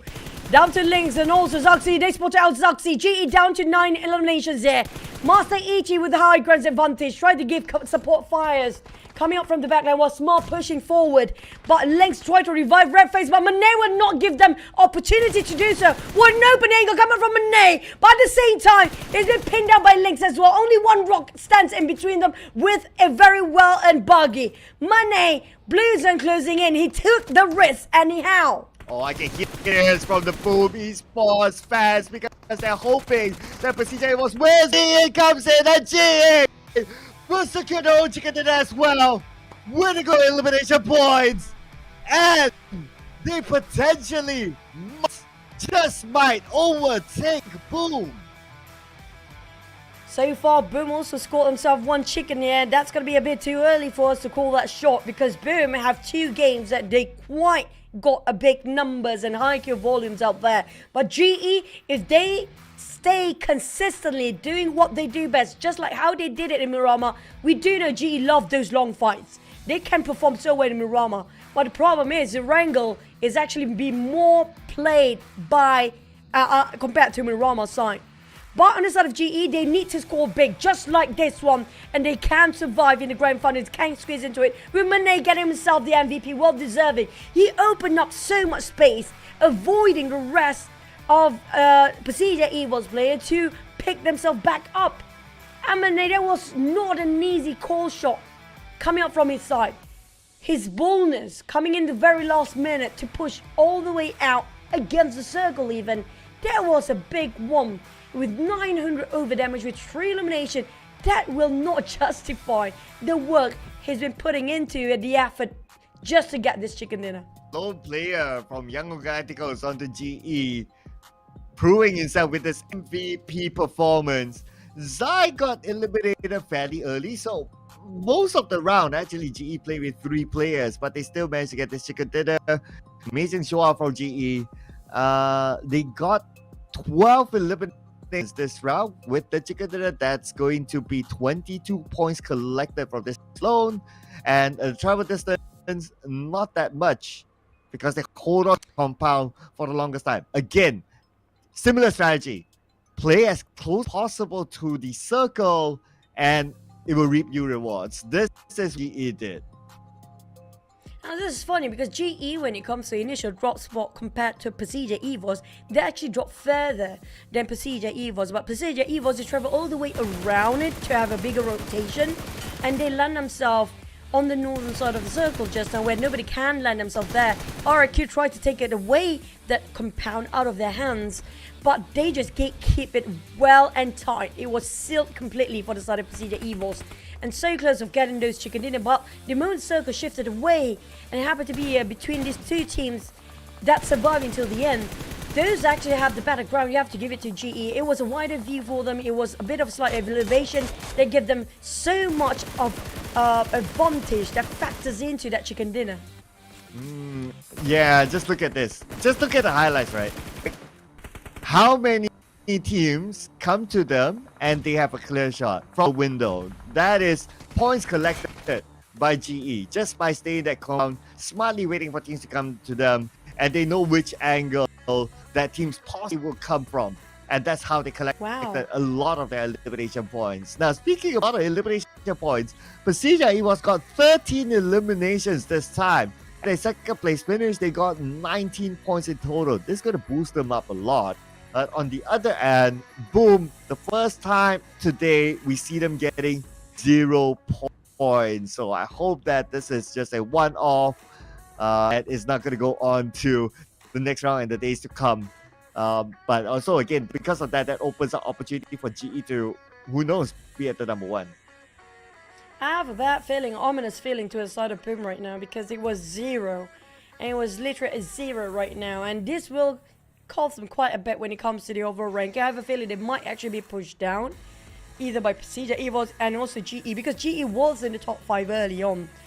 But it's a bit too early for us to call that one out, because GE really just pushed himself high up there, extremely high, stays at number 1 for now. But the point gap is just a very small margin between them and GEEK, 1 point shy. But boom, finally being pushed down to 10. PERSIJA EVOS on the other hand, on the rise up there. Ooh, yes. With that amount of point haul for PERSIJA, it was up. Interestingly, 9 place some points, but yeah, that's okay. I mean, it's only like, what, 5 games, so it's still fine. But on the other end, Team Secret is now the only team with a digit point. At least they don't break their previous record of 4 points in the day. Now they have 6 points. That's probably their only good news as of now. But come on, at least end the day with a dub, just like everyone else. I really wish Monet will stay with GE for the rest of his career, because he just plays so well alongside with GE lineup. We do know he's being loaned by YG right now. He's a very valuable player, great asset. But if you compare with FaZe, that player is different, entirely different being entirely. He's just love to spray. He don't care about who's in front of him. He don't play too much of grenades because he just loves spraying. But at least we got ourselves a different flag flying here today, Cloud. It's all down to only PBE. Can they pull it off to just complete a rotation of flags down there? Okay, so all of a sudden, like, okay, I want to be PBE next. Okay, I know our prediction today is Box Gaming, but okay, now just imagine that I changed to PBE. Okay, so I'm good, easy for Mr. Producer, but you guys can make it easy for all of us as well. If every one of you get this skin, then maybe we don't need to reprint the script, which is the first PMSL South Korean limited skin series in the game now. Can get more value out of this one because it's going to be the new Beach and Pool Party Team Royale Pass. If you can't land one latest cosmetic, at least you can get a bundle of it. But this is what I love the most. It's going to be my MORPH suit, which is going to be the first ever skin, I think, with exclusive glide effect.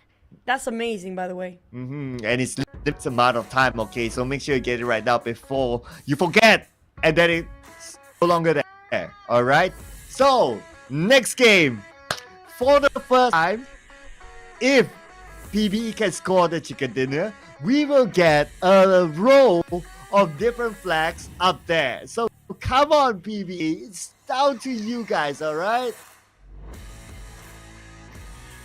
I mean, we do talk about I mean, it's extra PBE for both of us. I mean, like, but you know, maybe we'll jinx it. But we really wish PB can complete the entire round of different nations winning over for today's chicken dinner. But I wouldn't complain if even Box score 1 chicken for today. I mean, like, it's still a win for me. Well, okay, what's harder to get? Box actually getting the chicken dinner or us getting 6 different in a day? 6 different flags. Okay, so PBE it is. That's your answer. PBE. And that means the good news is that you still rate Box able to get the chicken dinner. Still better chance than, you know, that 6 flag thing, right?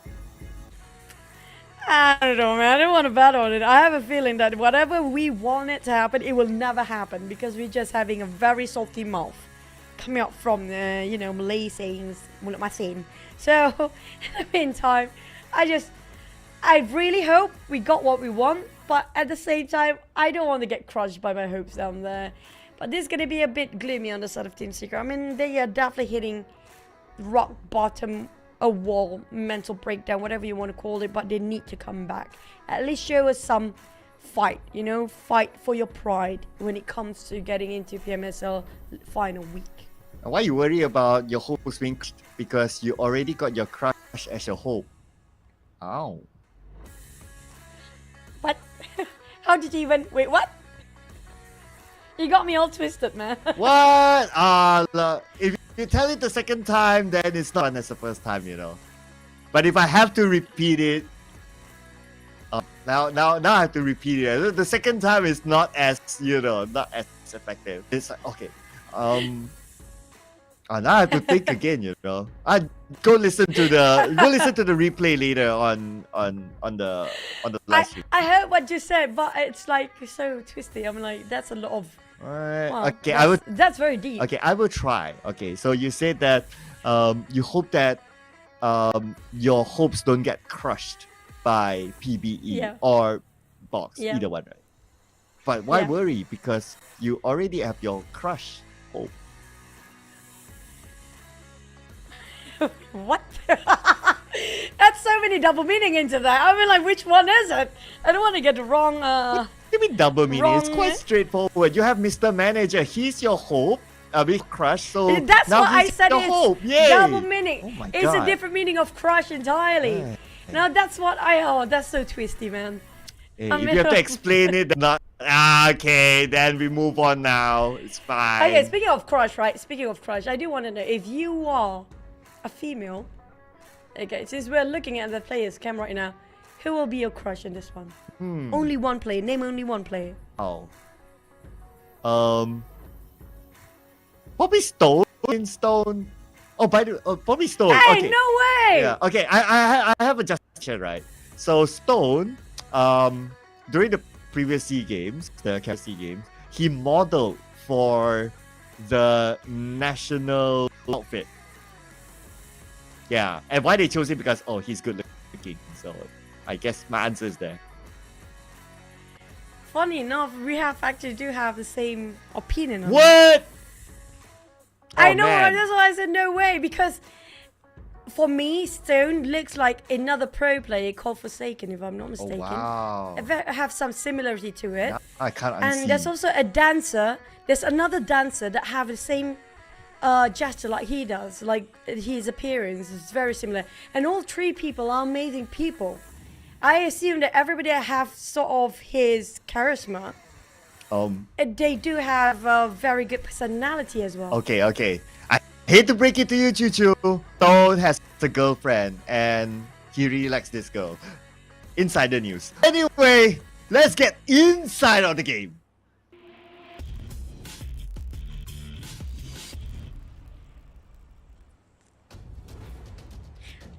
Thank you for that info, by the way. But not breaking mine. Definitely, you guys out there, don't be crying, okay? Because there's still a lot of good guys out there. Yeah, sorry, but speaking of which, I mean, I'm traumatized by the circle today. I'm not even joking right now. We have very generous flight path multiple times, but every single time we said this might be a generous circle, that's not going to be in. So I don't know what else to expect, because we do know, yes, initial drop spot, it might be somewhat similar. But some teams decided to change. One, because of the flight path. Second, the circle pops in and they realize, you know what, we can't afford to have our initial drop spot anymore because the circle is just too far. And hence, it changes the dynamic of all teams' navigation because of that reason only. I hope that information from me don't change the ladies out there to love. I mean, great player, great guy, everything. You know, it's okay to admire him from far as a player, right? And just you know, comforting out there. True. Man, I really wish PUBG do have a sea-level female tournaments one day. But this time we do have a very generous circle. When we mentioned that, I love this. I love this. Now I start to miss like the tough circles.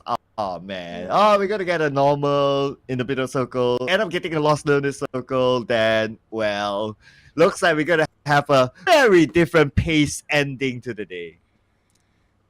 But there's a high chance we might actually move over to Picardo, which can be more interesting for the ending as well. So keep an eye out for that because La Benito is still in there. I mean, if you actually do calculate the center of the radius of a circle, yes, it might be Los Leones, but you know how crazy a circle can get, right? It's insane hot shift, only tugging to one side. So maybe that's the case. I hope not. It's already last game, okay? Let's wrap it up nicely, okay? Yeah, I'm sure the person will be like, okay, let's wrap it up nicely. Open fight, bang, bang, bang. We go have supper. Or we go to town because that's where they have been going often. You do know then. Yeah. I got no time to hang out, man. So busy these days. There's a thing called social media. I know, I don't even open up on social media that often because of how crazy things get on my end. You know, I just caught myself in an accident the previous day. I saw that. Has been a really tough day. Yeah, it was terrible. I mean, my God. But tell me about it. Like, what happened? It was so stupid. It's definitely stupid. You really want to listen to that? Yeah, we got time. They're looting. It's a nice circle, so it'll take time. Trust me. Yeah. Basically, I do have an event, right? Okay. So I was a bit early, like 2 hours early to the event. So I was having a really bad day because early on that day, when I went out, it was raining in the morning. So the floor is a bit slippery. So I dropped down on my back. I hurt my back very bad. Half of my body was bruised up. So we have to go for a doctor's appointment next. So we go. After we're done with the doctor's appointment, we straight go to the event. That's my days going on, normal days. And then while we're waiting for the event to happen, we still have 2 hours, right? I decided to lie down in the parking lot, in the car, because my back's hurting so bad. And suddenly our car starts shaking up. Oh. Because somebody just have to crash into our car. In the parking lot? In the parking lot where the car is not even moving. We were literally playing games in the car. You got shook by that. I was like, how is this happening in a parking lot? The car's not even moving. In the parking lot. And the car's bumper fall down because of that. And we have to go back. And then I was thinking, can we make it home like this? Well, the car was in a condition that it's drivable, right? Yeah, with prayers that the bumpers don't fall off in the middle of the road. It's not like PUBG Mobile where the pieces of car will be taken out, you still can move the car. That's not the case here. I was about to say that. Okay, but yeah, you read my mind. I was about to relate. I mean, like, even parking lots is not safe, guys. That's just how crazy the world these days. Yep. Well, it just blows my mind the fact that it happened in a parking lot. I thought it was like, okay, while you drive, it happens. It's like, oh, yeah, no, the car's not moving. I know, right? I told you it's so stupid. And I can't be mad about it because it's an old couple that crashed into a car. How can you be mad? It's somebody at the age of your parents and saying sorry to you. I feel bad about it. Guess you just don't be mad. You just be objective. I make a police report, and then I claim the insurance. I'm good, right? We just settled it out back. Didn't even go for a report. We don't have time for that. And the uncle was literally saying sorry profusely. I can't even. I'm like, okay, whatever. We just need to get back home safe. And we have to walk from the workshop and try to find a car to grab back. It's so much work that day. I'm like, and then it was raining. What's worse, when we were walking outside of the workshop, it started raining as well. I mean, that was the worst day of every bad luck happening on that day. I think that's the case for Team Secret. That's how they feel right now. Yeah. I guess they kind of feel the same too. At least their cars don't, bumpers don't drop inside the game. It true. sounds positive to Secret because, Team Secret, you happened one day. Team Secret had it for like 2 weeks plus now. Over 2 weeks. Yeah. It's still standing strong, still fighting though. That's something that should be respected of. But you know what? They're fighting GE. And GE won the chicken dinner. I don't know, I'm just saying, right? I'm just saying. Chicken dinner curse is real, It's kind of true. And we have our eyes onto PBE. I'm glad they're not touching and being touched by anybody just yet. Wow. Hopefully they play the usual game. Like, waited a bit slower and just waited up to the top 6 or top 7, start engaging with the fights. I mean, touching here and touching there, that sounded wrong to me for a moment there, but okay. Can you not go there, Fizz? Can you not, Cloud? I mean, it's There's so many kids watching. It's so many kids watching. So many kids watching. What? I mean, like, like inside the game, like if able to, like, touch and not shoot, then that's something wrong, right? So, just putting it out there. Touch as in the bullet touched the players. Do I have to explain myself? Yeah, that's how I felt just now. It's like explaining the same joke more times. I'm sorry, guys. Such a big segue, but because the circle in the middle. You see, circle, middle, nice. We're gonna have a chill game. Yeah, that's kind of true. At least some teams get to have the feeling they are actually playing the game, because we have a very extreme circle today. The players don't even feel like they're playing because the moment they just jump down off the flight, get down off their parachute, immediately shut down by the other teams. You don't even get the experience of playing. How do you gain experience by playing like that? So it's actually a very good circle. So the players do really feel like they're playing. Wow. I don't always hear that from you, being positive about a nice circle. Normally it's like, give me military base circle. I want to see a Minas del Sur, yada. But now we get a nice middle circle. You're like, oh yes, it's nice for them to gain experience so they can play longer. How would they know? How would they feel the game if they get a tough circle? I mean, we have really a tough circle for the past few weeks. Not gonna lie on that.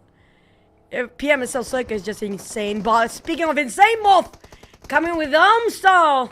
Infinity have to fight back. A bit too far across. Oh, that's not great. Infinity. They got one big good run. But after that, everything just dwindled down to a vortex of, I don't know what to call it. Really dark place. The black hole right now. To infinity and beyond to the black hole. But it's only one player down, okay? I mean, we saw GE getting a chicken dinner player, so I'm just putting it out there that the Infinity could pull it off too. Possibly. I don't want to jinx them, but you possibly did. Xaviers. I mean, the chat's been going crazy. We've been cursing all the teams down there, including, especially Box. Especially Box. But Xaviers caught a glimpse on the side of Team Infinity. Kind of, for Vampires, this is not the best place possible for them to stand for their ground. I have a feeling they want to get out of here. It's right at the outskirts of Los Leones. PBE, mentioned about them. Having a good start here. Hopefully don't jinx them. Yeah, I mean, I don't know if the caster's curse is real or not, I mean, we kind of from Box to PBE, right? So, it's still holding us. So, I mean, they're still a full squad. Anything can happen. We're still pretty early into the game. But for Vampire Esports, today is not the vampire that we used to see. I mean, being in the middle is fine. It's just that because they're vampire, they have a different reputation, and it happened to be PBE on top of vampire. It's not just one team, it's two teams on two different angles. Vampires on one side. It's going to be a different team entirely behind the other. RQ... Vampires happen to be attracting a lot of attention here. Feels like RQ want to engage, a bit hostile towards them as well. And PBE, I'm not sure they're choosing right now whether they want to go for Vampires or not. But GE definitely having a great start just now, but didn't actually secure those points early on. Except for MORPH scored on 1, which is going to be Infinity lost 1 player. You do have the circle shifting away. We'll be right on top of Chumasera. We might actually have a shot at Chumasera now. But I take that back. It's going to be a partially including Los Leones. But I don't think that part of Los Leones do have a lot of buildings, do they? This part, no. It's pretty open. So at least it's not in like a city-ish and so on. We got a few houses, but that's fine. I mean, normal, right? So that's okay. And you know what's better? Is that PBE is in the circle, right? So in case any of you viewers out there, I know, I saw it. So oh, that's it, PBE number 16. Calm down, people. They are in the circle. They are those who are not in the circle too. Yoodo Alliance, I'm not sure what happened, but I think it's going to be a long fight between them. Definitely have a bit of time to revive. BN United.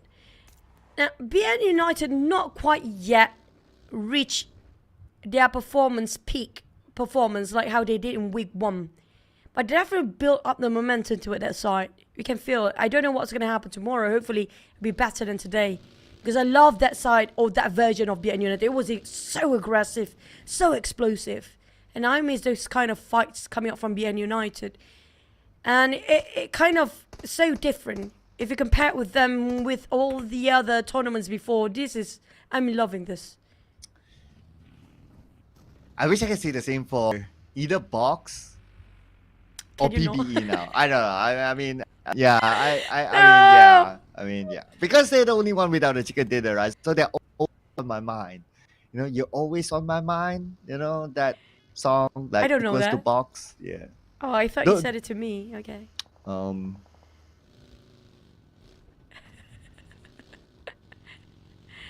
Yeah. Parjin. That is what I thought. Yeah. Thanks. Yep. Thank you. MORPH. Sorry, guys. So many segues. GE and Boom. Now, there's going to be one team that's winning over this side. Both teams happen to be in the same boat. It's going to be both GE and Boom. This is what I hate most. When both teams are in dire need of points to make sure their bonus standing points were actually pushing themselves up in the very last minute to get into the grand finals. But both teams have to fight each other out this way, not like this. But GE don't have the advantage. Like, terrain, no advantage. Manpower, no advantage. I don't think they would really want to take this fight. But Boom somewhat can. I don't think they want to leave their advantage unless from that hilltop they get a clear shot, then they'll pull the trigger.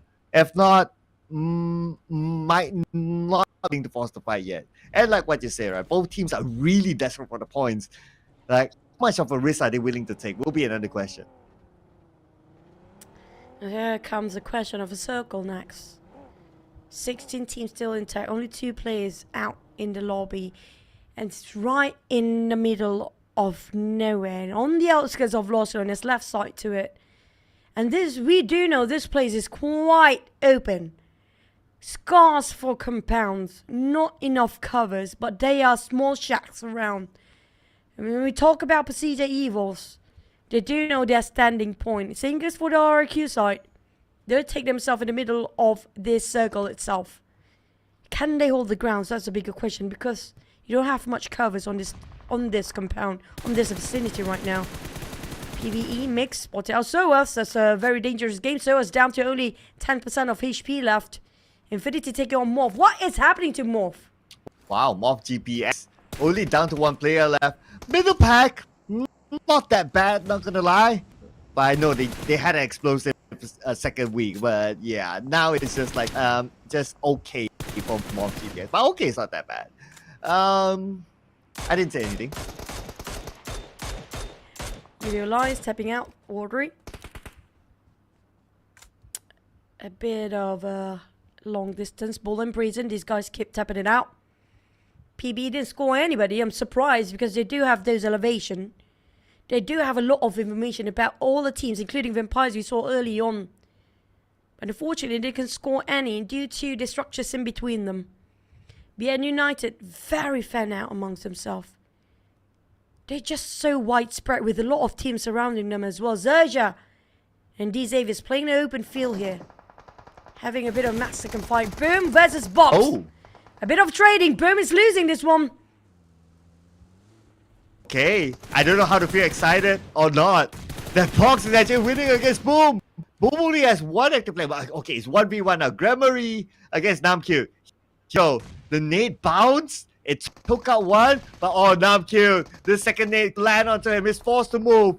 His teammate goes to nade it out.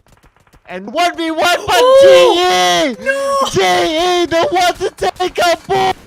GE! That elimination that they'll be really happy with. What a backstab for Money. Just casually swings over that side.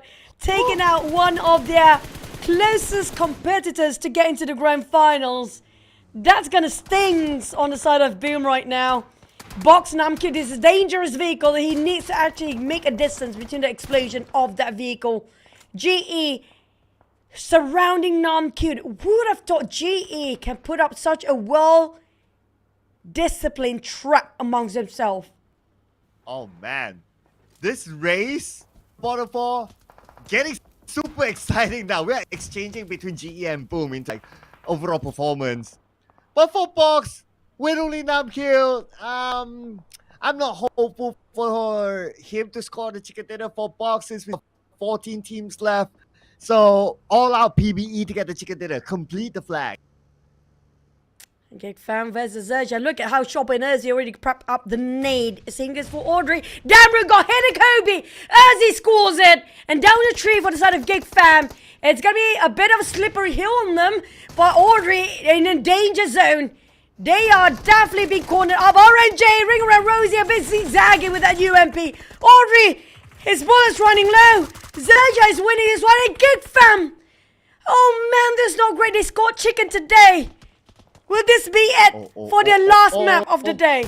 Oh, Snipe started over here. Yes, Shopper came shopping. Takes out Snipes. Big fam eliminated. But at least they got 56 points total. Not bad for a one-day haul. So, yeah, keep themselves up there. But for XERXIA, they are the one in dire need of points because they're down there instead. I don't like Olio's companion. It's creeping me out. It's like Annabelle's watching you, you know? Wow. It is what it is. It's like Chucky running around. Imagine you have a companion as a Chucky companion in the game. My god, that's terrifying. Sorry, guys. Team Secret. They take a bit of late rotation. Infinity right across them. And Infinity, we talked about them before. They lost one man early on. They take the fight. Lob in Logan, cook up the nade. We haven't seen the best of Logan when it comes to today yet. Well, yeah. PBE. Oh, PBE, Cloud. This is your fault. They're still alive. They're still alive. They're still alive. Come on, PBE. Okay, they just need to deal with Vampire. Okay, just need to deal with Vampire. Yoodo Alliance had to come in from the other side, knocking down a member of PBE. And now Vampire. They know that knock. They saw the elimination feed, and now they're rushing towards PBE. PBE range managed to knock on two. That's killing all of Vampires with one nade. Rage is actually a tree. I wish we get that replay again. What is happening? Vampires down on the ground, slowly being chipped off. This is gonna be costing them quite a limb for the side of Vampires to challenge PBE. We thought they might actually lose it, but Rage make it happen for the side of PBE to win over Vampires down to stone. This is gonna be it. The most good-looking player out of all PUBG Mobile players. Finally, will be finished off by PBE. Will he fight back? Stone down to Lost Wire. He couldn't actually fight with his face, man. Oh man, I mean, good looks don't win you the war. but at least it goes. Oh, well, okay. Sorry, never mind about that. But but it was 1v3 or 4 at that time. So I mean, at least in the great words of Mr. Steven Aerosmith, it doesn't matter whether you win or lose, it's how good you look. So Stone won something today. Oh, if only you could just shine your face towards all the players suddenly all faint out, but that's not gonna be the case for the side of H2R. He's a bit separated from the rest of the entire roster of PBE. Hexos, he will be the troublemaker for PBE. Stop it, RRQ, we need all our national flag. Not like this. No! PBE! RRQ is just decimating them. Come on, RRQ. Okay, PBE still got one more left, alright? One more left for PBE. H2R, the building. What? 10% of health. Okay, healed up. Yes, S12K in hand. S12K, short range, good enough to clutch. RRQ has it surrounded. They'll charge it onto H2R. H2R gets another onto the Bako. He got Bako's point, but BN United. Man, how next time do we have today? Oh my god, I have a love-hate relationship with RRQ and BN United right now. I swear to God, I really wish PB actually scored that one. But Team Secret, they're winning this one now with 4 eliminations. I mean, why? PBE almost got it. Now we have to hope for the next day to get a multiple flag again. So now we don't even have box. So may the best team win, I guess. Oh man, back to our side of Team Secret. Ryan's side with 2 eliminations, knocked down to his knees and might get finished off. Helton as well. Where are the shots coming out from? This troublemaker, this BN United and Infinity. God, why? It's going to be another decade for us to actually get this kind of flags flying, Here we go again. Tomorrow is another day. Don't look at the groups though. But, all right, at least Team Secret is still in this. Okay, Team Secret already got 4 points. So they don't end the day with a single digit, for sure. But the moment we mention about teams, I mean, they're losing players left and right. Helton with his last tick of health and still caught somewhat on the outside of the circle. Man, Caster's curse is real. Gosh. It's you, not me. But on the side of Team Secret, they fought their life out of this. Down to only one last player. They've been fighting all this while. They got 5 eliminations. Can they score another? If they can, oh, never mind. Hexus, it's on me. It's on me. RRQ again. RRQ. What's your problem? We can fight all the teams that we mentioned. They are doing the kiss for us now. I think if we keep saying other teams except for RRQ, they want a chicken dinner. I'm gonna vote for RRQ tomorrow. Just because today they spoil our prediction. Not really prediction. The pattern of our chicken dinner today. Just because of that. But Infinity, well, lobby. Kind of out on the open. Now they look. Take a bit of elevations and just tapping it out. I'm not sure where are the rest of Infinity. They're being separated by the street right now. Wow, the Infinity. Okay. A little bit split out, so they have an off-angle position. We needs to get over this hump in which RRQ is there. So he's going to stand up. He's probably going to go for probably going to find an opportunity to get me who has an off angle. But we're going to see another team right now. XERXIA area has 3 teams together. Stage 7 will be insane. Where we go. And it goes up. XERXIA needs to move forward. Same goes for Yoodo Alliance. A hump, huh? Of all the things you can mention, it must be a hump. That's all I take from what you mentioned just now. Choo-choo! Behave. Tapping Infinity and beyond it is. Lobby Axe got pinned down between the blue zone and also the mini 14 taps from Gluk. Making it difficult for Infinity to retrieve his own teammate. RRQ right now in the open. XERXIA SZ taking a bit of a bullet to his side of RRQ. The street is what just separates them from the chicken dinner right now. And PERSIJA EVOS, you have to give it to this team. Between them and BTR, when it comes to getting those circles done, they are just absolute perfection, reading out the circles. Yeah, play the middle. Actually, they've been there for a long time. Same strategy. Play the middle, good spot, hold that ground. It's all about holding that ground. And so far, it's been working for them. Not only they managed to hold, they managed to pick up 5 eliminations in the process. It's a lot. Not even breaking any sweat at that point. Just like how we saw the previous game in the Wrangle before. PERSIJA EVOS is doing it again. BN United taking on RRQ. Down to max. No mercy. Definitely not being shown mercy by all the teams. Infinity slowly pick off one by Zuxing. And these guys still have so many bullets on this side. There's no stopping PERSIJA EVOS to tap out all the teams around them. Quite difficult for them to visualize due to the lower ground, but SZ, Rebel Boy each got 1 elimination, especially SZ taken out of equation of Infinity out there. Down to only 1 last player.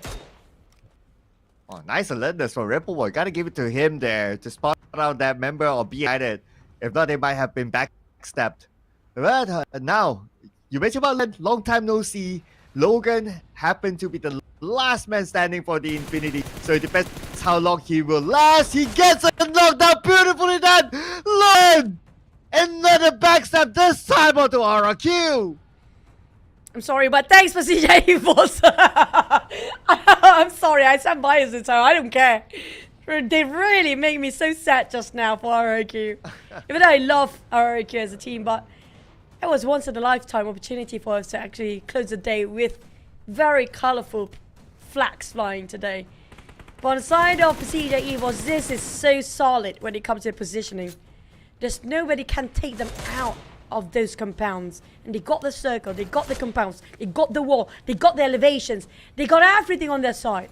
Wow, 3-way finale. But we're going to see all of these teams with a full squad. This is going to be super duper huge now. Who will score this chicken dinner? Yoodo Alliance or PERSIJA EVOS?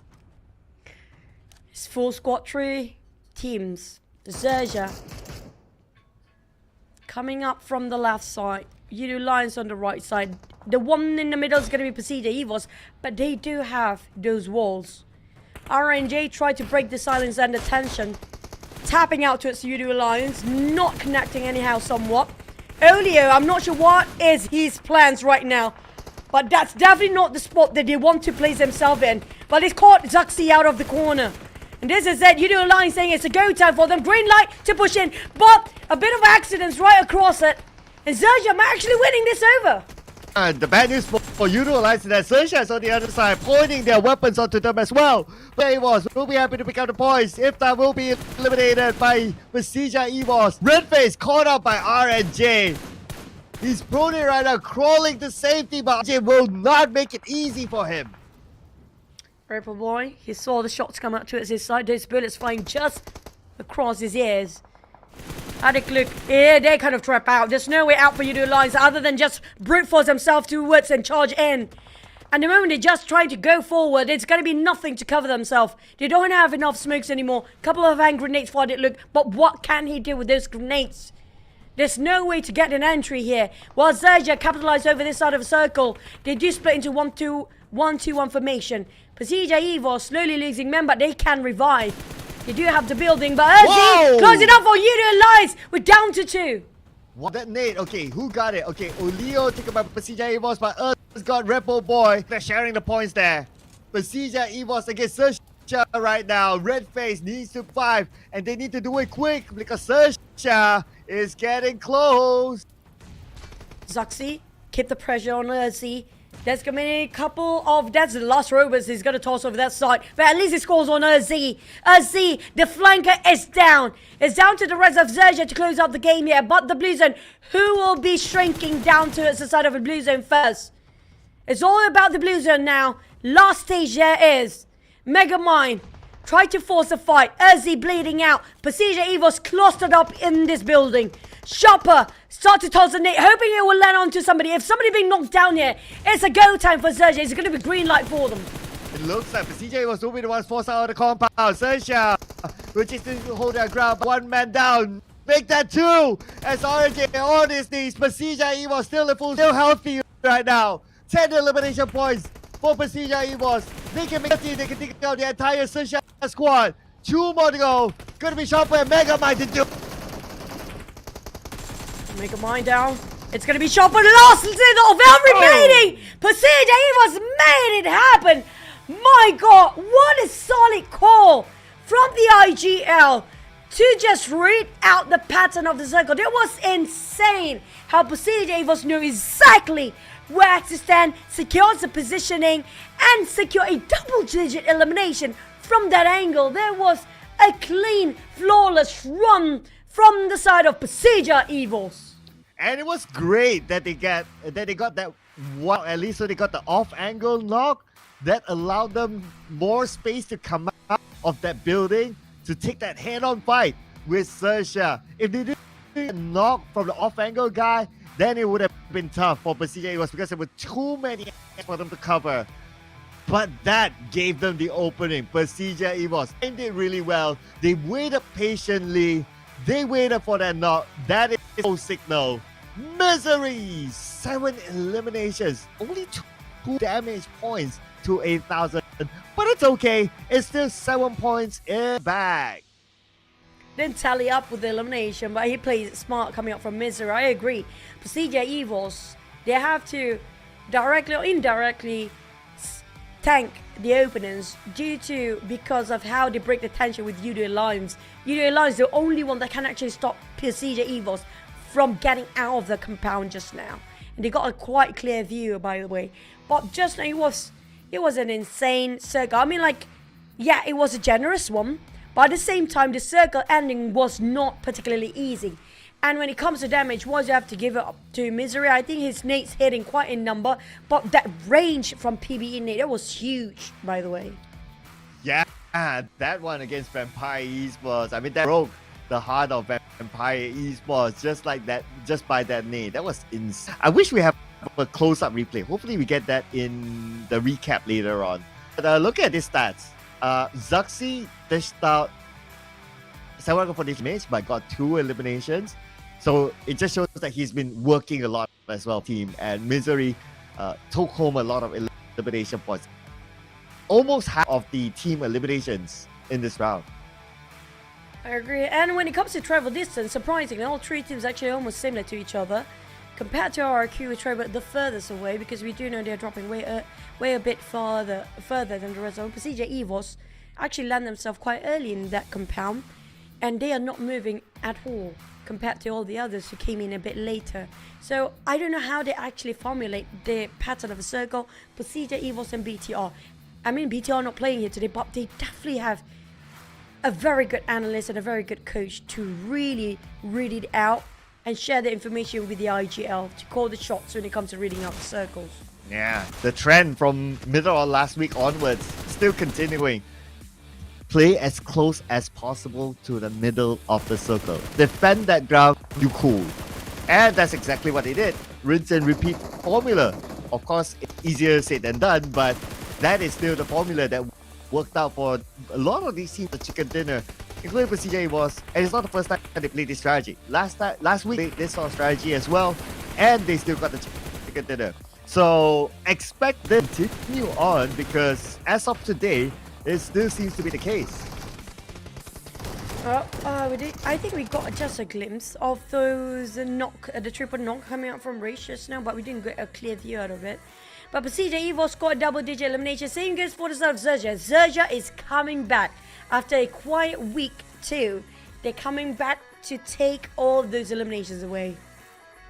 Yeah, 10 elimination points this time. Looking good with the second place finish, 16 points. Yoodo Alliance as well, another team that gets a double-digit total collected. So that's going to be 10 for them. GEEK fam, unfortunately, the only team without a point this time. But we got a couple of ones at the bottom. 7-9, Vampire Esports, D-Xavier, MGPX. But I think now the scary one is Boom. Are they back to their old ways because this is another 2-point round. Speaking of the total points so far, PERSIJA EVOS, GE still stands at number 1. I kind of worry for GE because usually when it comes to the wildcard, they can maintain number 1, right? But when it comes to the Southeast Asia level, there's the shot they will be targeted by all the teams out there. But the one we should concern about is going to be Box Gaming Team Secret. Why am I not surprised? Yeah. I mean, it's almost consistent every week for them. So with this continues on, then well, that is going to be hard. I mean, it's already 6 gone, so they got 18 games more to really push it up. I don't know if they can have an insane performance within those 18 games, because to score like first place and kind of hope for other teams to not do well to stand a chance to play in the grand finals, which will be in the main atrium, the Sunway Velocity Mall, held on 25th to 27th of August. That is next Friday onwards. It's getting closer and closer. So if you haven't booked your tickets and you're looking for overseas, better do it fast. And also, that's a good place, by the way, for you to go shopping, for you to taste new food, because there's so many good places around there. And when it comes to accommodation plus transport, there's abundance of it down there. So you guys don't have to worry if you happen to be flying to Malaysia the first time.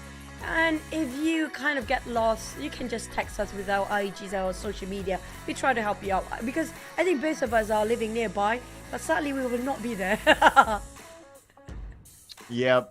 But no, what's not sad, we're gonna see our host Tash Bunny. Here we go.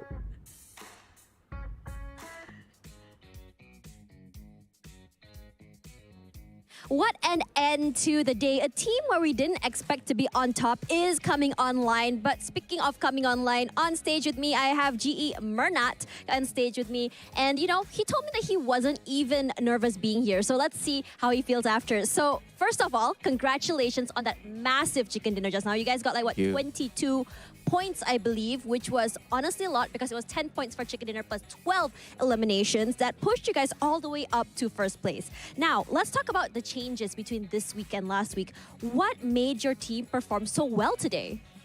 So, ငါတို့ဒီ chicken dinner ကိုဒီ V1 မှာဒီရသွားတဲ့ပုံမှာလဲ congratulation ဖြစ်တယ်ပေါ့နော်ဆိုတော့ဒီ V1 ကစပြီးတော့ဒီပြီးခဲ့တဲ့အပတ်မှာလဲဟို performance ကတိကျထပ်ပြောင်းနေပေါ့နော်ဆိုတော့ငါတို့ဒီလိုအပတ်တိုင်းမှာပြောင်းလာတဲ့ပုံမှာဟိုဘာတွေများပြောင်းလဲခဲ့လို့လဲပေါ့နော်အဲ့ဒါတွေသူတို့သိချင်ပါတယ်အဲ့ဒါနဲ့ပြောပြပေးပါတဲ့ဟုတ်ကျွန်တော် V2 မှာကျွန်တော်တို့ရဲ့စုံပဒန်တွေကိုတခြားလေးလေ့လာပြီးတော့ကျွန်တော်တို့ပြောင်းလဲပြီးတော့ကျွန်တော် V3 မှာအကောင်းဆုံးစော်သွားပါတယ် Yes, we sorry, hello.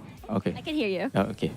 We just learned the previous V2, all of the zone pattern and zone system, and we just find out the system of how this is going, and yeah, this is now we figured it out. Yeah.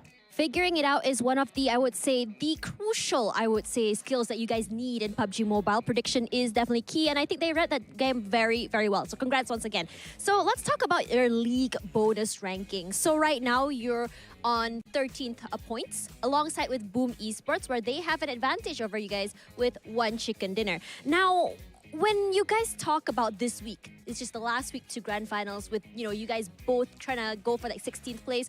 What's your game plan?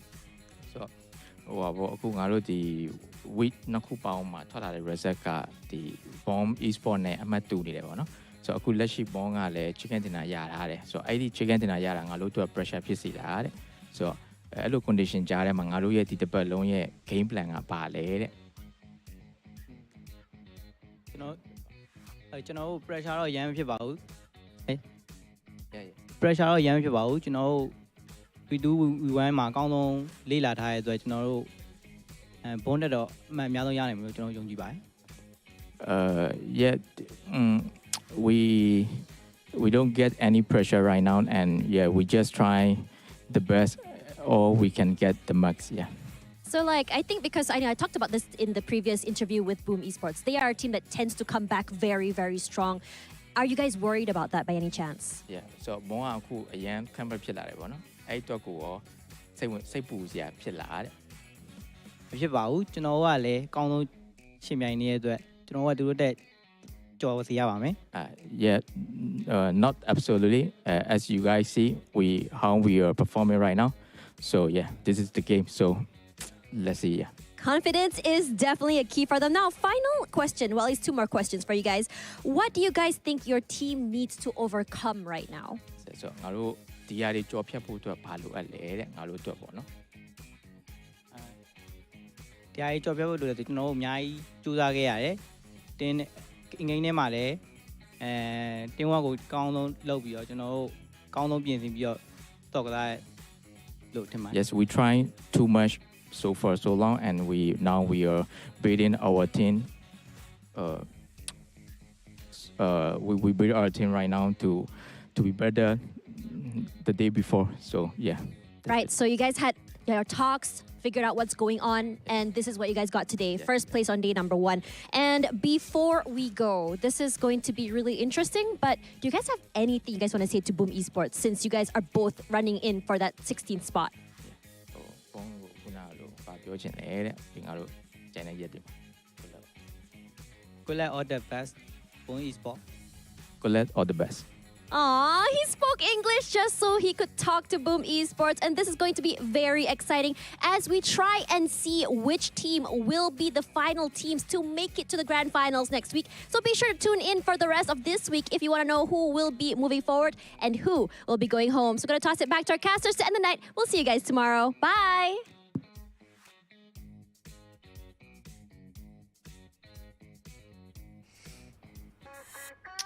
Interesting. Bye. I mean, we're not done yet here, by the way. Okay. I cannot stop thinking about that translator because he looks like a good friend of mine who I like to whack. Because he's so freaking dumb sometimes. He's doing stupid stuff. But I mean, it's not my friend. I can't whack that guy. But speaking of GE, they both know for a fact if they just play their hearts out, singers will sort of boom, right? They said the same thing here. There's nothing to worry about. If they actually do perform way better in the top 5 for both teams, they can push down different teams entirely down there. Yes. It's going to play the race is going to be really interesting, right? Because it's not like, okay, one, like GE, like for GE is down there and Boom is like way up there. Nah, they're like interchanging. Man, there's going to be, I think we're going to feel, I have a feeling we're going to get the same level of drama as last season's PMSL. Not just that. I have a feeling the teams that will be relegated is going to be a different team entirely. Wow, like both pass and then they swap with another. Yes, I have a feeling. So for DBD, MORPH, GEEK fam is not safe at all. Same goes for PvE. Whoever that is, like from 13 plays down to 16, is not a safe zone yet. Mind blown. Because right now they're like number 1 and somewhat up there, right? So, ooh, potential. I mean, it's looking scary. But you know what? Another away from the interview is that it makes me wonder whether Mern actually is good at English. So he's pretending not to know, so that if you talk around him, he knows that you're about him. But that's for us to these wonder, guys, right? Yeah, I also just add one more. Okay, producer, sorry. Maybe they're being forced to not speak English in that way, so we can listen to their language, So we, cherish all the languages difference, even though we don't have different flag flying all over today. So Just like Sertani, he didn't need a translator. But I have a story for that tomorrow. I'll keep that for tomorrow, Lisa. We gotta close the show right now. Thank you so much for watching. You guys have been amazing in the comment section. Manila Mikey, Mois, Ron Kid, and many things that we could not possibly mention. My name is Sir Cloud, together with the Choo Choo. See you guys tomorrow. Bye.